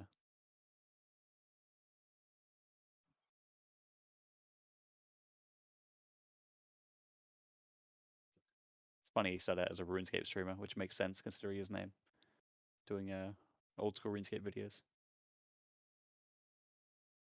I wonder when he switched. Let me look. When did he make the switch from RuneScape to speedrunning? Hello. 5 years ago. Hey, what's up? I just heard you mention that EasyScape video. I was actually supposed to be in that video, but Really? from my Wait, how did you hear that? Was that in Derek's stream? yeah. Yeah. Wait, you were in that video? I was supposed to be, but then I got accepted into a conference and I had to prepare my slide my speech, talking everything in paper for the conference instead. Oh, gotcha. But yeah, I still got the DM somewhere of him proposing the idea to me, etc., and planning it out. It was so cool to watch with a game like that is small like Spyro 2, you know? It's really cool that he appreciates that game. I wish he shed more light and love on it because, he appreciates it. Yeah, I see him around. The reason that he actually DM'd me to ask me was because I helped. I helped him learn Spyro 2 in his chat back in the day. Oh, that's cool. So What did he run? 14 right? Yeah. I remember he got a sub 30 as his last video. Yeah, my first DM with him ever was him asking me do you know how a White Swimming Air works in OG 2 and 3? And I was like, yes. And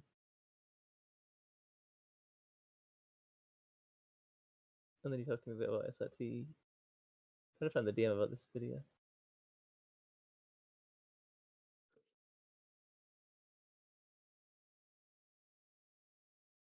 Oh yeah. Hey man, would you be interested in collabing on a video with me? I want to do a donating to casual streamer video. And for one of the people I want to teach them Spyro 2. I already have a good candidate picked out. Just let me know. That's funny. And then I joined a voice call with him, and I guess maybe I'm not sure if it's his friend or if it's like a producer that he has or something. We talked about all the details. Maybe do you know the name Beescape? Yeah. That's his he's done a few videos. They collab, they help together. Okay, yeah, it was those two I was in a call with talking about it. And then the next DM was him asking me for details about Retro, because some guy had been trying to cancel Retro. I've been trying to cancel Retro for questionable Discord posts.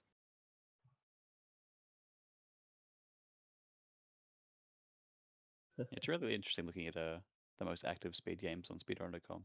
It's funny. Apparently, Spyro 1 is the most active PS2 game.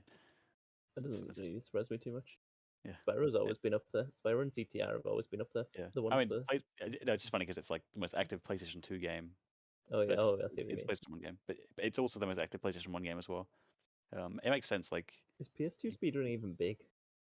I don't know. I mean, you got. Is there any PS2 games that aren't PS1 games that are big? I guess there's you Ratchet and Clank and Jack. And for the Jordan. Yeah, and I mean you got Battle for Bikini Bottom second place apparently. You got the Final Fantasy games. Xbox, though. At top level, that's played on OG Xbox though. Yeah, a bunch of these games from this generation are better on Xbox. Yeah, I mean you got the Sly games. Yeah, there's a lot of PS1 games in this list, but it's interesting. It's mostly just it makes sense. It's mostly just kind of platformers. I guess. When I think about PS2 games, I can't even though PS2 is the biggest the most successful console of all time, I can never really think of PS2 games very much. It's just had a lot of okay games. They weren't all. None of them were really bad. There was just a ton of pretty okay games, you know. Yeah, I don't feel like many franchises really when you think of Xbox, you think of Halo and stuff, you know. Yeah. When you think of PS1, you think of Spyro, Crash, all that. When I think of PS2, I mean, it's Jack. I guess it's Jack and Dexter and Ratchet. I think of like Ratchet. For some reason, my mind goes to like Need for Speed Yeah. Underground. I don't know why it goes there, but it goes there as well. But yeah, I probably it's interesting. I kind of agree with you. Like, I guess Shadow Colossus as well. I don't know why my mind goes there for PS2, but it does. That was pretty popular, yeah, but I guess I didn't grow up with that. When I think of PS2, the first game that comes to my mind is like GTA. Yeah, GTA. That's all, like San Andreas and stuff. Yeah, I guess I think of GTA as being like, for some reason in my mind, GTA doesn't exist between PS1 and. Even though I played them, like for some reason in my mind, whenever someone says GTA, I just think of either the PS1 version or like the modern versions. Yeah. I did play GTA like 2 and 3 on PS1, or 1 and 2 on PS1. Yeah, 1 and 2. GTA 1 and 2 are absolutely hilarious. It's like a Flash game, like top down. It is like a Flash game. Yeah, it's Flash game vibes for sure. Some red blob just runs up to you and shouts, "Give me your wallet." Wait, Crash Bandicoot 1 is 4 active runners, really?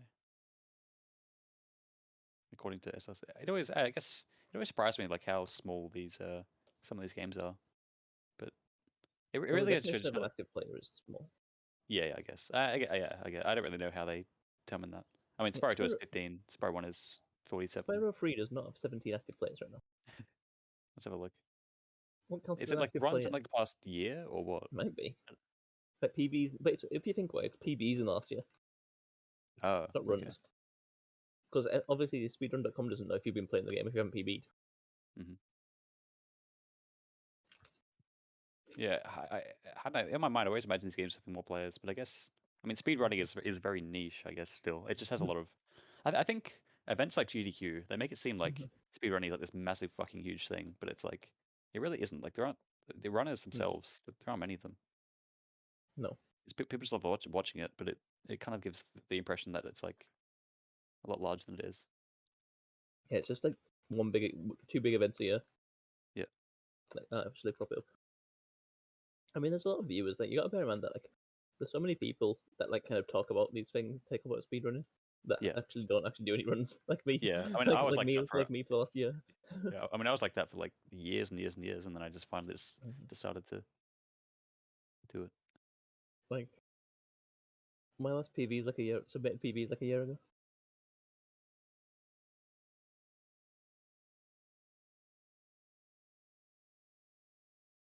It definitely is a bit of a time sink. It's like you have to either be doing it as like a full-time job or just have nothing going on with your life to be able to speedrun, I guess. Which is my situation right now. Or maybe I'm sure some people can balance it well, but you can do the odd run, but like you can't grind properly. Yeah. Like imagine if you have a kid. Like, it's not you have a kid. You're just asking for like you'll be on PB base, and suddenly your kid needs something. I have Bugs Life 3 active runners.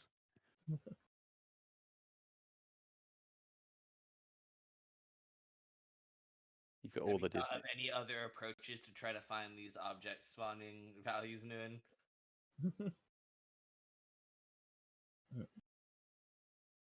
Have you not? There's nothing you've tried worked. You know, every time I search for anything, it doesn't really help. We know what can trigger it, you know, but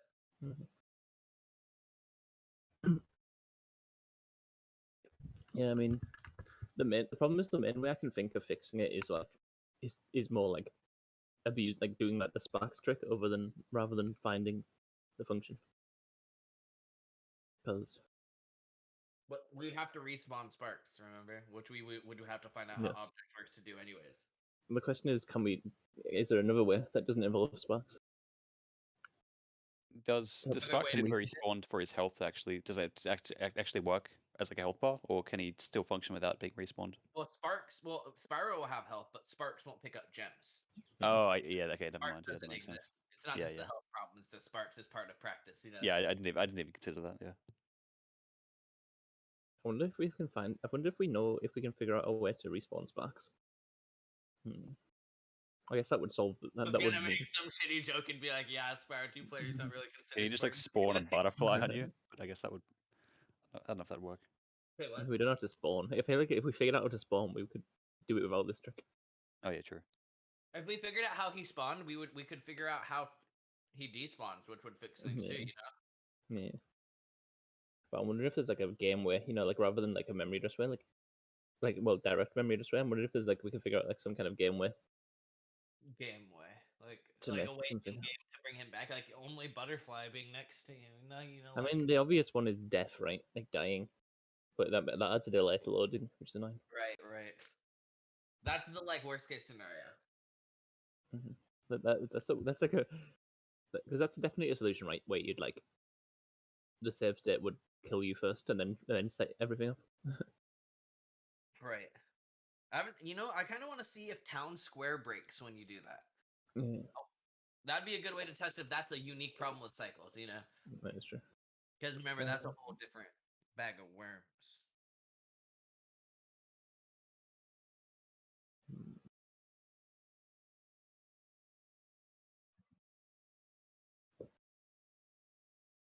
Like, the fact that you haven't been able to find it with the memory address thing is weird to me. Yeah, that's It's how kind it of was weird. when I was making my fucking my credit skip code. I couldn't find anything relating to when he fucking when Nasty Nork needed to die, and eventually I just found something and it worked. So I'm hoping it'll be like that one day. It kind of strikes. I don't know. I'm still kind of suspicious about how the memory addresses work with regards to like functions handling unexpected errors. I don't think this is a.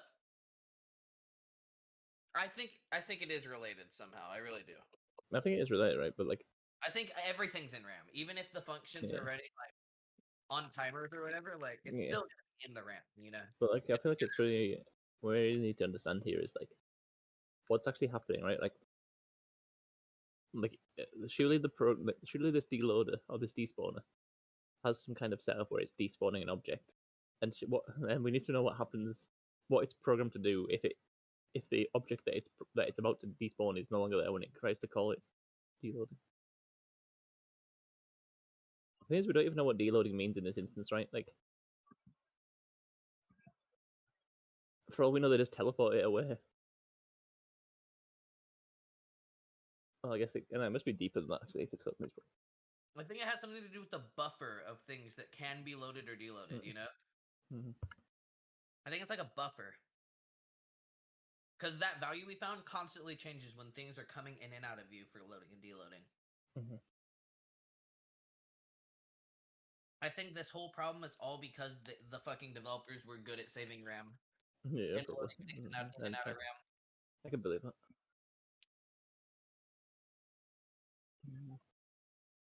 It's just, I just don't understand why Sparks deloading fixes it, but not like a Cannonball deloading.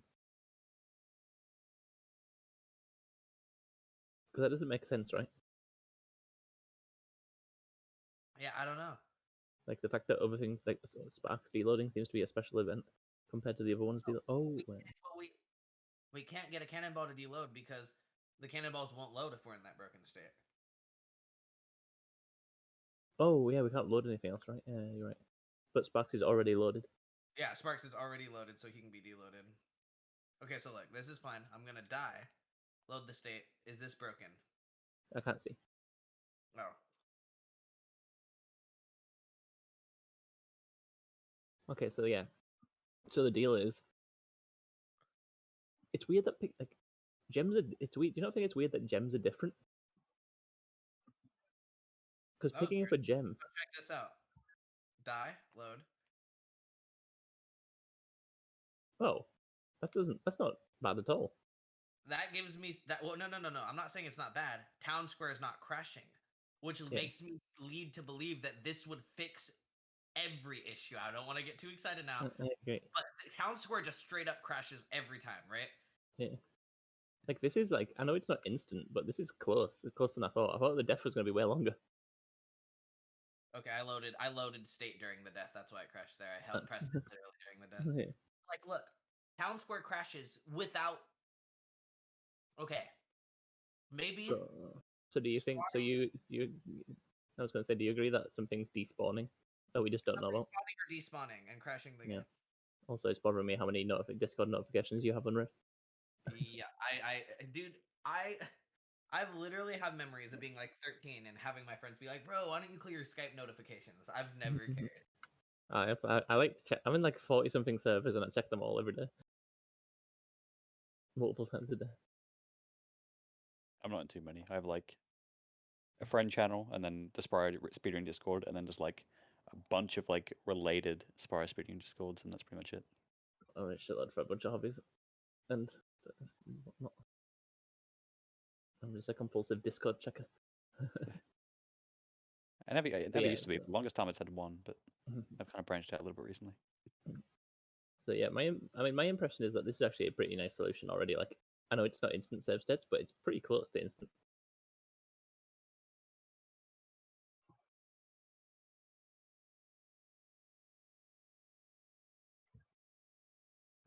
Maybe. I mean, this is already on the back burner as an idea. And yeah, but what the point I've been trying to make is not that we could just go with deaths. It's that Oh towns yeah. I towns know. are Yeah. by the overarching object problem, you know? Well, that's what I said, right? To me, that suggests that there is something secretly deload, like secretly spawning or needing deloading, like constantly deloading in Town Square. You get me? Yeah. But what is it? What is this mysterious object that's in Town Square and Dark Hollow? Is it cycle? Is there something to do with cycles? Maybe cycle is spawn Ooh, stuff. I don't know. I have an idea. But I mean, it's completely out of thin air, but suppose that the cycle, like let's say like the Dark Hollow Knot. It's easy to talk about the Dark Hollow Knot, or like these bull paths. is that hat an object? Watch. Maybe. But I was thinking about the start and end points of the paths of these bulls. I was thinking like the bull gets to the end point and it spawns in a new path for him to walk. You know what I mean? Mm. Like the end point every time he stops, it'll spawn the end point at the other end of the path of the patrol. But see, No, look, that one doesn't make sense actually, because then the bull wouldn't move. Once it broke, the bull wouldn't move anymore. but yeah, dying and then doing it, the save state works fine. Okay, I want to see this. This is a really good example. Let's see.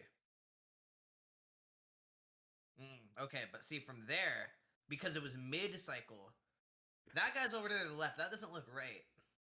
What do you Have mean? you tried killing on the balls and then loading it or saving it or whatever's causing the crash? That, I think that did work. If I remember correctly, that did fix it. I don't remember. At one point we definitely had a crash, even though the bulls were all dead. Okay. But then you messaged me and said that it didn't happen anymore.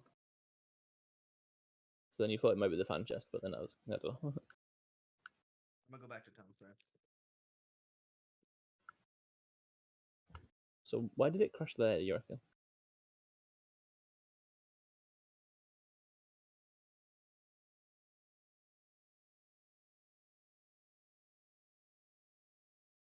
Because maybe it was mid-cycle when I saved the state. Yeah. Because the only the difference there was that I saved the state not at the beginning of the level. I saved it mid-run. Yeah, but I don't know. That seems odd.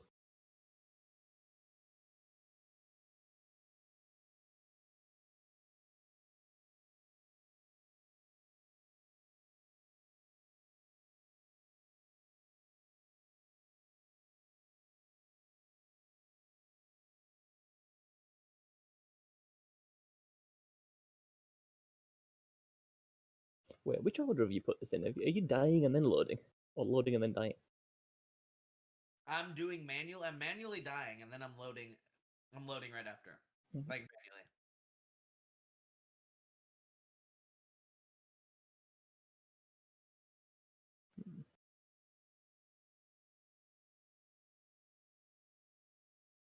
So like when it crashes, it could just be that the def hasn't. The def like we need to like because the def obviously needs to stop all of these animations, right? The def needs to reset all of these things. Right. So like, but die. Load that. This is fine.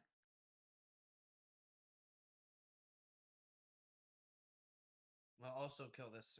Was that bull stuck? Let me It's- go recheck. Yeah, it kind of looked like it wasn't moving. This might be one of my old attempted fixes of Town Square that's like halfway. Oh well, that doesn't help, does it? I'm just paranoid that my idea is right and that the cycles do have endpoints. So the bull's now stuck in his path because he doesn't have an endpoint to go towards. Is it true for every bull in the level right now? Well, these No. ones are moving.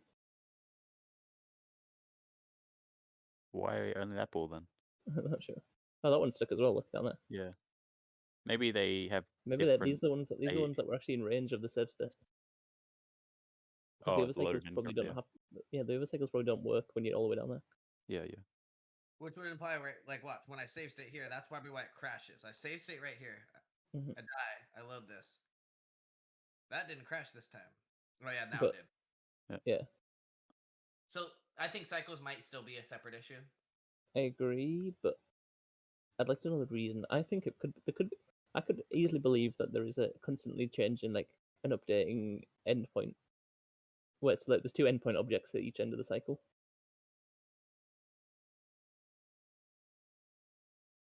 And every time that you reach the endpoint, it spawns the opposite endpoint. Right, yeah, there might be some object spawning and despawning that have to do with object spawning that is, yeah, I get what you're saying. Yeah, to give the NPCs a goal to end up to touch before they turn. Yeah. I wonder if we could manipulate the petition somehow and have them walk off somewhere.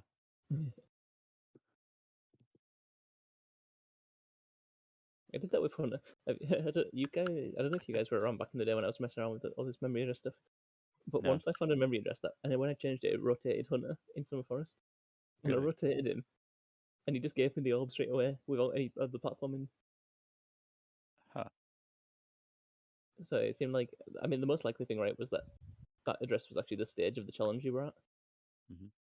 And that his rotation was tied to the stage of the challenge, Ah, I see. Ah, yeah, that makes sense. I'm guessing.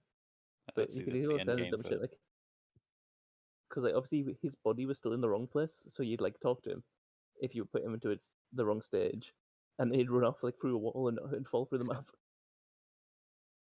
That's the end game for like all speedrunning. Just somehow finding a way to manipulate the memory in in game and just skipping entire orbs like that. Yeah.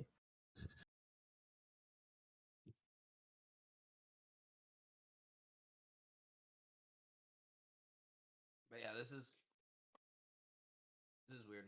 I'm gonna check to make sure my Town Square code is a regular one and not one of my like weird I variations. think you should maybe put this fix to the Dark Hollow one and just check to be completely sure.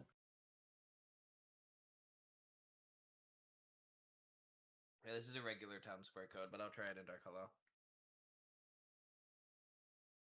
Definitely does seem like cycles are still. I mean, This is a regular code. I do reckon that it could be like cycles are their own issue, but they're still because of the same problem. It's still a deloading thing, Right. but it's one that's not solved by death. This time it's crashing randomly because things are spawning and despawning on their own. While on Dry Canyon and Peacekeeper's Homeworld, we trigger the spawning and despawning. Yeah. Or at the very least, we didn't always trigger it, but the dying cancelled it.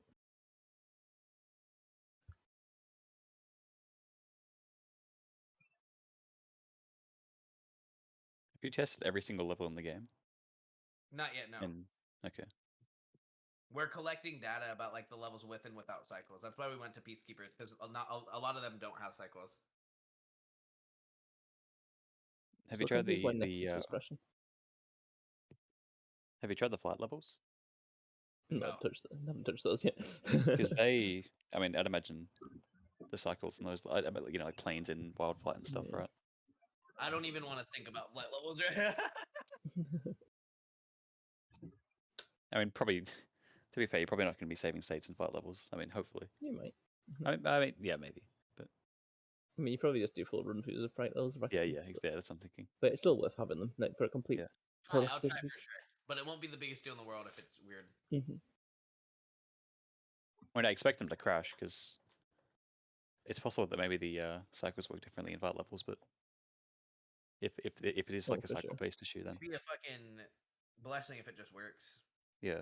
There's a chance it could just work if we fix this cycle issue. There's a chance that flight levels will just work. Getting towards for sure. Mhm. Okay, so save state. Collect some gems. We load the state from fairly close to the north in the patrol.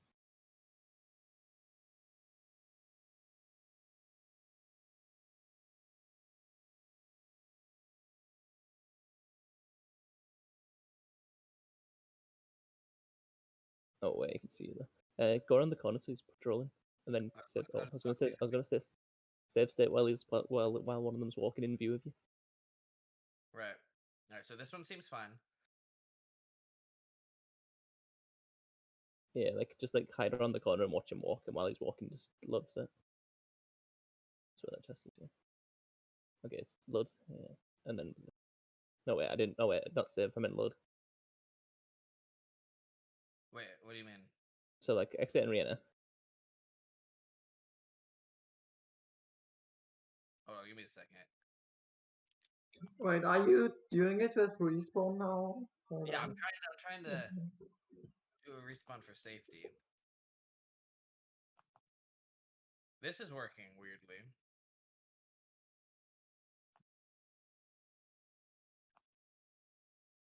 That was a regular respawn. But watch, if I go over here and I don't respawn, will it break? Let's see.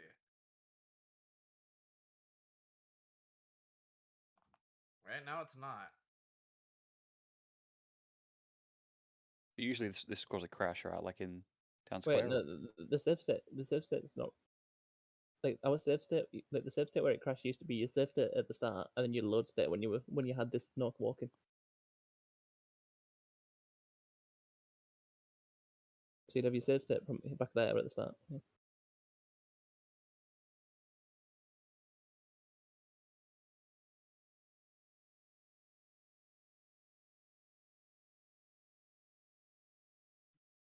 And what used to happen would be it would be crash. It'd crash when you got too close.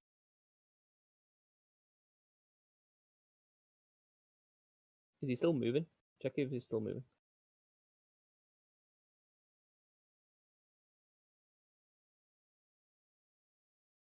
Okay. Why does this guy behave differently? I guess there's I don't know. I'm going down the rabbit hole a bit here, but there's a chance that this guy's. I have a theory. Mm-hmm. This was very early on in us finding out about the object shit. Let me break this naturally, intentionally, and then go over there and see if it just hard crashes. Do you get what I'm saying? Okay. So watch. It's broken right now. The gems should not collect. Okay, they did. Let's see if it's broken now. Okay, it's broken. Okay, it crashed. Yeah, see. So in the state in Dry Canyon, when it's like this, it won't crash because there's nothing spawning or despawning, right? Yeah. I don't know. This is weird. But why? I could see the knock being immune to the bit getting stuck thing like the bulls because of the knock actually is programmed to stop if it sees you. Okay, so Dark Hollow seems like it works just fine if the object thing is fixed, you know? Mm-hmm. Town Square seems quite unique so far.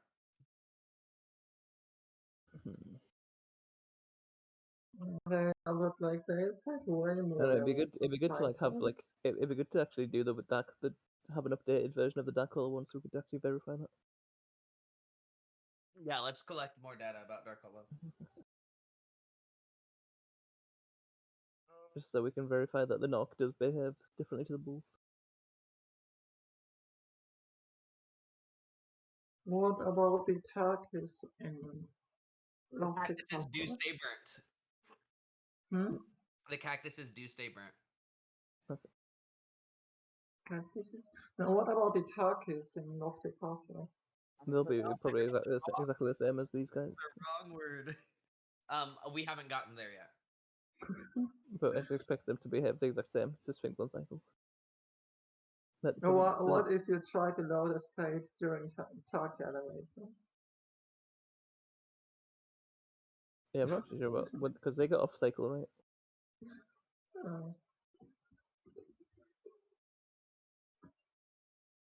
You know what we might just have to try at some point? Hmm. Just saving certain random chunks until we find the chunk that has to do with this function, because there's only so much RAM. True. There's The only True. 200,000 bytes. actually, it's actually an interesting idea actually that the turkeys might be immune to this issue because they already know how to find their way back into a cycle. Potentially. So how much of the RAM can you actually save? All of it. You can save as much as you want. You can save double the PS1 RAM. It's loading it back that's the problem. You can load back as much as you want too. You just need to not load back textures or things, because that corrupts VRAM. That's why I can't save the whole PS1 RAM and load it all back, because it'll corrupt Oh, things like the VRAM. But if I just save game stuff and load it back, that's fine. So essentially, there's no limitation on how much to save and load, just where and what I save and load, you know? oh. You need to pick and choose very carefully.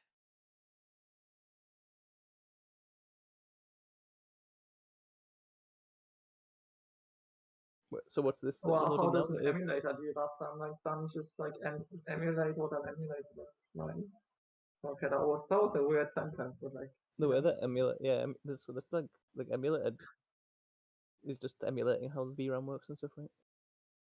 Hmm.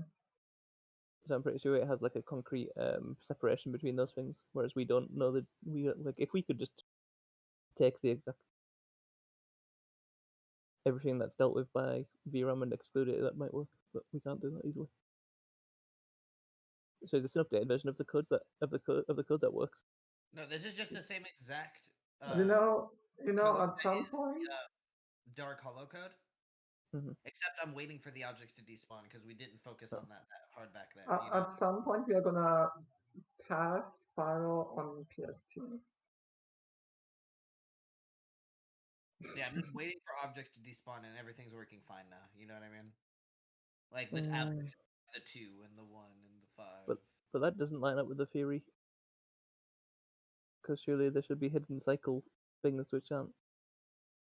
Yeah, I don't know why Town Square's acting up. Could be the hat. Could be the what? The hat. The hut. Why would it be the hut? No, the hat. The guy at the Nox hat. Oh, it could be the hat.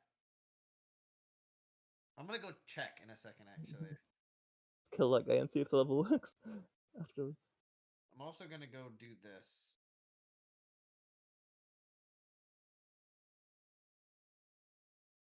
I mean, there's also the idea that the bit builds are just implemented differently because different devs. True. Yeah, I have to read different people's fucking code pretty much in RAM. Okay, wait for everything to despawn. Okay. Cool. It's back. I can't open it. The key should be back. I have yet to have a crash when doing things properly, waiting for things to despawn. So, yeah, the key is back. Wow, this is a possible jump. Hold on.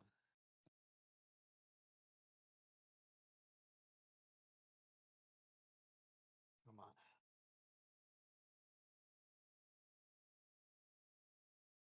Yeah, this jump is literally free. Why don't we get that? Free. It's free. It's free on PAL. Oh, I bet. There it is. Grab the blue.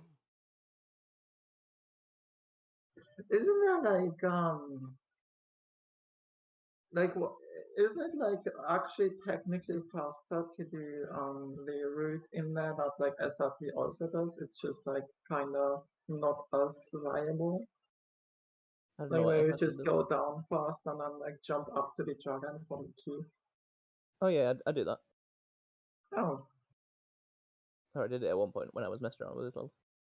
Yeah, you can do that and it's fine. It's not bad. I wonder like what the technical time difference would be. I feel like it was really like 0.1 second. This kind of I could be misremembering. feel like people talked about it well, and I messed around with, and I was messing around with it. I was like, oh, this is pretty.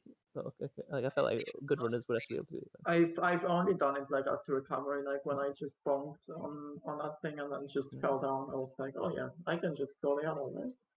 So, Did your dragons just go um, from 18 to 16? Yeah, that's normal. So yeah, look, like I can save and load anywhere here so long. Oh, but right when I talked to the dragon, did it break or did I not? Okay, hold on. Let me see if dragons broke it. I don't know if it was the dragon or if I just was dumb with it. You know, like if I think I may have not waited for the chest to disappear all the way. You know.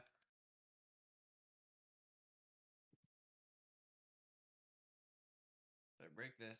Oh, yeah, I probably just didn't wait. Okay. In Town Square, Or is this an object? Yeah, I was about to say, defeat the fairies. Because she despawns right when you go out of range of her. Oh, Yeah, no, it's the fairy. Oh no, it's not the fairy. Okay, that was it. Wait, I was complete.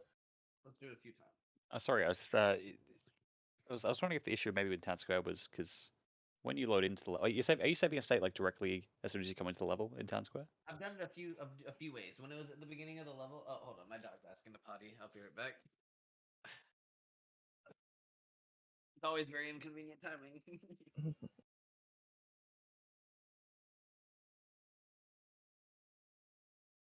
So yeah, it's just funny because I would assume that does the issue pop up if you like save a state near the Nork in the tunnel? You tried that and it didn't seem to. Okay, never mind. I was wondering because if it was like a distance thing, because obviously Oh. you're quite far away from the Nork at the start of this level, but you're quite close to the bulls at the beginning of Town Square. So I don't know if I'm like the position of the state understanding itself that would matter less and relative to the less, cycles of the honestly. enemies.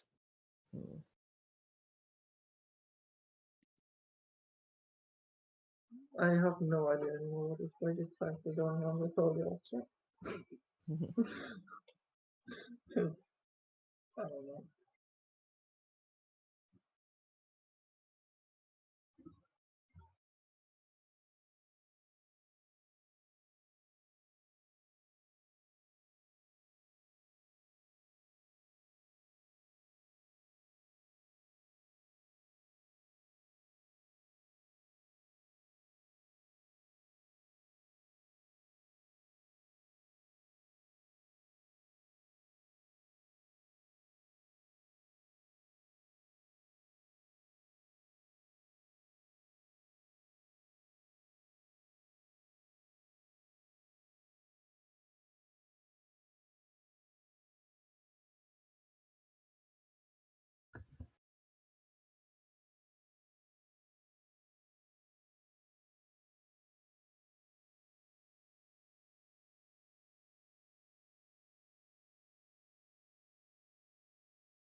It's 6 a.m.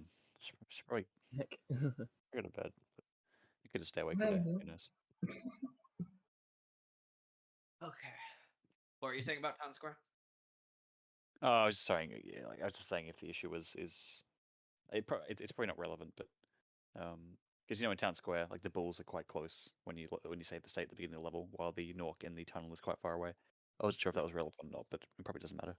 Probably not. Yeah, mainly because like, so if I go over here, let me make sure that object's disappeared. As long as no objects are spawning or disappearing.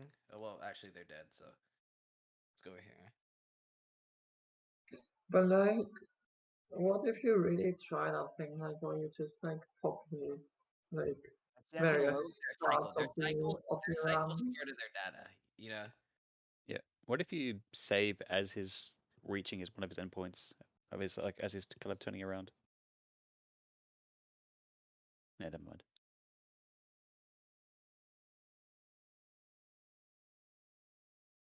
That's what. Yeah, it doesn't seem to much to do with that.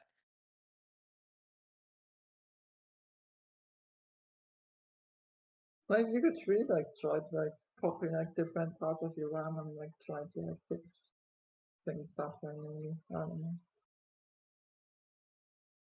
Like what you said before. The what specifically? No, like didn't you say like yeah, like you could maybe like try with like just copy various chunks of your RAM. Yeah, that's like, brute see if forcing it at that fixes point. it. I may have to do that though. Like, let me see something real quick here.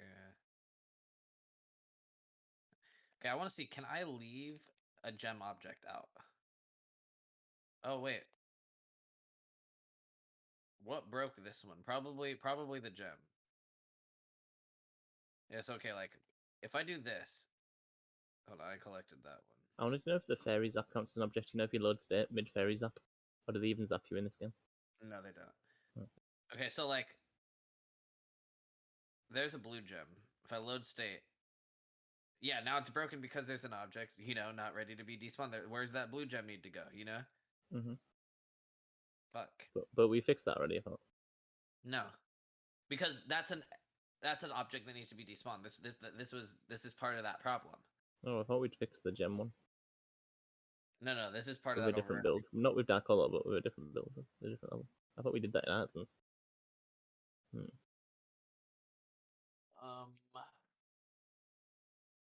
No, what we did was we fixed duplicates. Remember, it used to stay the blue used to stay like an extra blue would stay next to the chest. You know, Mm-hmm. that's the bug we fixed. I think that was just because I wasn't copying past Sparks' chunk, and But surely Darian should have fixed that. well, I died before. No, I died before I freed the blue gem. Like, well, like I'm dead right now, so now it's fine, right? But I can't see anyone. I can see Discord. oh, dying would fix it. So like, watch if I like let this blue gem stay out, die, load the state. Oh well, that would have worked, but that's not what I did. What I did was died, No. let the blue gem out, then loaded the state. Yeah. Oh, so I loaded the state during game over. Wait, what do you mean you died and then let the blue gem home? So I died, respawned, right, and then I I went see, yeah. over to Yeah, blue like the gem. whole point. Yeah, the whole point of the death is to like reset the buffer. No. Yeah, no. That I Yeah. wasn't doing that to reset the buffer. I wanted to Okay. test specifically if I let the Yeah. blue gem out, if it would fuck up the game, and I it see. did. Yeah. Like But that yeah, confirmed so what I was thinking. so the death, the usual death is a fix, but it's not the actual real way of fixing it. Yeah. Right. I wonder what happens when you die. Like, what is being reset? What is the buffer that's changing? Well, I think it resets everything. Like it deloads all objects and then reloads them all back in, right? Like it resets it. I imagine it resets the level to us. I think dying could actually give us the answers. Like researching how the dying process. That would probably be way more complicated. No, but think about it, right? The dying process is so similar to a save state. It remembers what gems we've already collected. They already have like pseudo code for the dying process, and it mainly reads from the disk. But I really think it's just the object thing. Yeah, but like the thing that's part of bothering me the most, Hmm. the fact that we just have a save state where it's also broken, and we can't use that. Like, we can't find. Like, there's got to be info we can pull from this fucking save state where it's broken. There's got to be. Like, this is a. Yeah, I guess, but I still feel like I don't know. I feel like the solution is more to clean the buffer before the state gets loaded, rather than actually. Yeah, but how do I want to find how we clear the buffer. I don't want to do something in game that clears the buffer. I want to manually clear the buffer, you know? Yeah, but I feel like the way we might find the buffer is via the dying process, because actually dying clears the buffer. I think Sparks resets the buffer too when we reset Sparks, you know, when we get rid of Sparks. Yeah, I don't really understand why Sparks does that. Whereas other objects like picking up a gem doesn't.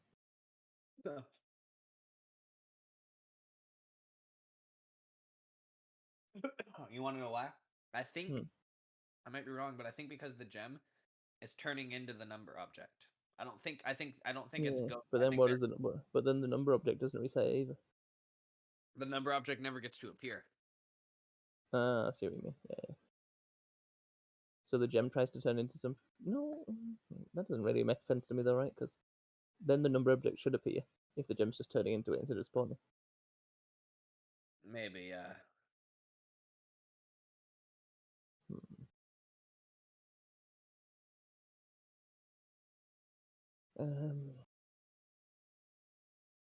God, this is just so frustrating.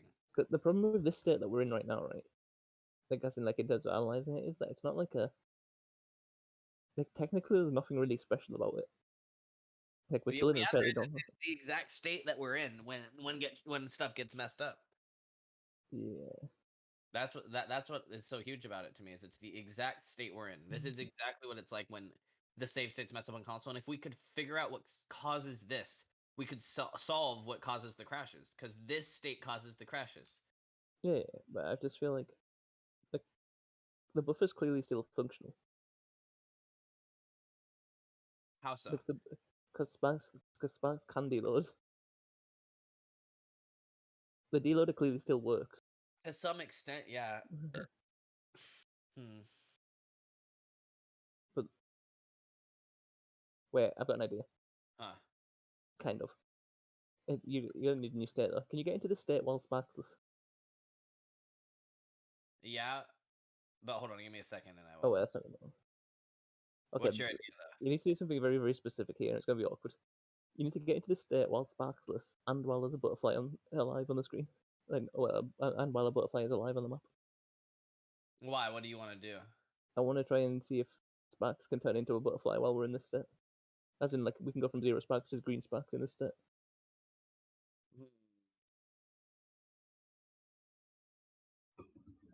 I also want to test what I just searched for. I doubt this will fucking do anything. Nope. As usual, it never does anything. Let's try freezing all 3,000 of these real quick. Wait, why would freezing fix it?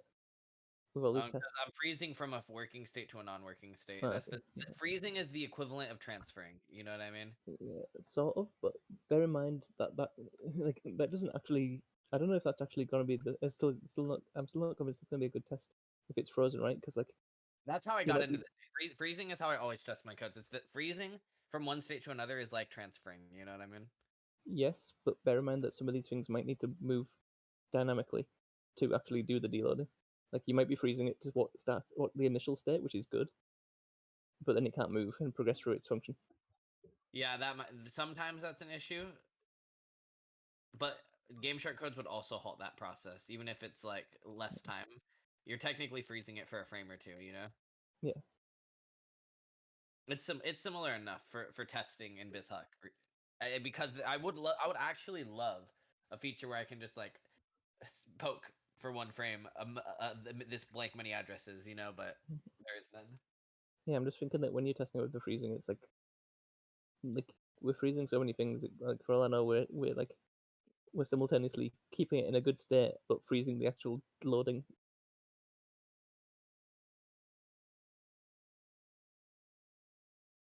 I'm just trying to think here.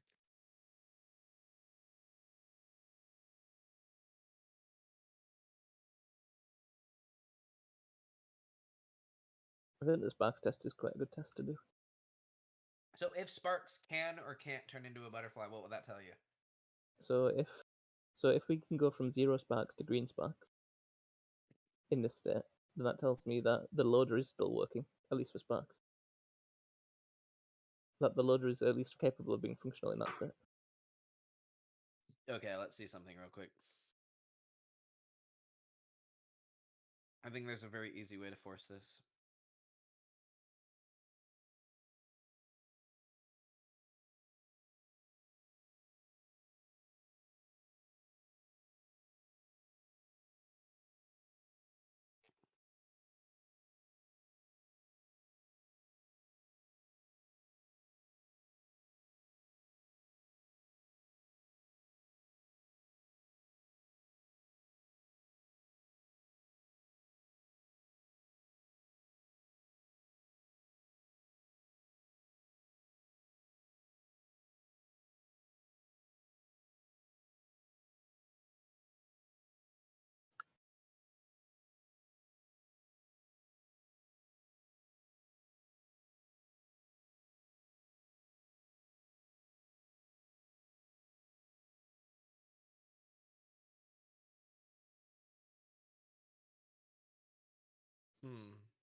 That's super weird. Okay, okay. You're in the state, but we don't have a butterfly at the moment in the game.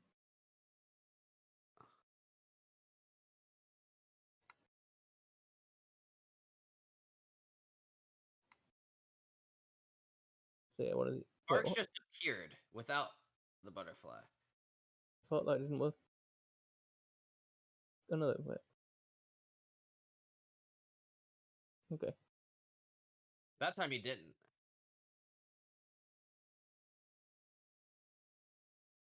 What? Butterflies still aren't appearing though. You see, like even. Yeah. Okay, well the But thing Sparks. is Okay, the way that Sparks came in there made me really paranoid that Zero Sparks is actually just Sparks shrunk to a pixel. no, I don't think so.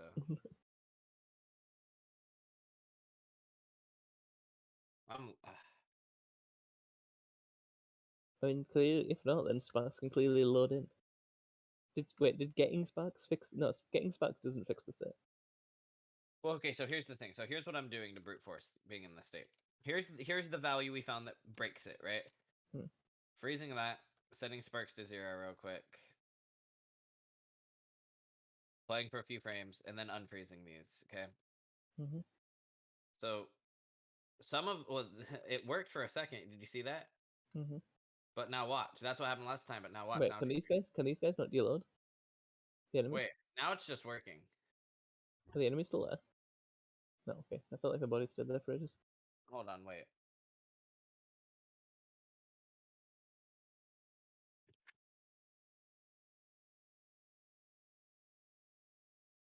Okay. That's so weird. Did you see that? Like this guy didn't spawn anything, okay? But this guy did. That guy did. But the numbers aren't. That guy No. did. And the numbers aren't working. One letter spawned. It's like the buffer got fixed when Sparks died for a second, but keeping this frozen. Okay. You know how this like number cycles between like 5 different things for the buffer? This was probably the correct number for the buffer for like 1 or 2 cycles, you know? Yeah. Does that make sense? And now if we unfreeze it, now we're not on the right cycle, so it doesn't matter. Nothing's gonna work. Yeah, So, so like- freezing it makes it work every so often. Okay, well now it's now Well, it's working for gems, but not the numbers aren't coming out the gems, right? whoa. It's fluctuating. I've never seen it do that.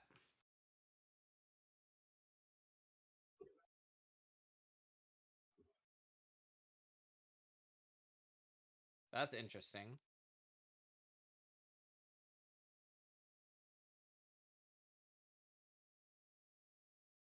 Now it's not fluctuating at all. Where was it fluctuating? Oh, it's probably because I'm spawning things. Yeah, look. If the number, Look, yeah, as it's I'm only the spawning these objects, look at it going crazy. This is the Yeah. buffer. yeah, with the letters. Okay, so Like this is fall. the object. Like this is the like things. I don't know. Number of things loaded, deloaded, etc. You know. Yeah. But I'm curious. Here's what I'm curious about. I actually don't know. Hold on.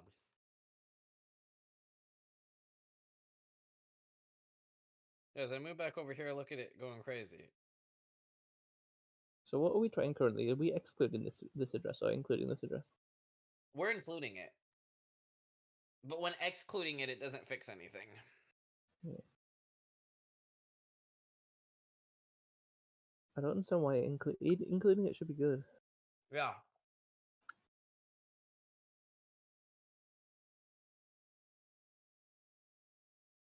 Is it currently included or not?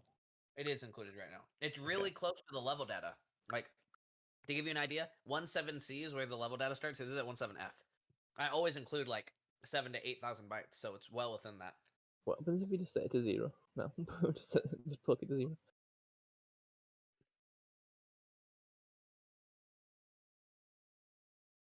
You want me to freeze it to 0? No, just plug it. Well, when I poked it, nothing. It went back. Okay. If I freeze it to 0, I'll be in the glitch state again, I'm pretty sure. Watch. Yeah, surely whatever functionality it had will be gone at this point. Yeah. Now. Oh well. Wait, never mind. Maybe the Well, other. that'll working. Let me go Are to those two let me go to- values Well, the same in this thing? state, it freezes the game. Yeah. Okay, in this state, it's kind of broken. But yeah, in this state, 0 freezes the game. That's kind of Mhm. interesting, isn't it? Probably because there needs to be. What if I set this to like Fs? Is that the biggest possible value? Yeah. Okay, this breaks it in the working states. This keeps it broken in the broken state.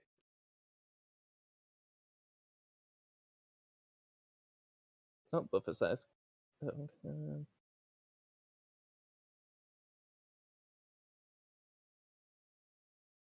0 FF, 0 2. I feel like there's something really elaborate going on with like the size. Like they're like keeping the they're like they're like adapting the size of their buffer manually, like manually every time Like, they this is load what I it. mean. It's like this is what I mean by the Spyro fucking Yeah. dev saving RAM being our problem. You know, Yeah. they're dynamically allocating. Like, okay, there Yeah. are dynamic objects. So here's the thing. I was talking with Outro 50 about this. Everything, all of the levels data is before Sparks, right? Mhm. But then anything dynamic comes after Sparks. Bullets, gems that come from enemies, yada yada. Those all get rendered. Those all get put into memory after they appear. And here's the other interesting thing. If so get this, right? You have Sparks. You kill an enemy, that blue gem appears. That blue gem's after Sparks in memory. You don't Yeah. pick up the blue gem. Sparks dies. You respawn Sparks. Sparks is now after that blue gem because Sparks just came back at a different spot in memory because he was dynamically allocated when he came back to life. Yeah. So everything is allocated at the moment it's needed. So to me, what it feels like is that what we're doing when we load a state and break it is that we're changing the order of we're causing like mismatched buffer orders, like allocation orders. Right. And that's why we can't find the state because it's not just 1 or 2. There's many different. Yeah. There's like if we could find that area in RAM though and reset like that state, it would be perfect, you know? Yeah, I agree. I think that's what it is. Okay. What can we do? You know what I think? You know what I think we could do? Mm. I actually have an idea. Every time that value changes, this value we have at least represents when the buffer is changing. We can Yeah. search for whatever else is changing when that is changing. True. Because obviously something else is tied to it, right? Yeah. So we can search for what else is happening with that value, right? Yeah. I'm gonna do that in a second. Hold on. Is And if this you how don't know why I didn't even think of that, that's a really good idea. is this how decompilation works? Do people just sit here trying to understand something and then work back from there? So, like, for example, if I go, so watch, because this keeps spawning, it keeps changing. If I go into this room, it'll be stagnant because no objects are spawning, right? Yes. So right now it's at 20FF0FF, and it's not going to change at all. No objects are spawning. So Yeah. we're going to start a new RAM search. Brand new. Shouldn't this change all the time in this level because of cannonballs? Yes, but right now the cannonballs aren't loaded. That's what I'm saying. That's why I went into this room. But why wasn't it going crazy? But then it was going crazy before because we were suddenly loading all the letters for the level polls. Uh-oh. What? Got an exception with the RAM search. Oh.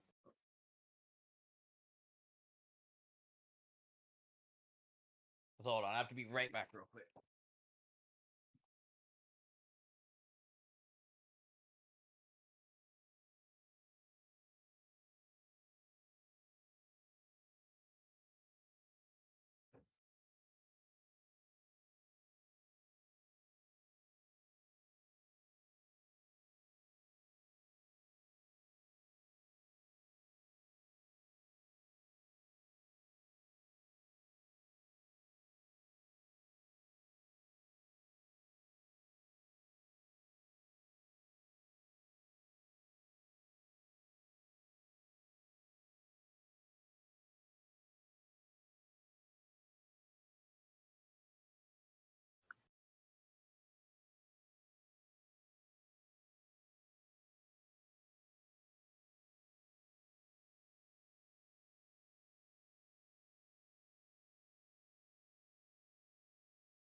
Let's see.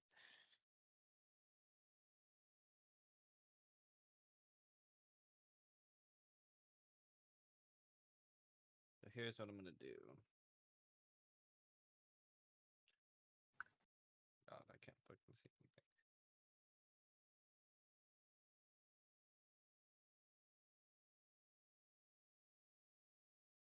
Okay, so.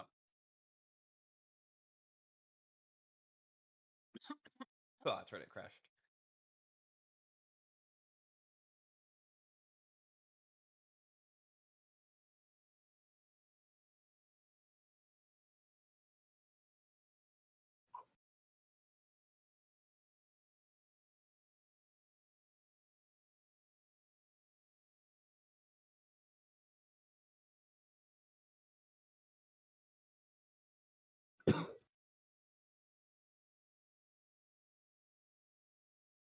Okay, so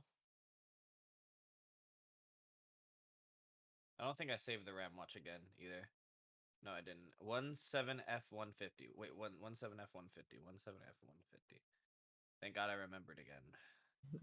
I gotta save it this time.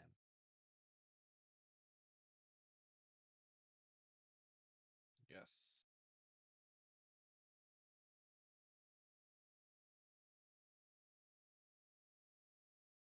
What should we call this? Object buffer? Sure. Something like that. That makes sense. And then we'll grab Sparks again, which was there.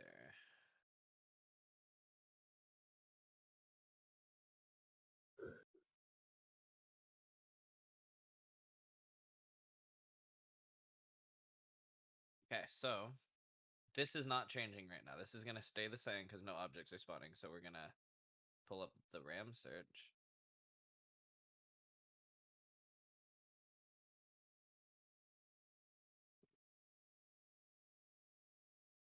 Oh, my dog keeps needing my attention. Hold on.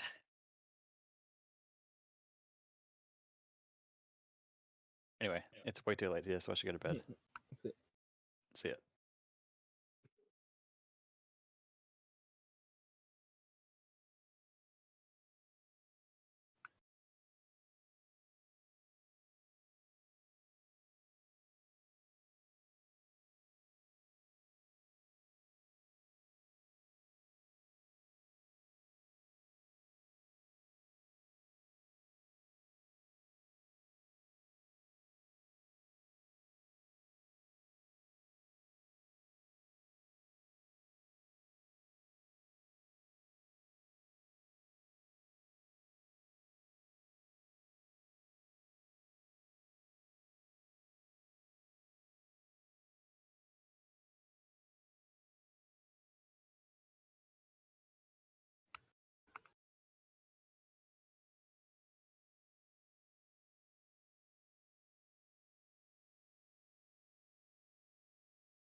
Hey. Gotta let my eyes adjust to the monitor again because I can't see it. That's huge. Okay. I can't wait till I get my new prescription.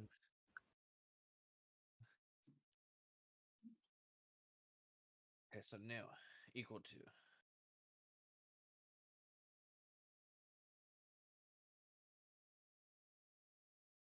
This is not changing.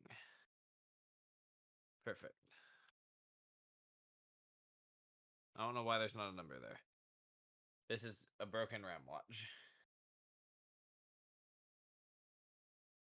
going to save this. Close it, reopen it.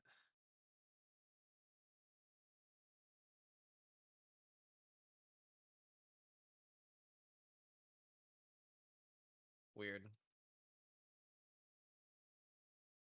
Weird.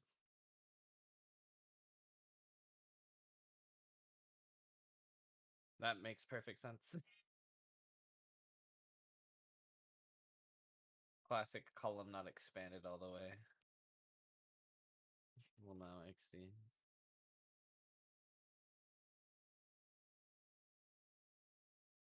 Okay, so that's pretty good. And this is still not loading the cannon. So now we're gonna walk up as far as we can until they start shooting.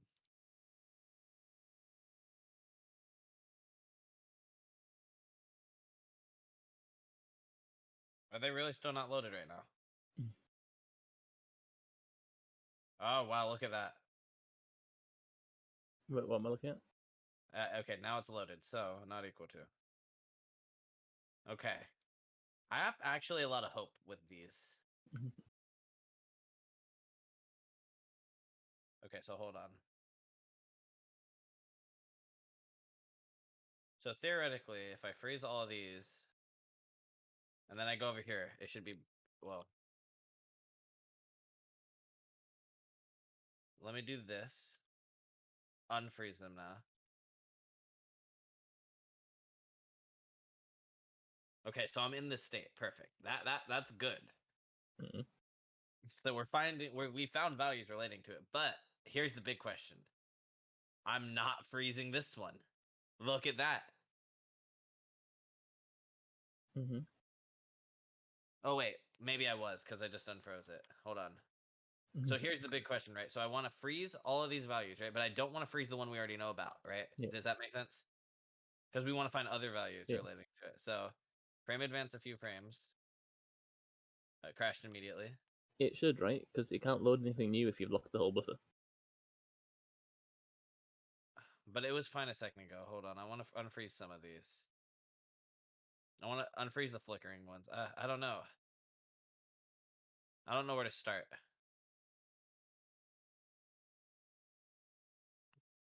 Maybe get orange these Look at cannons. this. Look at this. Look at this.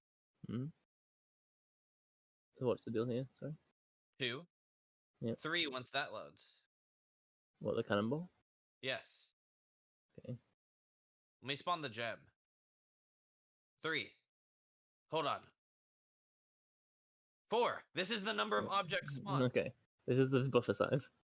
This is literally in an and then yes. Okay, everything might make sense, dude. This actually looks like it.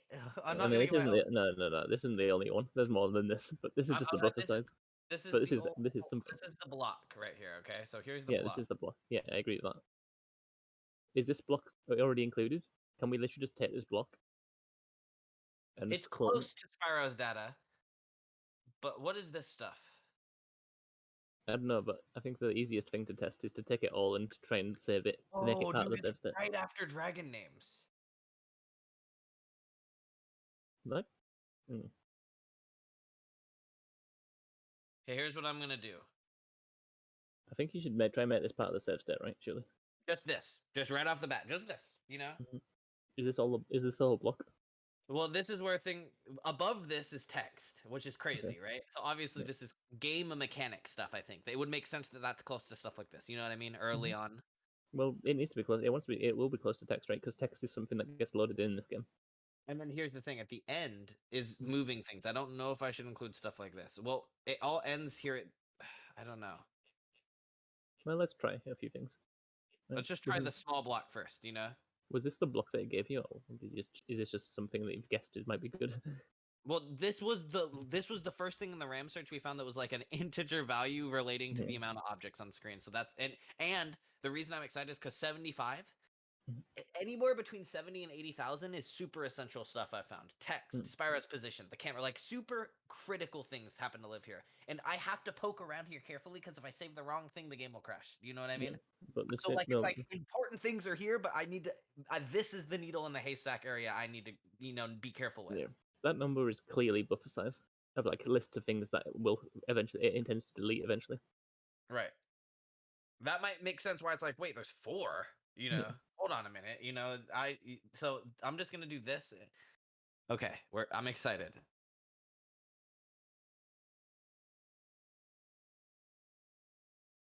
Okay, my eyes fucking hurt. Okay, so Because it's trying to deload something that isn't there still. It's the same idea, right?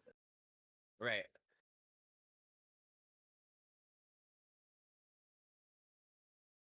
Save object buffer, maybe.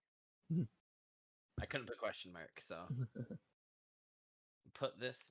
I'm not using 14 yet, so okay. So the block starts at 75,640.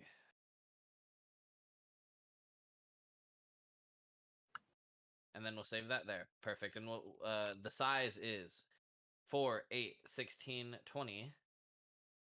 Wait. But hex isn't 20, or that doesn't make sense. 4, 8, 12, 16. How did I skip 12? Times 1, 2, 3, 4, 5, 6, 7, 8, 11. 16 times 11. 16 times 10 is 160. Times 160. Wait. 160 plus 16 is 176. Okay. 176 in hex is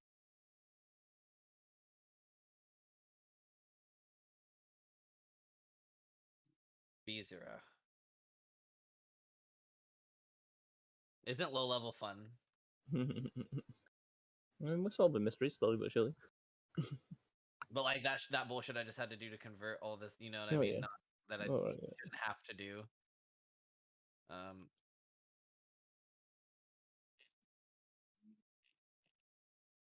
We're like on the verge of being able to do some really dumb modding stuff with these codes. Oh, well, dude. Okay, here's the thing. This new cheat engine made me understand that I could potentially do save states, and that's all I've been focused on. If the first thing that came to mind with this new powerful cheat engine was save states, imagine what we can do when we're done with this project. You know what I mean? This thing can do so many things. It can copy bytes. It can increment. So like that's huge, right? What that means is it can check what a value is and make it go up 1. That's huge because like before you could never you could only make it a value you want. You can't check what the value is and make it +1 to what it is right now. Do you know what I mean? That's huge. That's huge. And For we're not doing some really dumb shit like spawn. Like if we can actually spawn, if we get a good understanding of this, then we can spawn our own objects. Yeah, absolutely. And you could like make more gems, and you could spawn stupid shit from other shit, and you could, you know, you could do so much shit, and like it's all gonna be from RAM codes, and like look, even though I don't understand assembly, fuck it, you can reverse engineer a game from RAM. That you can, you know. It's not gonna work as well in Spyro 1, but I think it gives me the idea of like doing some really crazy stuff, like making custom Spyro 2 levels where like you put loads of the gems out of bounds in hard to reach places and stuff, and like have a speedrun to get all the gems that you put in the level. You know, like Cloud Temple scenery and stuff. Hear me out, because this is huge, right? So this is kind of a okay. Hear me out. So BizHawk is able to save a RAM list, right? So imagine this.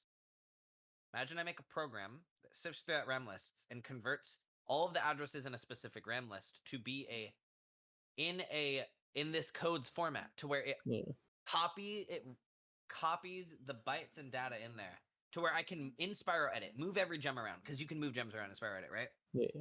And then I have all the level data in BizHawk connected to Spyro Edit, where it just reflects all the values immediately, right? Yeah, To where and then it takes all those values of all the gems that you scattered, dragging your mouse on Spyro Edit, and then turns that into a code where it moves those gems where you moved them. That would be possible. and then you can use the ghost thing on console. I don't know about that. That's a Lua. Yeah, but as in like if you just mirror it in BizHawk, you know what I mean? Help me understand. So wait, did you say it's reading from the game, right? It's reading the memory addresses from the game? Yes. And then it copies them into BizHawk. Wait. What do you mean copies them into BizHawk? Like it reads the if I move a gem in Spyroscope, yeah, it's connected to BizHawk, so it's just I can see the RAM on BizHawk changing because it's changing BizHawk's RAM. It changes every emulator's RAM. BizHawk, you can just see it reflect, and I can save Yeah. that file. You know what I'm saying? Like Yeah. essentially, I can make all these RAM changes and then save those values to a file to sift Mhm. through in a C++ program. Does that make sense? Yeah, The, but the I was thing that meaning to do it in reverse. I was meaning to do it in reverse, so that you get a recording of your gameplay on console on BizHawk. Okay, I don't know how that would be possible necessarily. I mean, it would be possible, but Just by copying the memory, like copying the game state, right? In theory. Guys, I'm gonna head out. Alright, have cool. a good one, Lucia. Have a good one, and Bye. bye. Have a good one. Yeah, so like what I'm meaning is like I don't know if it's fast enough to do this, but like to copy the game state every frame onto the next frame of BizHawk. How would it go to your PC? How would we take it from RAM to something transferable though? I mean, you'd have to write an actual PS2 program that would either save it to the USB or move it over Ethernet. You know? Well, I don't Retrospy can do that, right? Isn't that how people have input displays? Retrospy taps into the PS2 controller. Oh, is that only the controller? Okay. There's nothing that taps into the Ethernet. I remember I said that would be sick one day. But Retrospy is actually hardware Arduino that's tapping into a controller extension cable. No, okay. So we can only edit. We can't actually look. No, surely we can look with these. Wait, like with this Popstar or whatever it is. What do you Does mean? it- Can we look? You can So, dump like, to RAM, but not every frame. Okay, yeah. You would maybe be able to, but like not during gameplay. Absolutely not. Okay. At least with the tools available. You could, just not with the tools available. Mhm. But one thing, like, there's I've a got- lot of modding capabilities that would be possible. Like, there's a lot of modding capabilities that would be possible. But a really dumb idea to have gems running around the map away from you. That would be possible.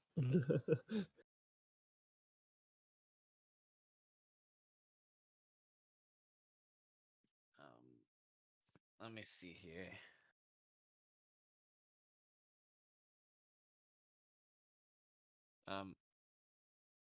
Load PS2 RAM. Keyad.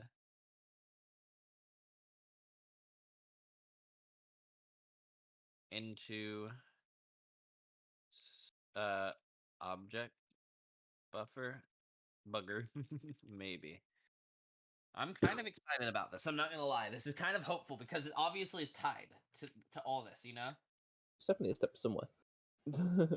We found Or- something relating to what we have been talking about for 12 hours. Yeah. That's huge. If not longer. I feel like we were like, I don't know. I feel like we've been dealing with this cycle problem for a while now. Right? Yeah, this has Yeah, been but- the biggest fucking wall. This has been the biggest like- hurdle. Not cycle problem. Sorry, like this. If it's, No, I'll tell not you a what. lot You want to know something new? If Spurter and Ripto teaches you anything, it's that even if you hit a fucking wall that feels impossible to get over, you'll get over it. You will get over it.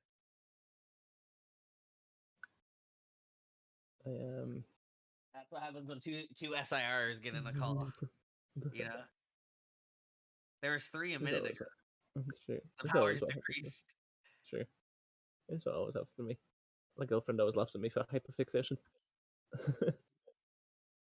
Yeah, I'm a very hyper-fixated individual. Absolutely. What? I did it to Peacekeepers. Okay. I wish I Let's could see. hyperfixate. I'm kind of expecting it to just Crash. not maybe just work, but work more.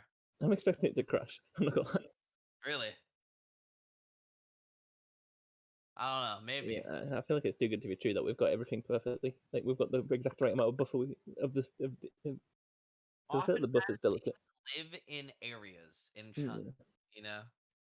I'm just suspicious because like buffers are complicated. Imagine if I didn't have to load up console every time I wanted to test something like this. Smiley Yeah. face. What's the reason you can't test out BizHawk again? So because it's a PS2 cheat engine, right? It's No, but I was saying like, oh yeah, I guess the testing on BizHug is a pain because you have to do it manually. You have to freeze, and then that's different, and then you can't poke for a frame and then transfer. It's everything that the cheat engine is doing is like more like assembly instructions than Mhm. freezing addresses. Mhm. It's taking these cheat RAM codes and converting them to like dumb. Okay, so hold on. Let's just make sure it doesn't crash normally. Okay, regular save, regular load. No crash. Great. Okay, so let's. Wait. I saw a weird spark on the floor. That's suspicious.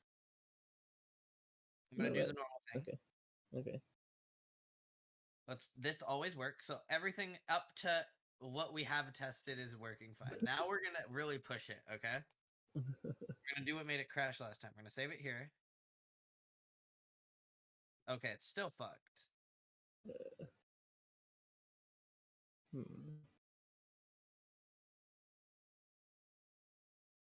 So we have to look for more shit. Wait, Understandable. it'd be good if you could check if that spark still fixes it. It should. So it's I don't broken have right that now. code anymore. Oh, sorry. I don't have that code anymore. I have infinite. No, sparks. but you can just jump in the water, right? Until I you have respawn. infinite sparks. I have my infinite sparks code on. Oh. Because that turns on everything else. Okay, so Oh. this is still broken. That understandable. Have a nice day. Uh, But okay, so let me plug back in the USB, and so let me mess around with this number. I want to see how much this really. I feel like we need a fast way to test this on BizHug without having to do this every time, like as in like just like a way of doing what exactly? I don't know what. So like, okay, so here's the broken state. If I just copy this or freeze it, and then try to collect something, is it broken? No. So I guess we might as well copy this because the buffer is there, but let's just try this area now. I didn't extend very far, but so we're at 75.6. Let's go like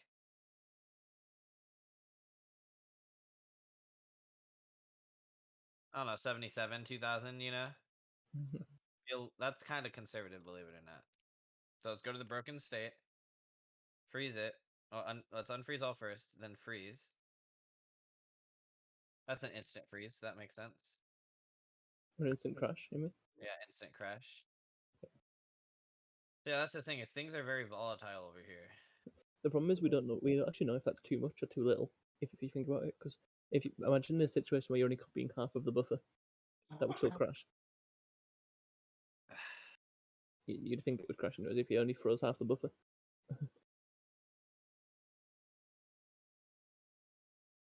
Or if, like, let's say, like, you freeze the buffer size, but not the buffer addition function, so it's like still trying to add things to a fixed length I buffer. still have this RAM search. This is still a useful thing. Because this was everything that changed alongside that other address. So I don't remember if I tried to freeze everything here. Let me What see happens if you just poke, the buffer size one that you found? What happens if you just poke that to a different size? Like it says 4 and you poke it down to 2. Let me see. Hold on. Sorry, real quick.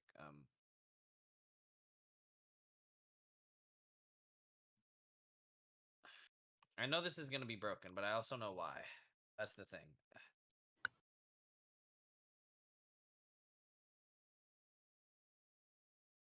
Okay, so here's what I want to do.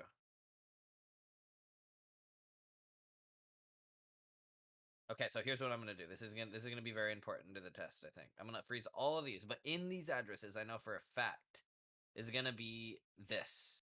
Why? Because that's what I used as the search, kind of like, So I'm going to look for that. It's 17F 150.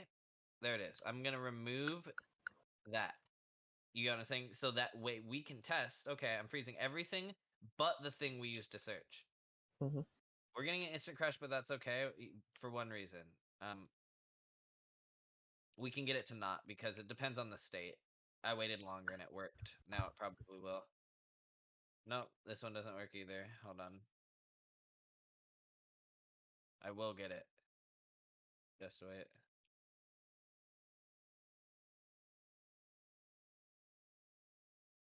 Why am I getting an instant one now, man? Well, you want to know something that's interesting? 17 F. Hang on.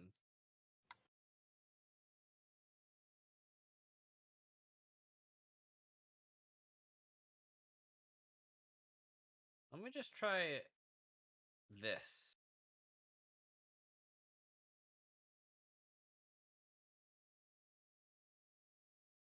Well, I can at least unfreeze now. No. Oh, maybe it had to do with the object. Okay, you know what? I'm saving the state here. I think that makes sense. What state is this? F3? Yeah, okay. Okay.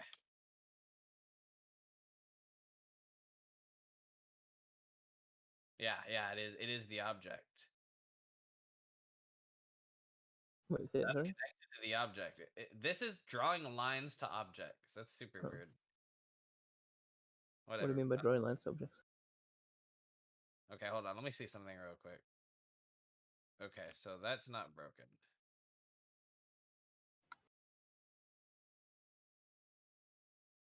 Okay, I'm going to take all of these.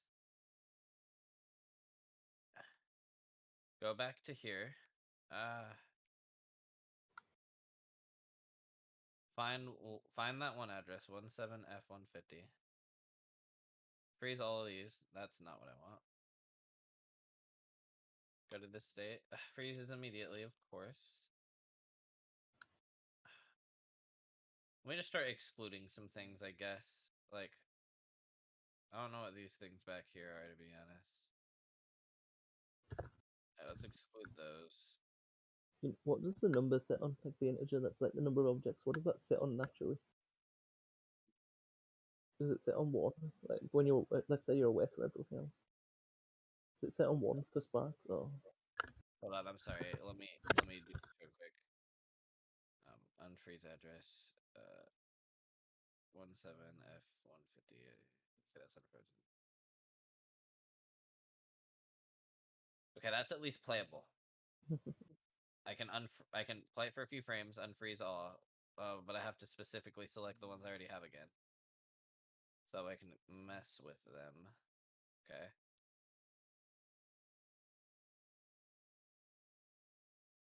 Is it broken? No. So if I freeze these and then go to this, and then unfreeze. Ugh.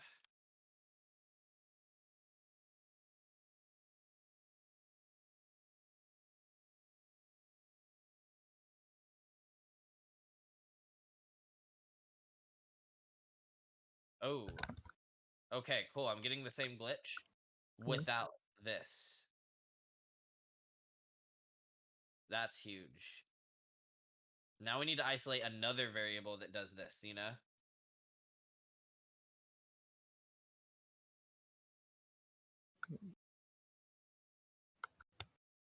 Yeah, I mean, is the integer in there? An Like this- integer. That integer, that's the number of things loaded, like the number of dynamic objects loaded. Yeah, that is part of this, but it's obviously not. That's not what's causing this, though. Oh no, but I just want to know. I want to know like what happens if we poke it to lower than it's supposed to be. We can try that for sure, but let me see what other address is causing this same bug. You know, Yeah. because this is huge for sure. This is a huge fun. But I'm kind of currently of the opinion that it's not just one. Like these things need to work in sync, right? Now this is crashing it weirdly though. That's weird to watch. If I freeze these back, now it's just doing that. Hold on, let me unfreeze these one by one.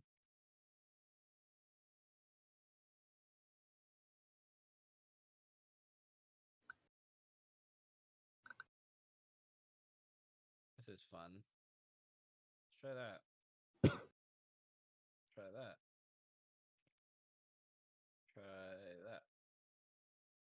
Okay. I feel like I just unfroze all the same ones I did, but now it's not. Oh. 17F.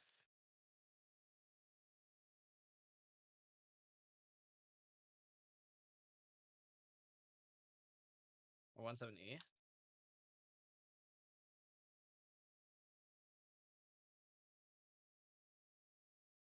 Hmm.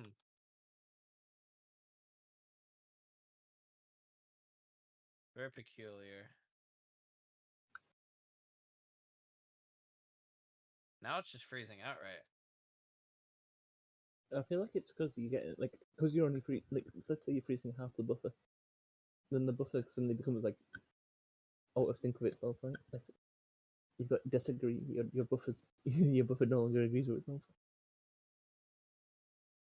No. I think I know. Hold on. Let me just unfreeze all this real quick. I'm gonna specifically unfreeze this.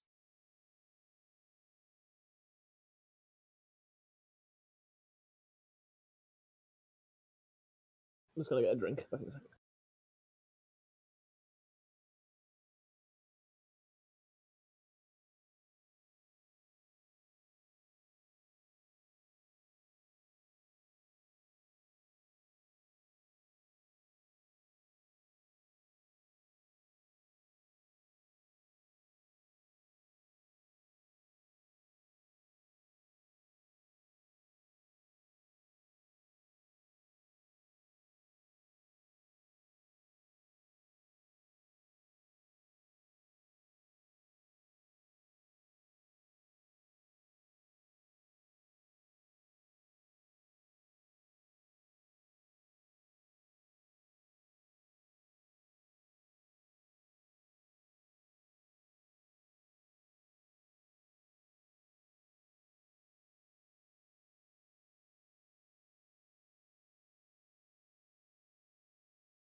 Any progress?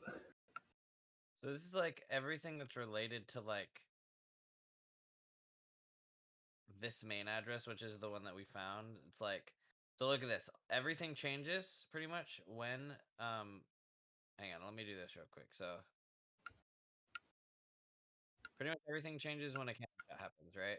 You see what I Mhm. mean? Like when an object. So this is the object counter we found. This is changing too. Mhm.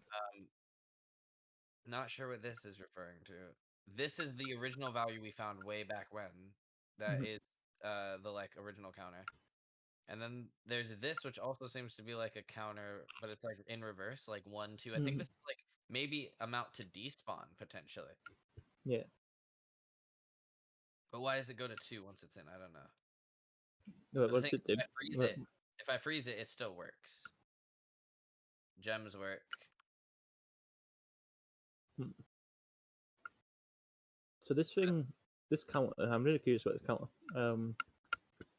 So it goes to 3 when there's 1 cannonball in the air. Is that correct? So which one? This one? The one that we think is the counter. This one, yeah. So is it at 2 when there's nothing in the air? Yeah.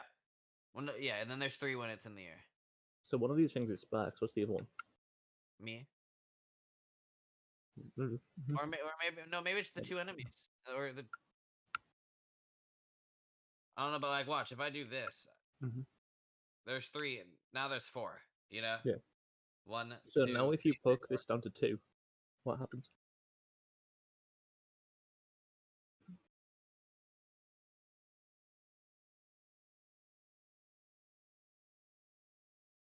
Nothing. But then are you in the state now? Nope. No. It's whatever this is using as an object counter obviously isn't important to gameplay, you know? Mm-hmm. I mean, it could just be literally like a stat that they were like, oh, let's track it with like this buffer of the current buffer size. Yeah, it's probably just the like super core, you know, like. Well, I got something in the sky, but not the objects. Also, my mouse looks destroyed. What is it? What is my? Also, I can't move.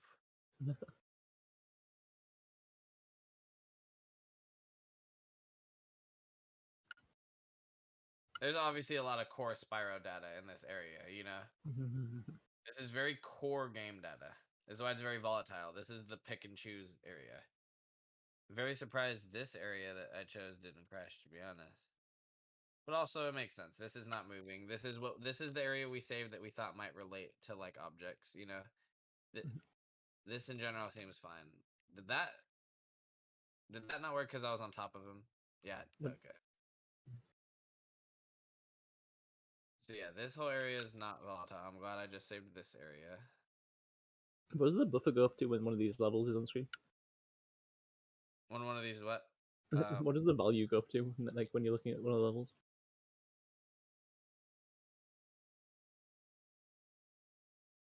11. Wow.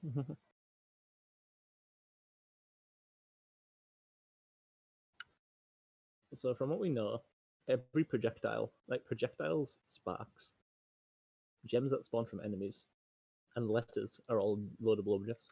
Yes, they're all things that load in and out constantly. And as far as we still know, some weird little cycle-based thing. Right, but we can't find all of the parts. When something's on a cycle, you need all of the parts for it to remain on track, you know? Or at least most of them. It's just bothering me we can't find the value, like, all the values relating to that. I don't know.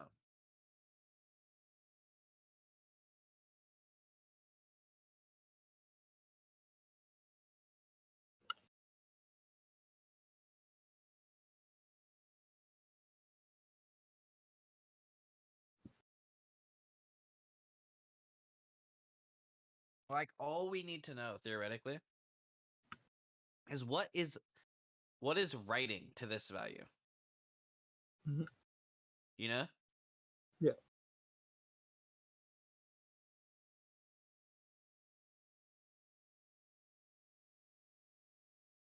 Like, if I set a breakpoint on this, can we find FF? That's the thing.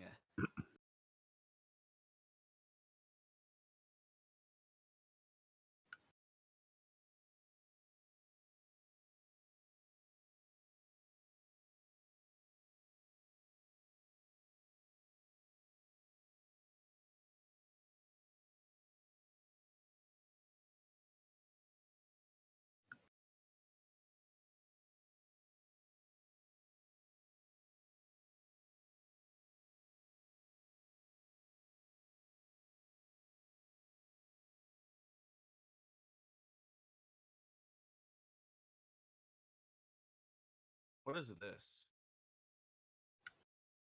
Okay. Watch this. Wait, what just happened? Is the cannonball not despawning anymore? This is the trajectory of the cannon. Oh.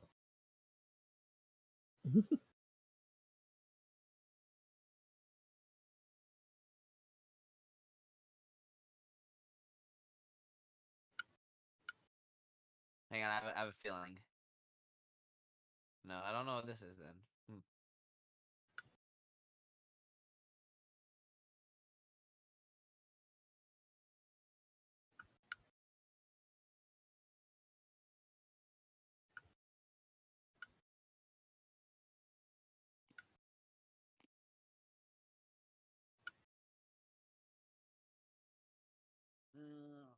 It's just so weird. It's just like, what is not aligning up? We're looking for everything that is the same. Like here, like I literally did this. Watch, hang on. So nothing. So we're gonna do a new search. Do a few frames equal to. Well, that was pretty close. We're gonna start a new one actually. Pause. New. Few frames. Equal to. Few frames. Equal to. Wait for it to shoot. Go in there. Equal to. Equal to. Then we're gonna do not equal to once the cannon's shot. 41.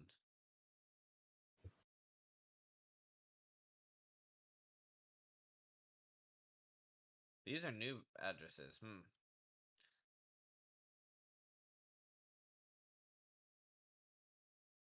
And they crashed the game per usual.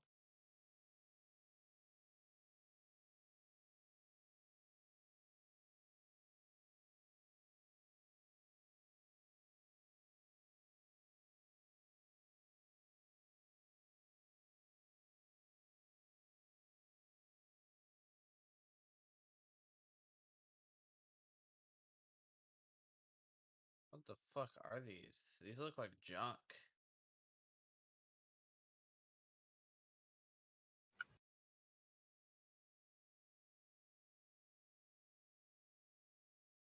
Kind of makes me surprised that something catastrophic doesn't happen if, like, let's say you lose sparks, and oh no, wait, how does it? Oh, I understand. I think I understand why sparks is. No, I don't. I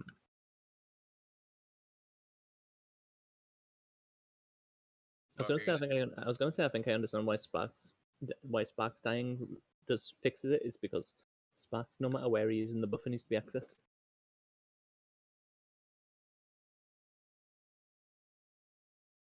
That looked kind of cool. That looked like Mario. It did. Not the corner of my head.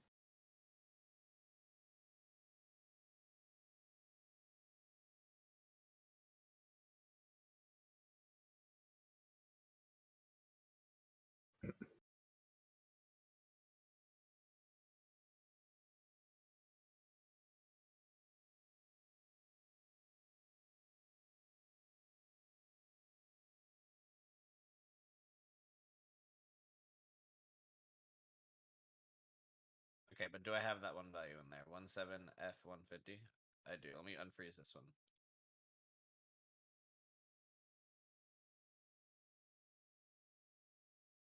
This is freezing the game. Let's try removing this shit up here. This is texture shit often. It's not that. Let's try unfreezing.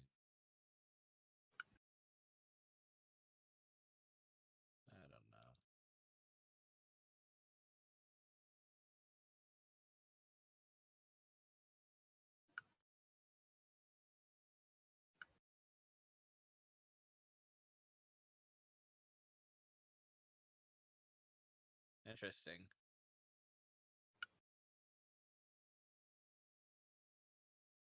Well, it is still spawning, so.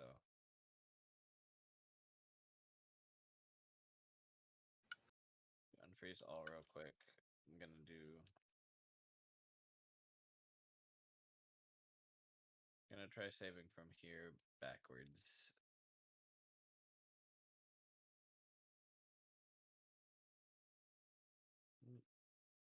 Nope.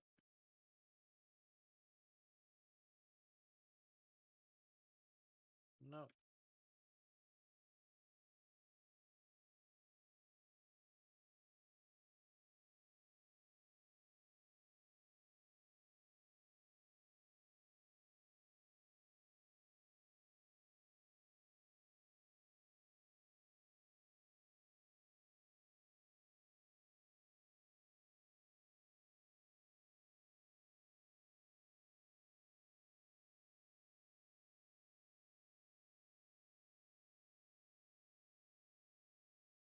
I don't understand. The only value that's making the difference is the one we've already found. Everything else I'm freezing is not changing it. Everything else. You mean it But still works or it's still broken? it's still broken. Everything like nothing. It's spawning the object. This is spawning this object, and then Well, this that's why- state is still broken. Well, that's why I think it's an all or nothing thing. Like we need the whole buffer. We can't just take, even if we're missing one piece, the buffer's broken, right? Because the buffer, in theory, like some kind of load buffer should be made up of lots of addresses, because there should be an address for each slot of the buffer. They should be close together. And not like, I mean, it's awkward because I think of all this in terms of like object. Where like obviously like in Java or something, we could just take the whole buffer ID and just be good and be good. I don't know if that's the same way it works.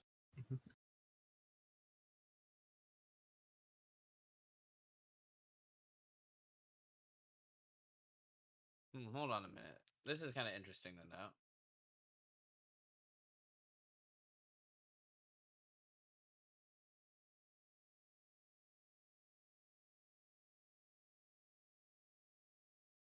I'm curious. Let me just for a moment. I'm gonna unfreeze these.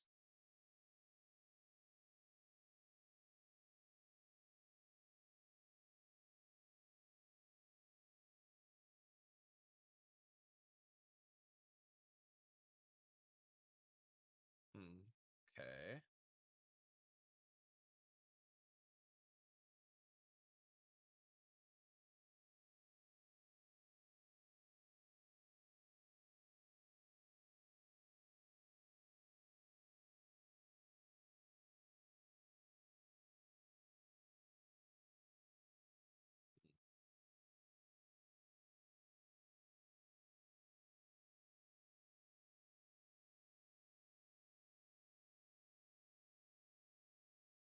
No, once again, everything is this one address. Everything is this one address. I unfroze everything except the one we already found.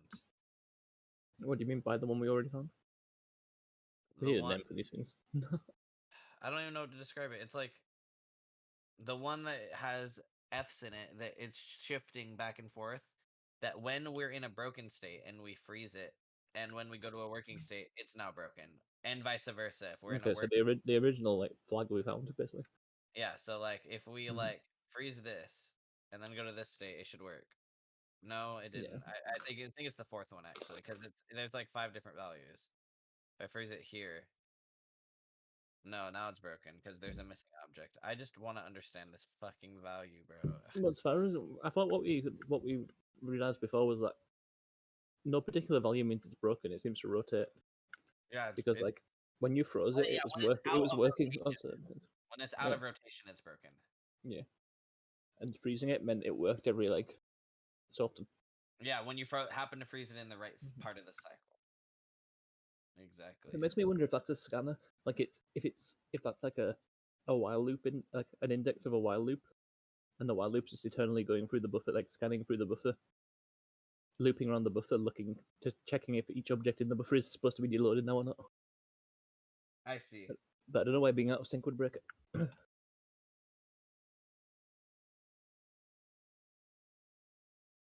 But that's the first cyclical behavior that comes to mind. That would make sense for what it is. 17F150. I'm gonna put the debugger up again, even though I don't understand this at all.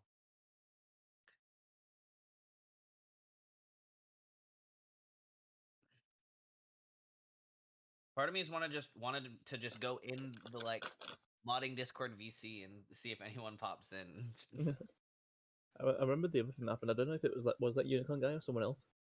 When I was talking to you the other day about it, it might have been someone else that I was thinking of. But some guy challenged me to play his modded version of the game. He Okay, did make listen. he did make a speedrun challenge version. Yeah, and it was like if you touch a gem, you die and stuff. Oh, I didn't ask about that.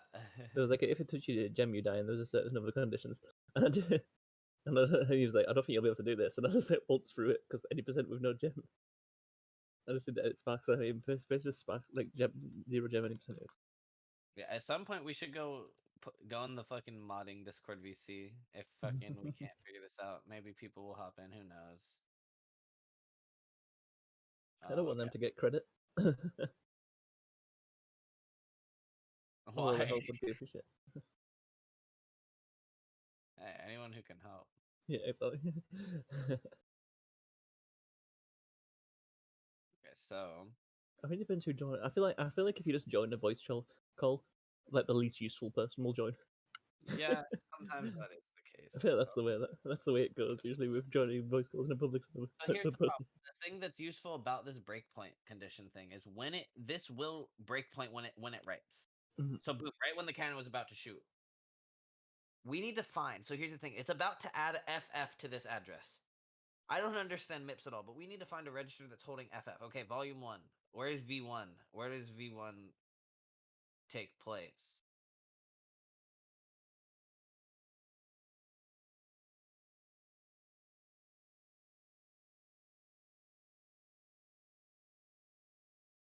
Can I get a V1?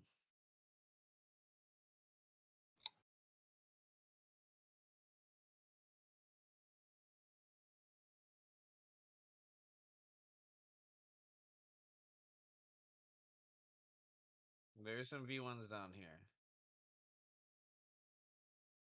Okay, let's take a look at these.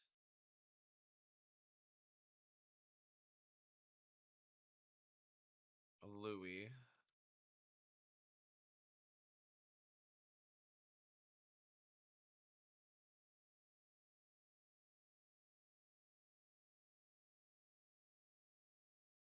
No, okay, so this keeps repeating.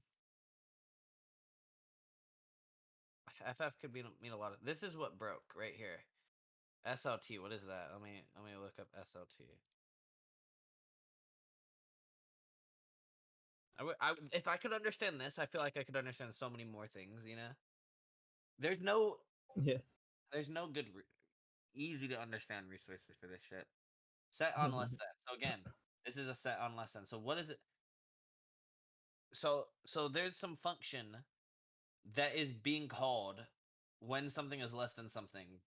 So something is less than something when a cannon is being spawned. When a cannon is being spawned, a function, an if statement that has a less than in it is being called. Mhm.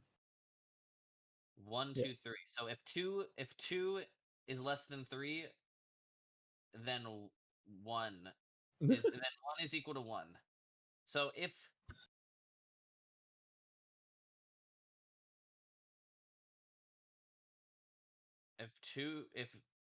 7F is equal to, this is not, hang on, 17F108. What is that? 17F108. Okay, hold on. That's a recognizable address. This is close to Peacekeeper's data. So hold on. 17F. Okay, 17F108 is right here. What is this? Whatever caused this break, this address has to do with it. This is actually good. And it's pretty close to it. So let's see what this address is doing. Well, first, hold on. Okay, so... And if that's the case, then S7F. So Yeah, if 7, so it's saying, hey, if 7s is 7f is less than this whole address, then run the whole chain of command. But the address, let's find out what the address is. So it's about to decrease again, and it ran again. You see what I mean? Breakpoint sent when it's about to get removed. Yeah. This time it's a bit different though, because V0 has 0 in it.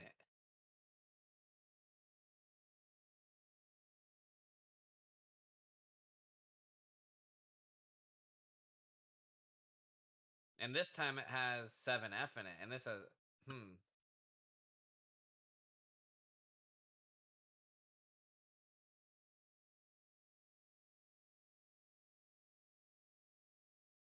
One 7F108.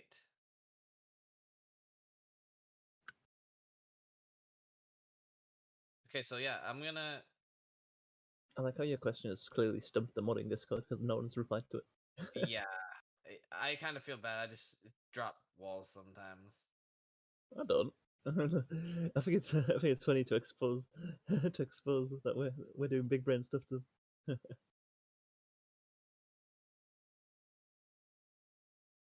Honestly, also that's what the channel's for. Yeah, I don't know why I get anxious about that stuff. So this address.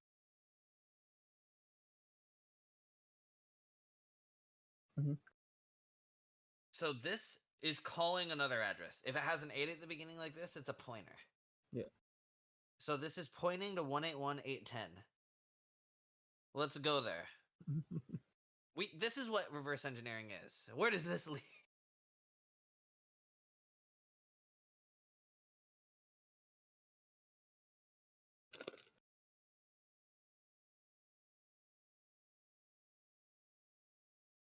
This is at the very beginning. This is at the very beginning of the Peacekeepers level data. That's super interesting. It's leading us to places that make sense, you know? Sure. But why are we here? Like, what is this? Let's freeze this.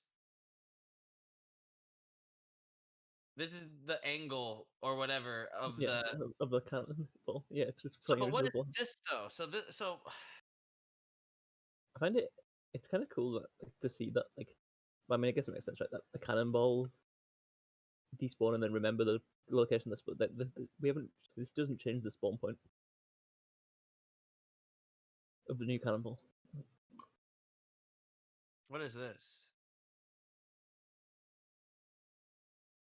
There's no cannonballs.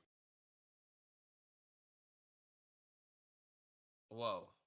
Hold on.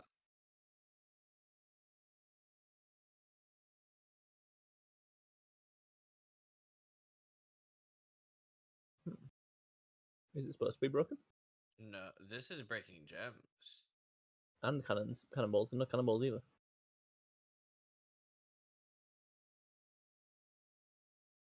Wait, why isn't that gem picking up? What's that gem doing?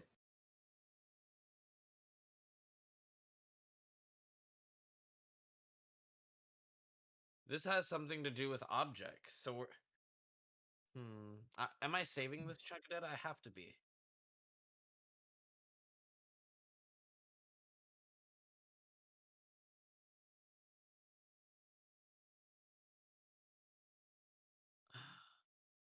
No, I'm not. Hold on, wait. Hold on, let me just make sure. I'm not. This is super far away. Huh. What is this? Who are you? What do you want from me?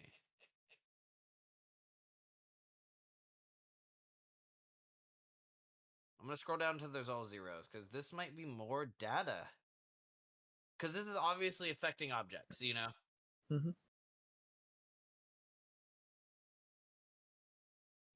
My strategy has been to go down until there's all zeros. Well, here's the question, right?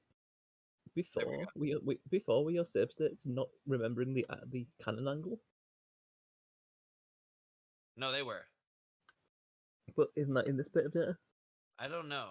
I feel like this is about objects because I froze something relating to the cannon and it changed the way the gem worked. It was Yeah. one. You know what I'm saying? So I think this has Yeah, to do with that one did, but there was another address up here that changed the angle of the cannonballs. Yeah, but that might just have to do with objects that are spawning. That may not be specific to the cannon. That may be specific to the next object that's spawning that happens to be the cannon. The other thing that I thought was, you know, that gem that messed up. I felt like that gem looked like it wrong. Like it looked like it was like rotating on its. It was like on its side instead. I don't know. It looked weird. That green gem. Hang on, I'm gonna. Okay, wait. That still has addresses. Yeah, so this is still going.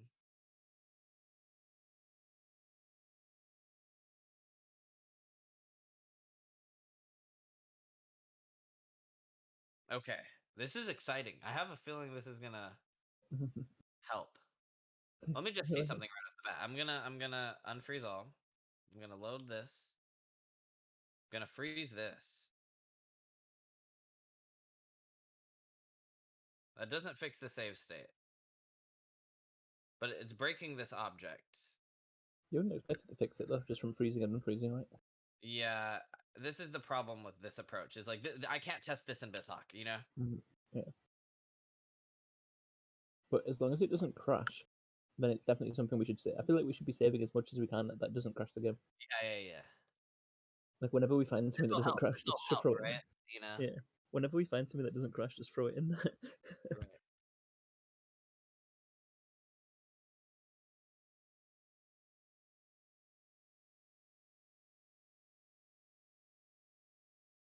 This is why I hate the scroll bar, by the way, in BizHawk. It's all or nothing. It's you want to scroll one line at a time, or do you want to jump 5,000 blocks? Smiley face. Okay, 1817A0.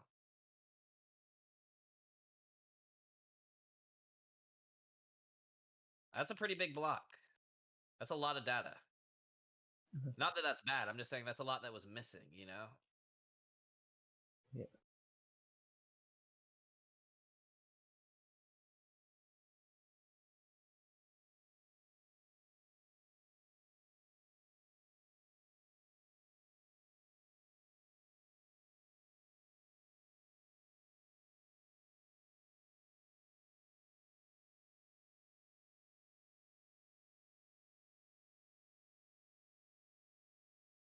One 1817A0.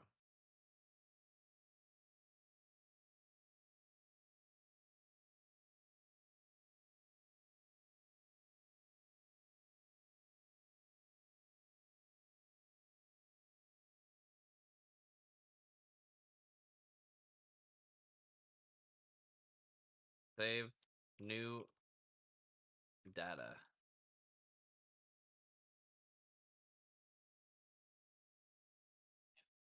Having comments help a lot. Also gonna get rid of all this Spark stuff that, you know.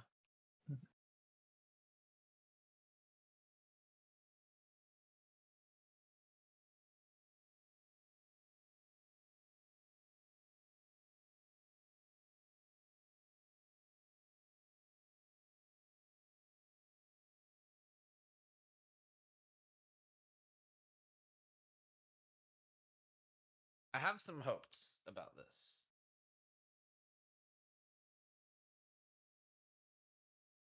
We found this from the fucking disassembly too, and if that's the case, this will be the first time I've used the disassembler and it's helped me somehow. Because what this was, the way we got here was I broke point when the address changed for the object.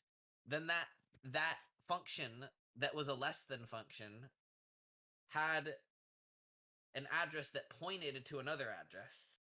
That was this whole block of memory that started here that affected the objects in the level. What the fuck? That I think it might make sense, right? Like you'd think like the buffer's not a global buffer; it's a level buffer. Yeah.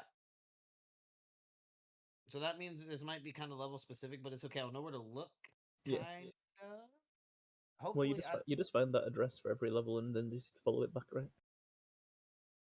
Right.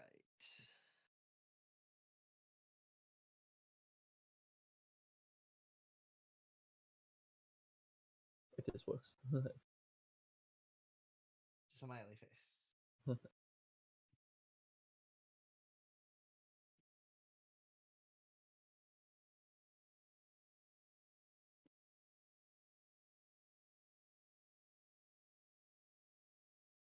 I like how I've rarely been in that modding Discord, and then I think literally from yesterday I got given the regular role because I was typing and there's so much yesterday.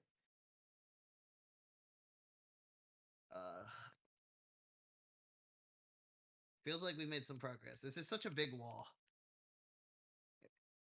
Yeah. If there's a first pillar in SIR of this whole process, it's this. You know. Well, I think you probably conquered the first pillar already. Like We the just just get like over the one getting the process, the concept working right. Maybe that's double jumping. Yeah, I don't know. No, double jumping is fucking basic game shortcuts. This analogy is hilarious. Okay. So, gonna test that the normal code works again first. Regular loading states is fine. Killing, waiting for the object to despawn. Fine. Let's see, we'll respawn. Great.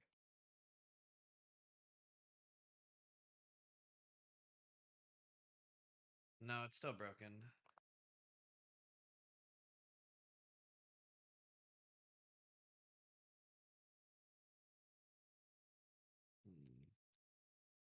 Wait.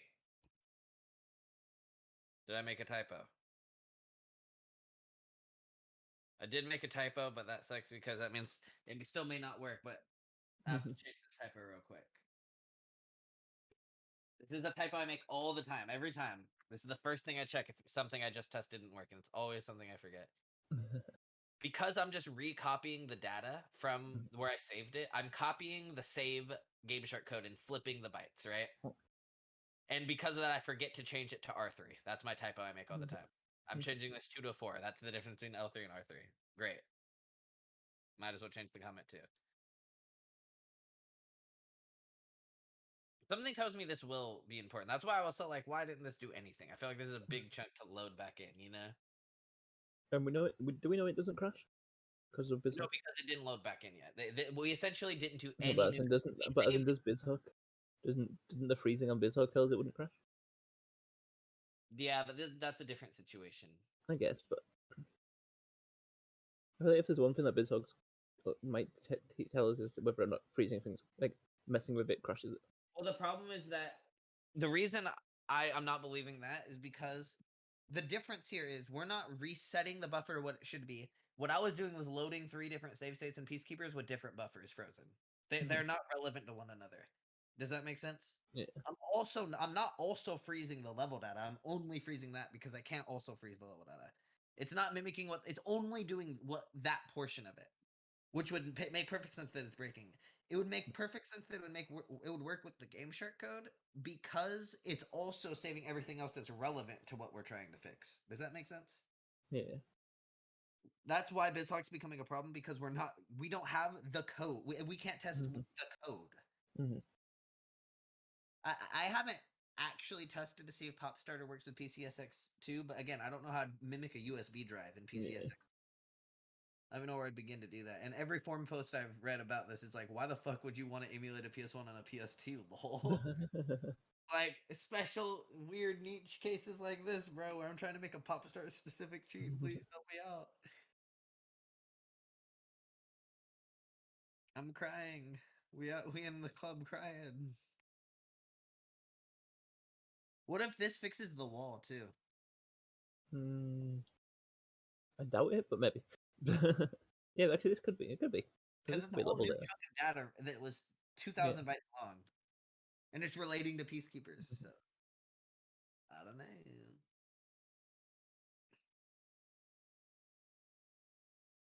Okay, so again, we're gonna test the 3 things. Save. Just load. That's fine.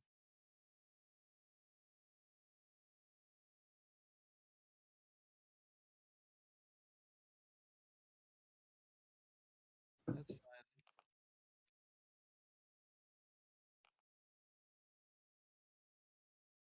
Nope, still breaks. This time without the typo. Not crashing though.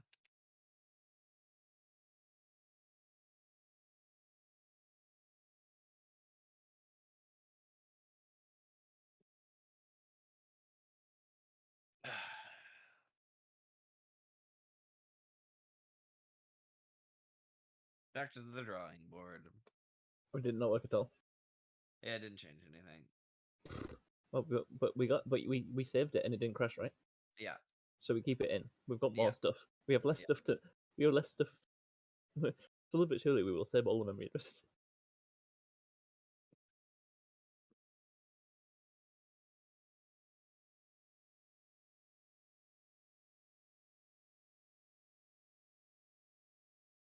So let me go back to where I was when I found this. So I'm gonna enable this breakpoint again.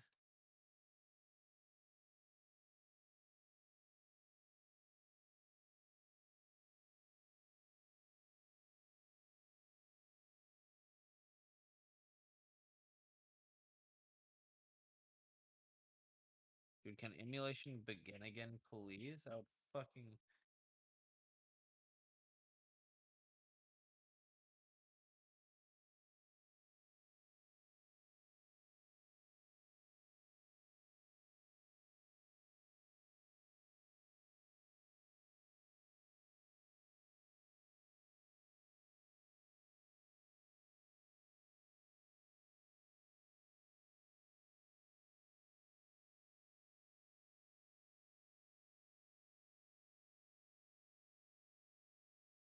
Is this broken?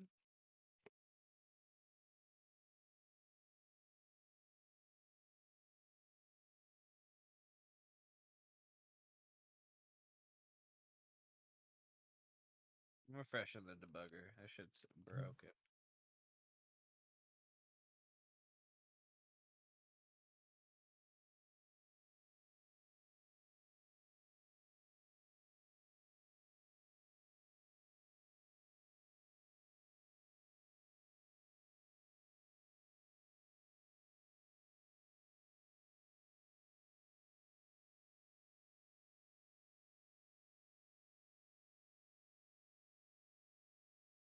Where was I in fucking Hex?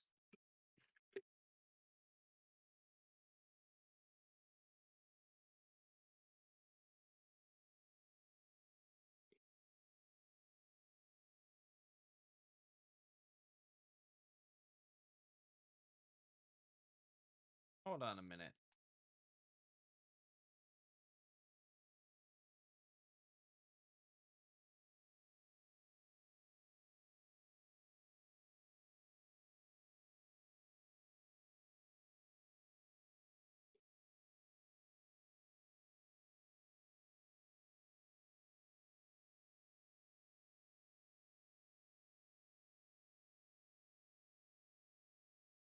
Hold on a minute.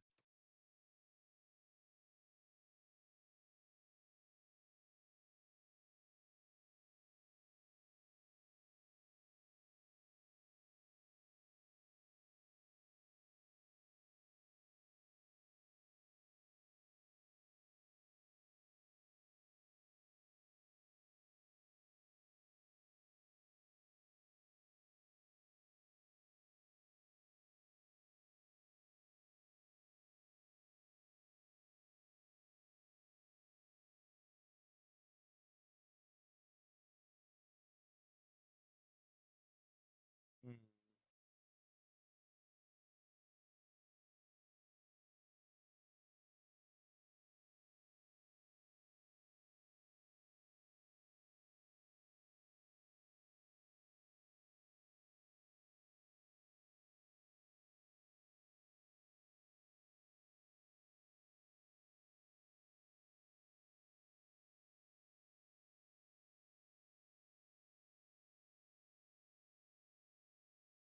One 8727. It's actually already in the range. That new data we were saving. Wait, what do you mean? Um. As in we were already saving it? Yeah, I was already in the earlier range. Oh, I thought you looked at that. I Yeah. thought I did, but I did math wrong in my Oh. head. Fuck hex.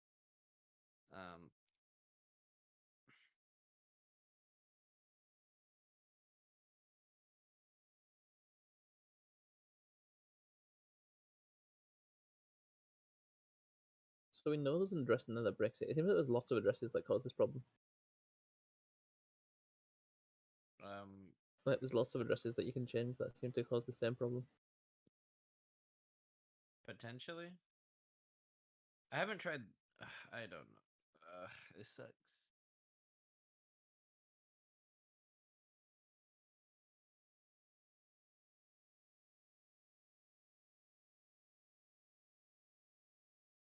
No, it's just this one.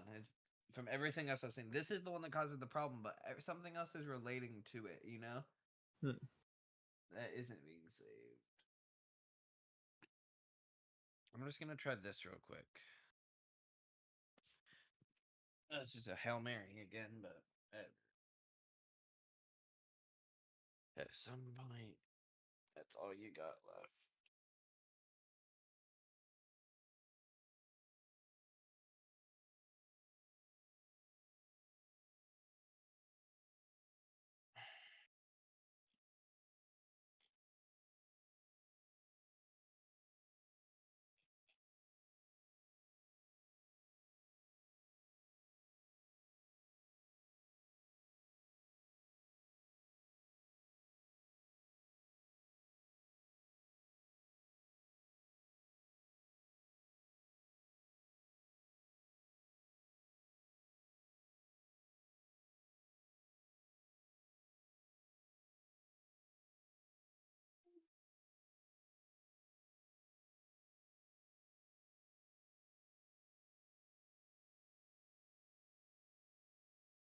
I hope I solve this problem today. That'd be sick.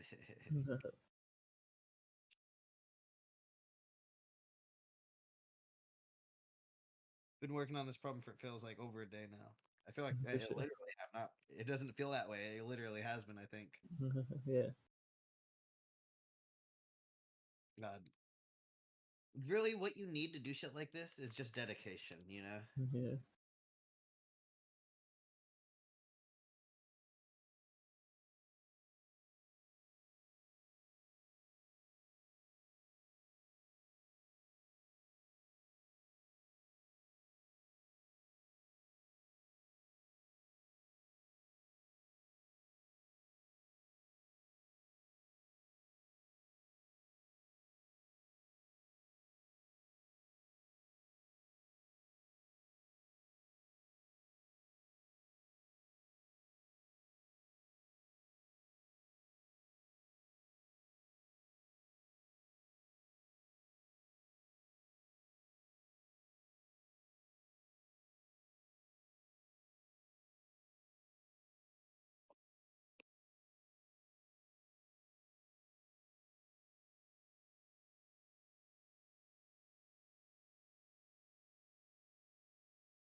Okay, so I just want to see something.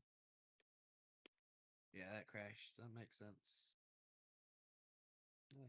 Oh, hello.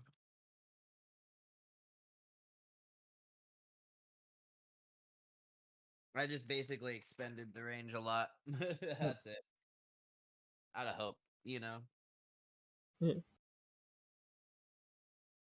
And that's what happens. That's why we cherry pick. I'm going to expand it just a little less. Wait. So just to confirm, I thought you said that it was miles. How was it?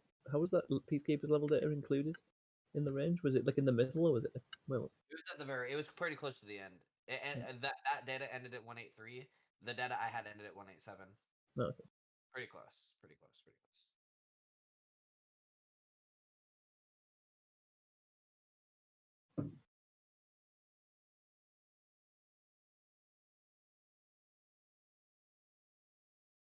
But yet, so far.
Let's see if this crashes.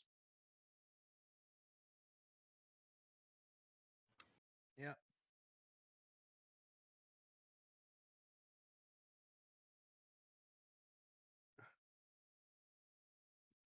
Looks like I was just at the range.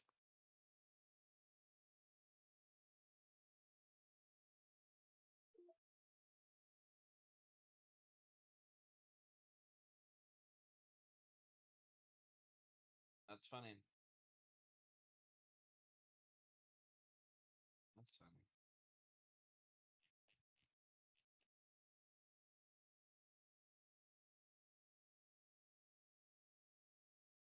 I'm at a loss.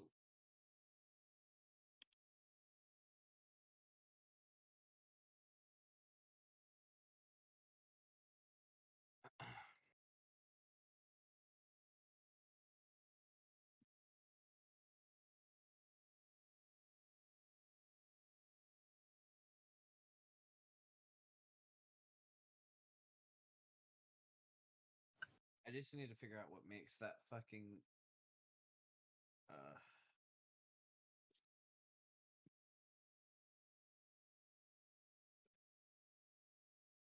I gotta restart BitTalk, I think.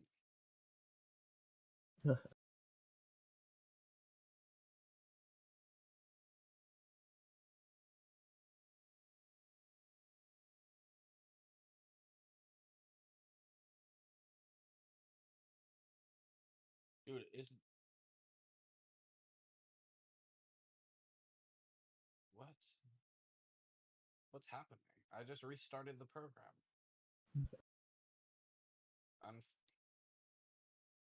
Okay, fuck off. RAM watch, RAM search. It saved what was frozen. It's kind of insane, to be honest. Debug her.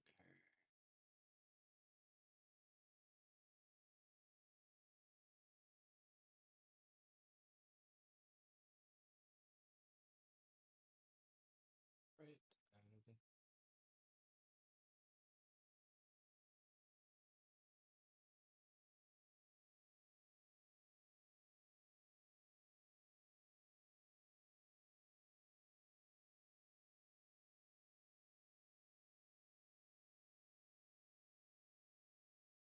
One 7F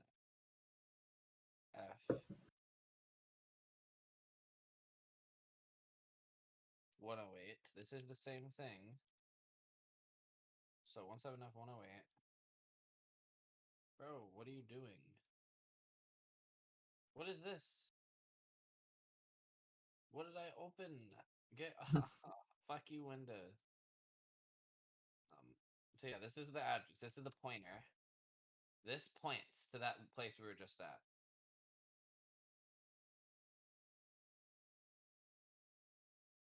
So yeah, okay, hold on a second.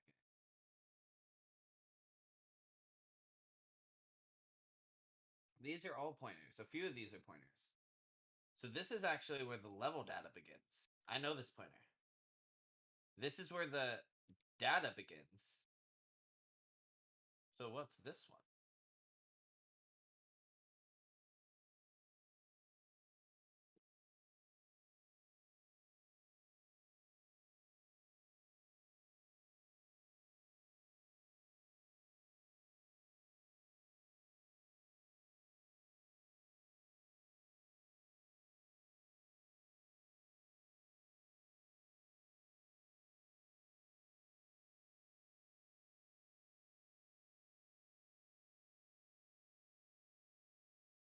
This is kind of in the middle of stuff.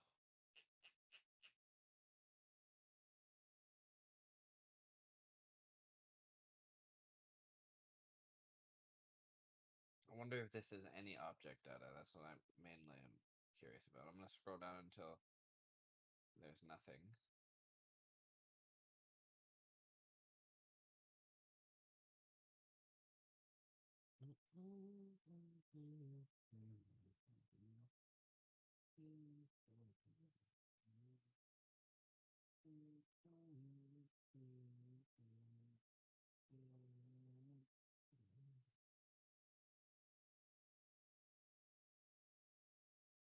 Looks like it doesn't really end. So we're gonna go back here. Okay, I don't care. Is BizHawk gonna crash again? Please don't. Okay, thank God. The debugger sucks, but it works enough. All I can ask for, I guess.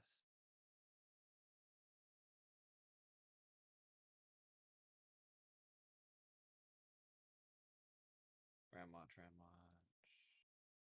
File was open. Hex editor. Appraisal. Debugger.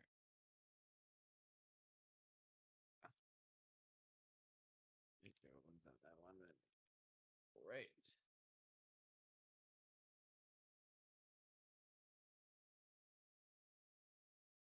So you want to know what's this? This is a new one.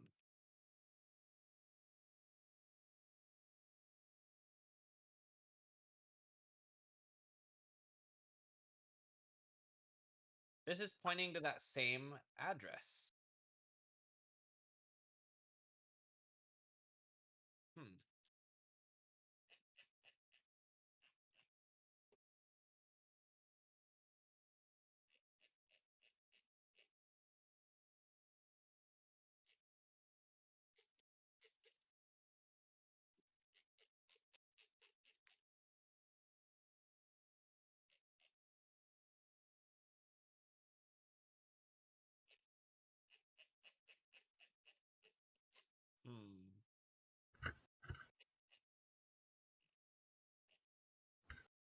If I take this stuff, disable the breakpoint real quick. Did minimizing break it? Range and start. What if I keep it up? Are you happy now? Yeah, wow, I can't minimize it. I'm sorry, debugger, you're so important.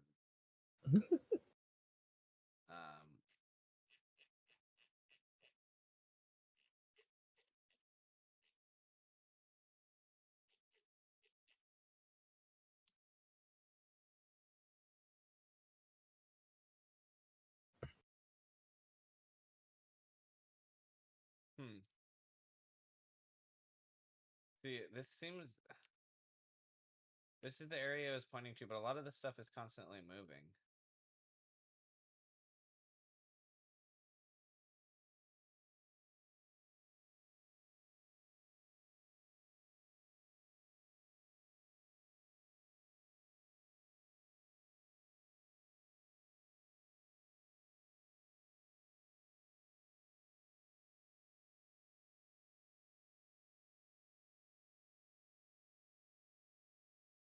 Need to have this over here, this over here. Got it. This right here, apparently.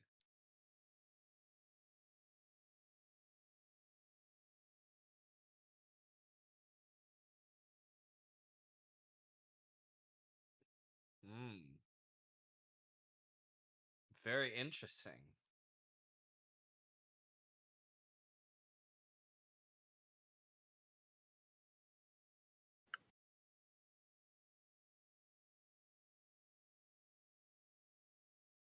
Zero 75640.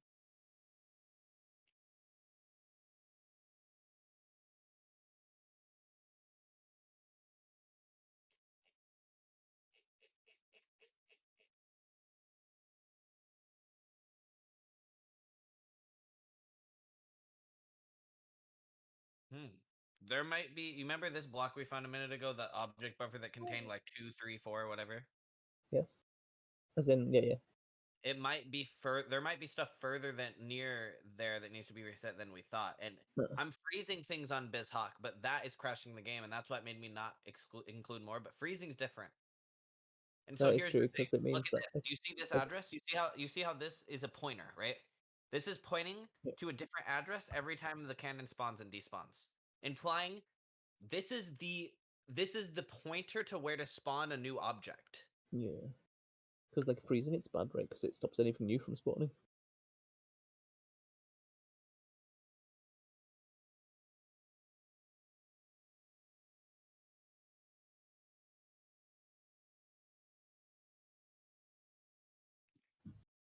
075B60.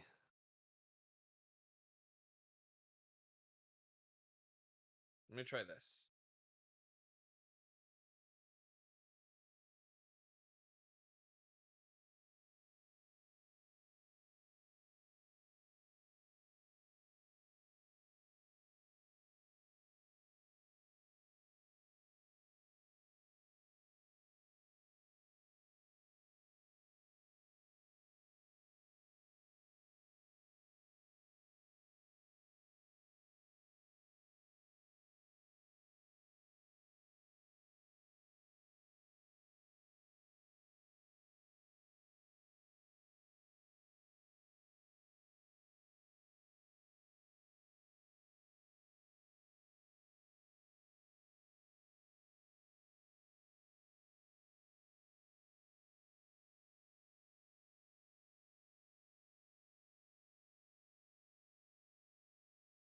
Keep this file in the editor. Yes, please.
Extending didn't crash like it did on BizHawk, so that's good.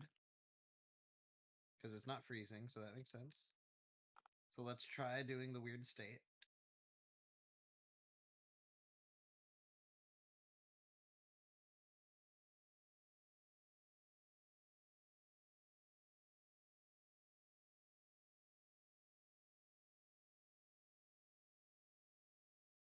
Aha. Okay, so here's the thing, Nguyen. We have fixed the bug, but we've caused another one. This object is causing no problems. We have VRAM corruption, so we're saving more than we need, obviously, right? However, that gem was never not showing up. Did you see that?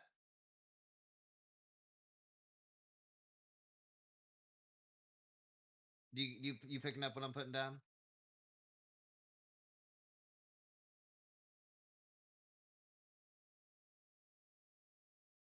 Oh, you're deafened. Okay, gotcha.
The hell?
What?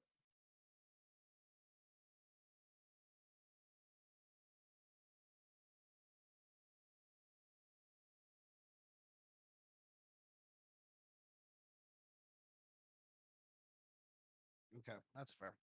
I'm gonna try this then. Something in there was obviously mattering though.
075-8D0.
640 plus B0. What is that?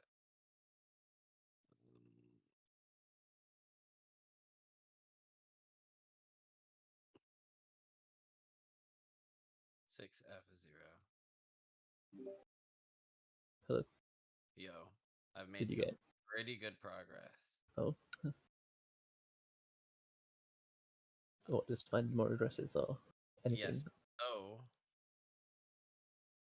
check this out. So, this right here is at the very end of the level data in Peacekeepers. When an object spawns, it increases. This is the object. This is the dynamic object address. Does that make sense? This is what this increases with more objects so that it can allocate where to put the object, right? Yeah, yeah. Check this out. Ready? Freeze. Watch this.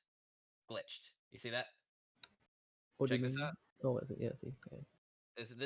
This is glitched in a weird way too, but also kind of working. This can spawn one object, but not two, right? So this address has to do with that. So the thing is this. Do you remember the first? So how do I? This is the number of objects on screen still. Okay. Yeah. This is the first thing we found a while back. It's right next to that. But there's very many things next to here that will crash the game. So I still have to do the needle and the haystack. This is the important area. I know for a fact this is. I just need to needle and the haystack this shit, you know? Yeah. 7573C.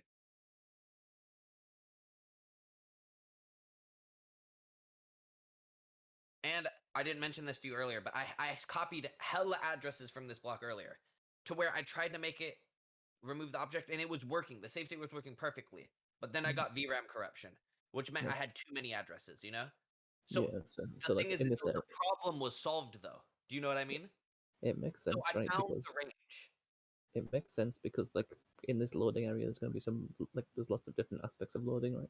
Yeah, I feel like this is a core game area. You know, this is right Yeah. before Spyro's position in RAM, which implies this is loaded before Spyro, which implies this is everything to do with like core game stuff, you know? Yeah. We can only guess, but I like guessing. FC, okay. Well, actually,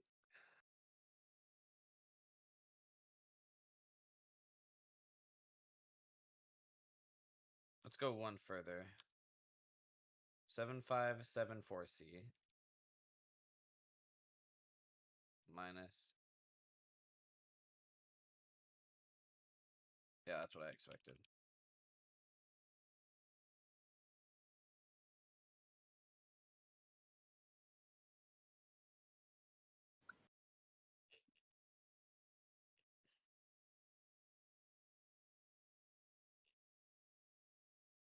This is the first time I'm going to say this with a lot of confidence. I have a really good feeling in this. Yeah, this seems like the breakthrough we need. And this wouldn't be level specific because this is the area in RAM that is pointing to the level areas. You know what I mean? Yeah. So this is where the pointers live. This is where things are that need to be pointed to in memory are being pointed to. And well, the dynamic object allocation makes sense. The biggest problem is the dynamic object allocation.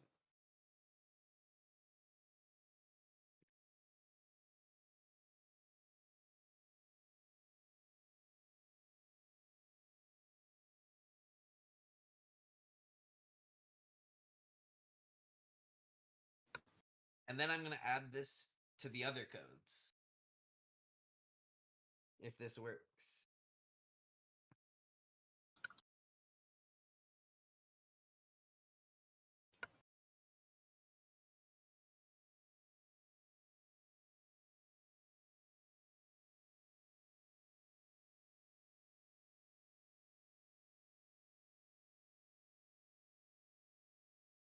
People have some of the weirdest ideas. Say what? People have some of the weirdest ideas. Like this guy in the Spyro 1 channel was saying that that doesn't actually speedrun, but saying asking us to run whirlwind % of going up every whirlwind in the game.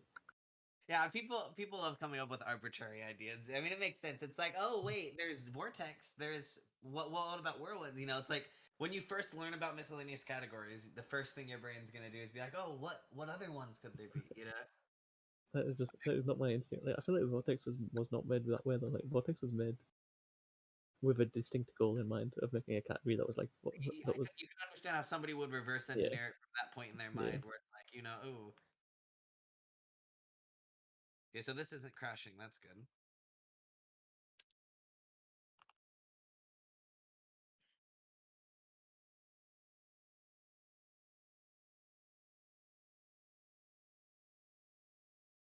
That's kind of exciting, bro. I'm not gonna lie to you. I mean, I don't know Wait. about you, but Is it solved? Wait, let's just now just go through and check. Like the cannons are still working. I loaded the state mid cannon shot. Oh. Ooh, okay. Hold on. I'm not gonna get my hopes up just yet, but hold on just a minute now. Hold on just a minute now. Check. I want you to check the terrain, just to see if it worked. I doubt the terrain's fit. I think the terrain's still a problem, but let's see.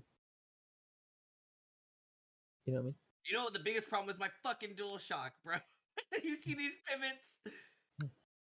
I'm not trying to pivot. Okay, hold on. What about this? Holy fuck, dude, it's just working. I feel like we solved the problem.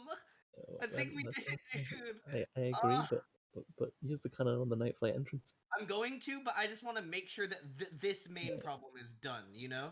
I mean, it seems done to me, right?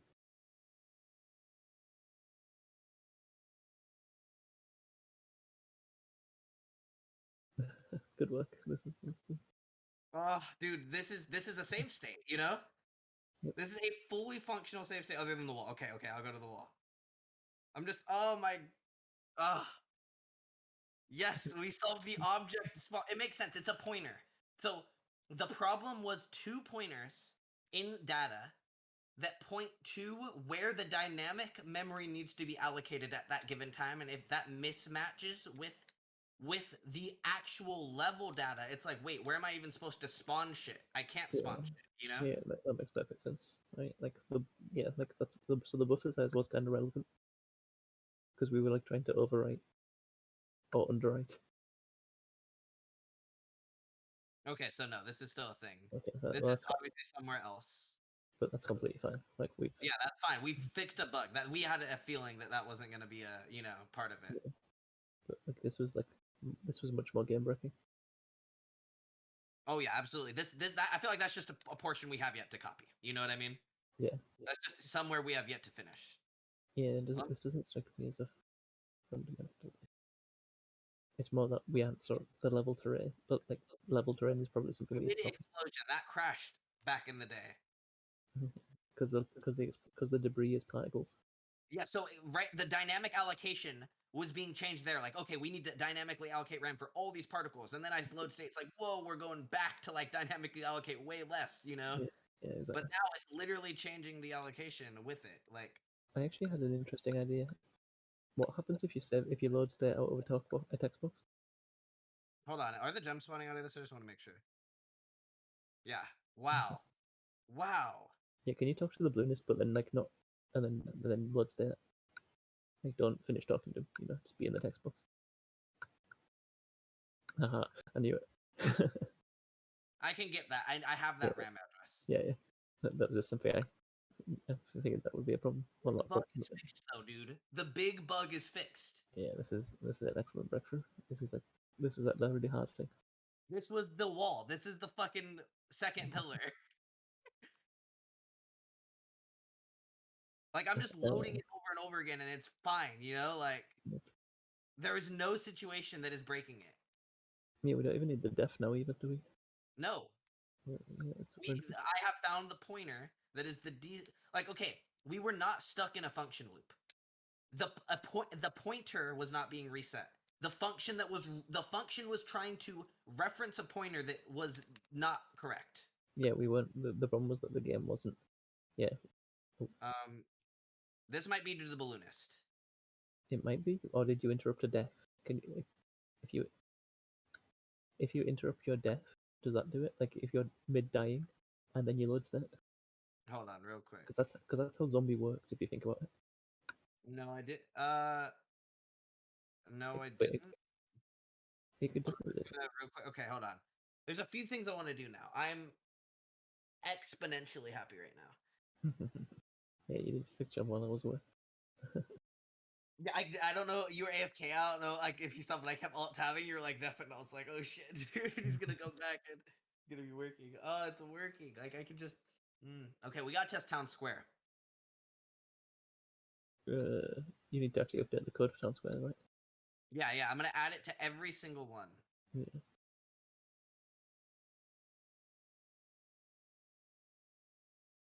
So let me see something. I just want to see. This broke it earlier, being in the goop. That did not break it. Sick. Can I still take damage? Yes.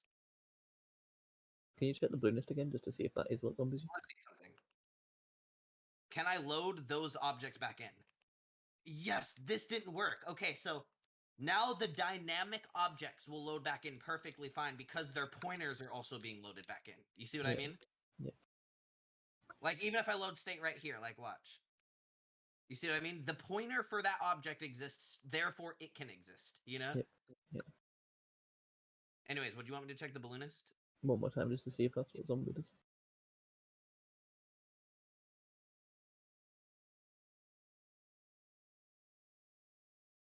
No.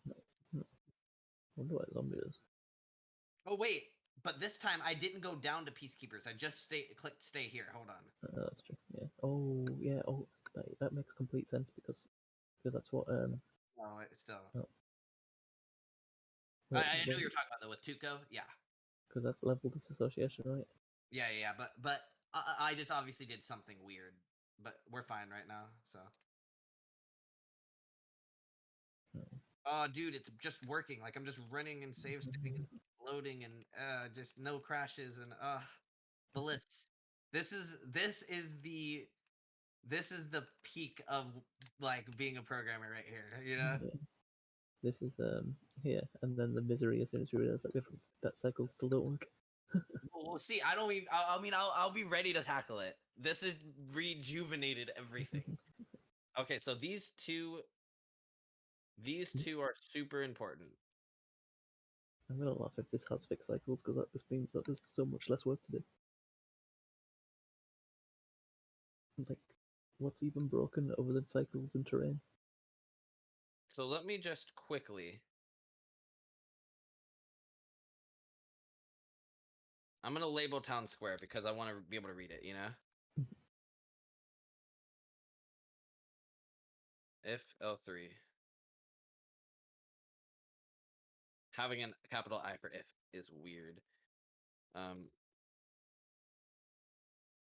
Copy Spyro data to empty RAM if L3 copy camera data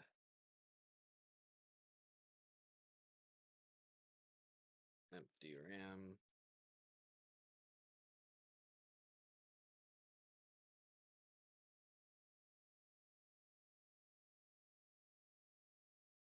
if L3 copy level data. I can probably go further than that, to be honest. That's the thing. Because now we know that there's some outside of that, so I'm gonna do this. Specifically think I need to do this for this, so this breaks. Immediately we know why.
I knew it would be something simple. I knew we could just fix it with, you know what I mean? Something just wasn't like. There's only so many addresses one address can refer to. Do you know what I mean? Yeah. I'm just so happy.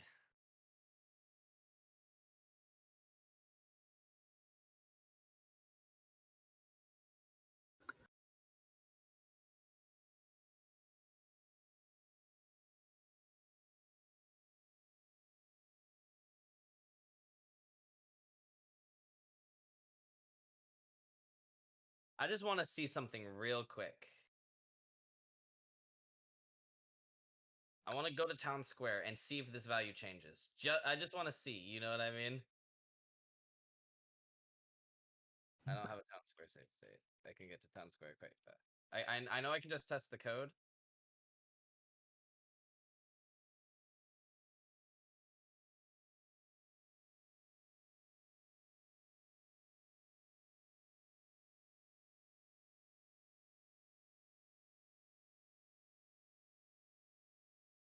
And yeah, this is pointing to a different area. Now it's going to point to a different area once we get into town square.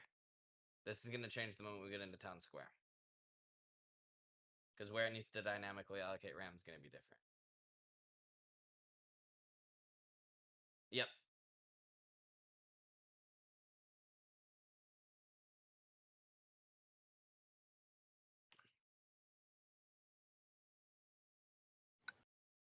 Oh, yeah. Well, hang on. I collected gems. Hold on. Let's not get too hasty.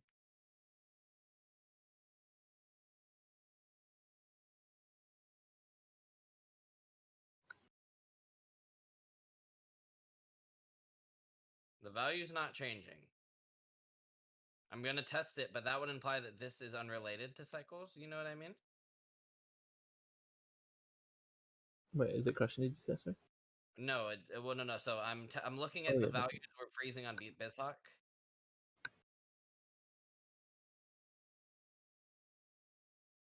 I mean, it might be, but we might not even. I don't know. I kind of feel like the best way to do this is going to be just Testing it on console. Yeah, I just wanted to just see yeah, real quick. yeah, I know, but yeah, okay. But I feel like I kind of just feel like we should just go head first into it, and if it works, it works. And we'll never know what mysterious object spawn was causing it. Yeah, we'll worry about cycles once we get to it. Maybe that'll be the second pillar. Who knows? You know. I could see that. Who fucking knows? We solved objects. That's a huge one. So cycles. God, we don't even know what problems we're gonna encounter once we reach like Beastmaker. Yeah, I think Beastmakers / Terrorist, the electric flaws are a worry of mine. But honestly, there's not that. Like, when I think about most of the levels, other than the electric flaws, we've done a lot of them. The last big step is probably cycles, actually. Yeah. Everything else is just an object, if you really think about it. I could definitely see electric flaws being weird. You know what? We might solve electric flaw glitch, like the permanent electric flaw glitch. We might figure it fucking out. Yeah, at the same time, while we're over here almost solving key glitch, I mean, we understand that key glitch kind of happens like it happened when I already had the key. We know that much. Yeah. We don't really understand why it happens after a while on console, like after you've played for too long. Yeah, that is big much sense at all.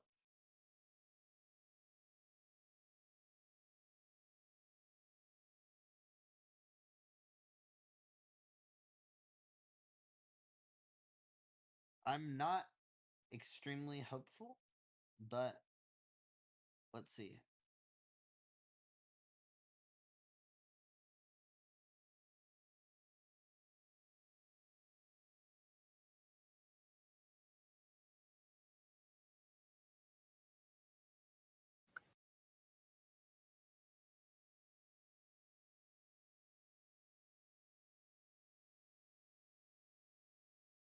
Wow. I'm less hopeful about my vortex skills without my glasses right now. But I'm not seeing any crashes. He's on cycle. He's on cycle. What if this just what if this just fixed everything? Then I'm curious what was being spawned in Town Square. Oh, one thing I'm curious about right now. Like right now, we Look at don't know this. like This was you- crashing. yeah. Can you look at the address right now? You know the counter of how many objects there are. I mean, not with the game in PS2 right now. Oh yeah, but can you go to BizHawk and look at that? Yeah, Dude, but I feel like we solved it. Look at this. I agree, but for the sake of knowing what it was, I'm gonna go to Town Square in a second and check. Yeah. Because if you look at the objects, we can see if there's actually is some objects being spawned in and out repeatedly. Yeah. I'm gonna go check, but I just want to fuck around in here, you know? Yeah. Because like, just look, dude, it's working. Why? We may just be able to just pump them out now. You know what I mean? Like, other than Terrace, you know, like And terrain. Electric floors and terrain. terrain. Yeah. But look at the chest objects. Do you see that? Yep.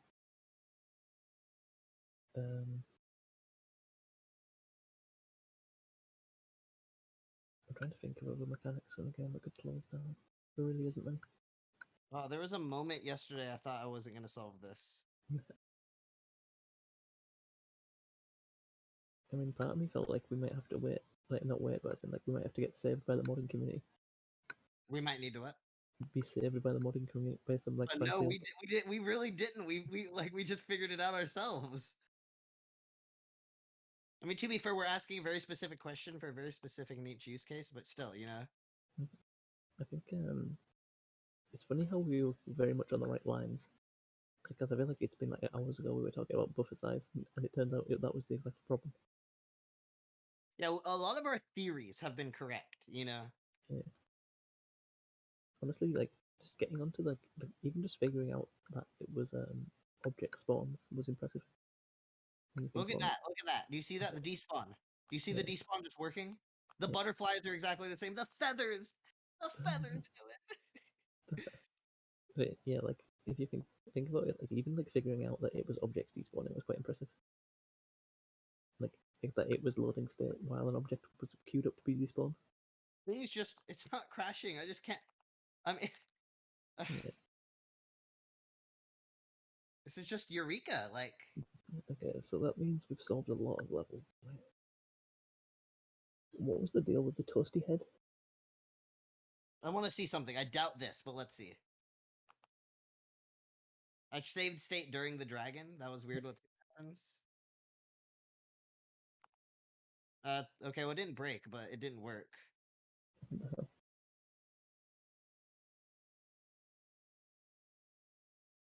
There's something dangerous that could happen there because dragons do have loads. Just tell people to not save our load states during dragons. I mean, that's fair. Come on, you know. I mean, I bet you I can do it after the dragon's leaving, though. Let's see.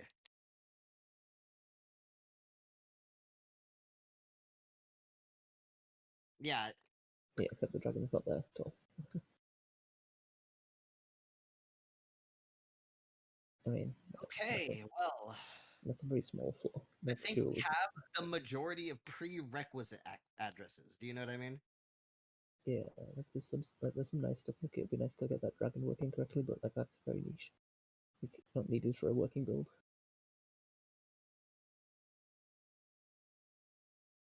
I'm gonna do Clifftown. I kind of want to just do Terrace, you know? I mean, Is You this can is go this on like Twitter. when a beginner's like, yo, I might learn SIO? no, I mean you could, right? But like, it seems odd to do that before we deal with the terrain. Although of course, No, I think it seems odd to do the terrain before the zap pads, because the zap pads are more of a level feature and the terrain is more of like a I guess. I mean, I don't for all we know, the zap pads might work. yeah, that's what I'm getting at. That's what I want to see. Is Yeah. that might just be part of the cycles that were this. They may just be objects that are spawning. You know, like the damage. Like it might just have been that like we haven't tested it, but if it wouldn't have worked, which it probably wouldn't have, it would have probably been that a damage object was spawning. You know. Yeah, there's got to be something to do with that, or it could just be an Because bear in mind, like, they only happen within. It's not a level feature, right? It's attached to the enemies. By the way, I'm just gonna go into Clifftown real quick and see. Fuck around and find out. I'm so happy that I solved the cycle issue. I feel like dealing. It would have been such a mental struggle to have to. Feeling they would be the same deal issue, with. Yeah, and it makes sense that they were the same issue. I'm curious. I would still love to know why they're the same issue, or if it even more of a No, I cycle mean, issue. I want to know why too. We can try to figure that out. But what I really want to do is start working on this now. You know, Yeah. I really want to pump out levels now. Do they just work? I want to fucking get the fucking save states fucking pumped out by tomorrow, dude. You know, like. Yeah. I mean, I probably won't be able to, but I want to. Is what I'm saying. Do you I'm still have the quest? Do you still have it set for Nexus? I'm curious if Nexus still crashes. Don't have that set up anymore. I deleted it because so much about the workflow of creating this has changed since I did that. Yeah. I'm not even going to take that into consideration. Watch, they responded and told us the same thing. You know, it always works out like that. I need to grab something real quick.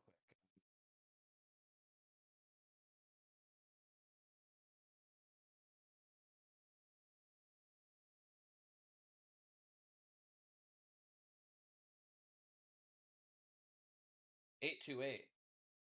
Hang on. That's really close to where I'm at. Give me a second. Give me a second here. They pointed me kind of in the right direction. 075. What, repeat that, sir? Hang on.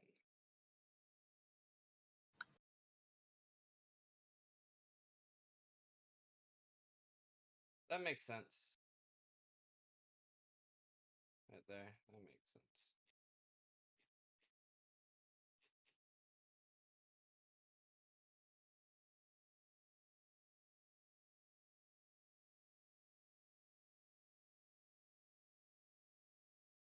Okay, so let me see something.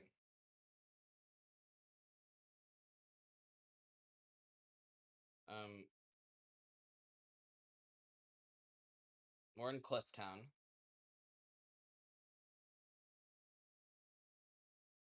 Zero 075.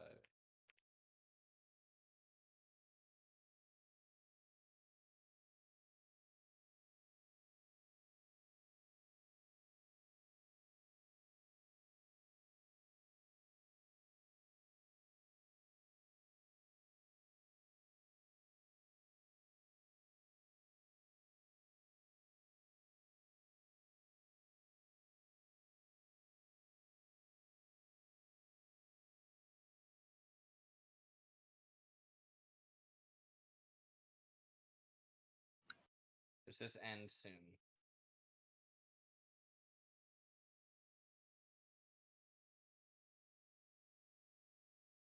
This doesn't end at A. I'm gonna give it up. Okay. We'll do it right here.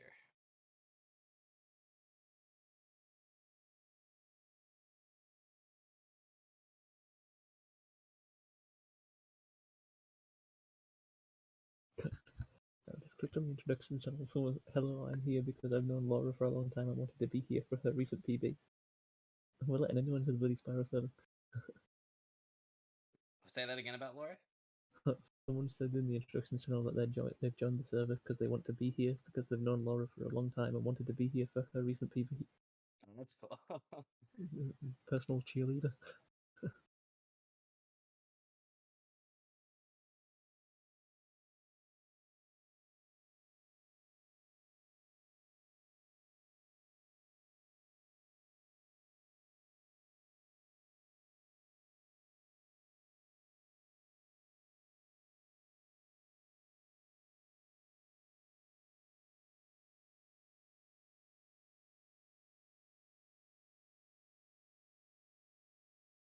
Okay, so we didn't even need that shit. But that's fine. I'm gonna copy Town Square because that was working perfect. And it's shorter.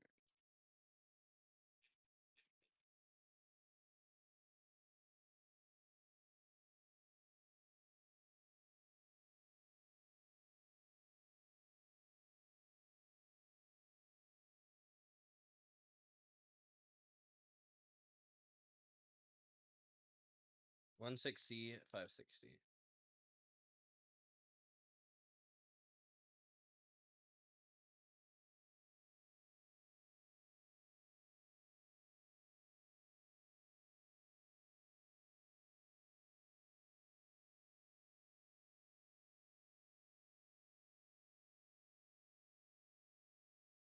So if this is all I need to do to create levels, this will be a breeze. Because that's how long it would take me to make a level theoretically if this is all I needed to do. That was like 3 minutes, you know? Yeah. I mean, If all of the prerequisites are in place and this works, then this will be done tonight. and then Other all you than need, edge cases like terrain, maybe. yeah, but like all you need to do with those is just like go into all the documents and just add the terrain part to them, right? Yeah, exactly.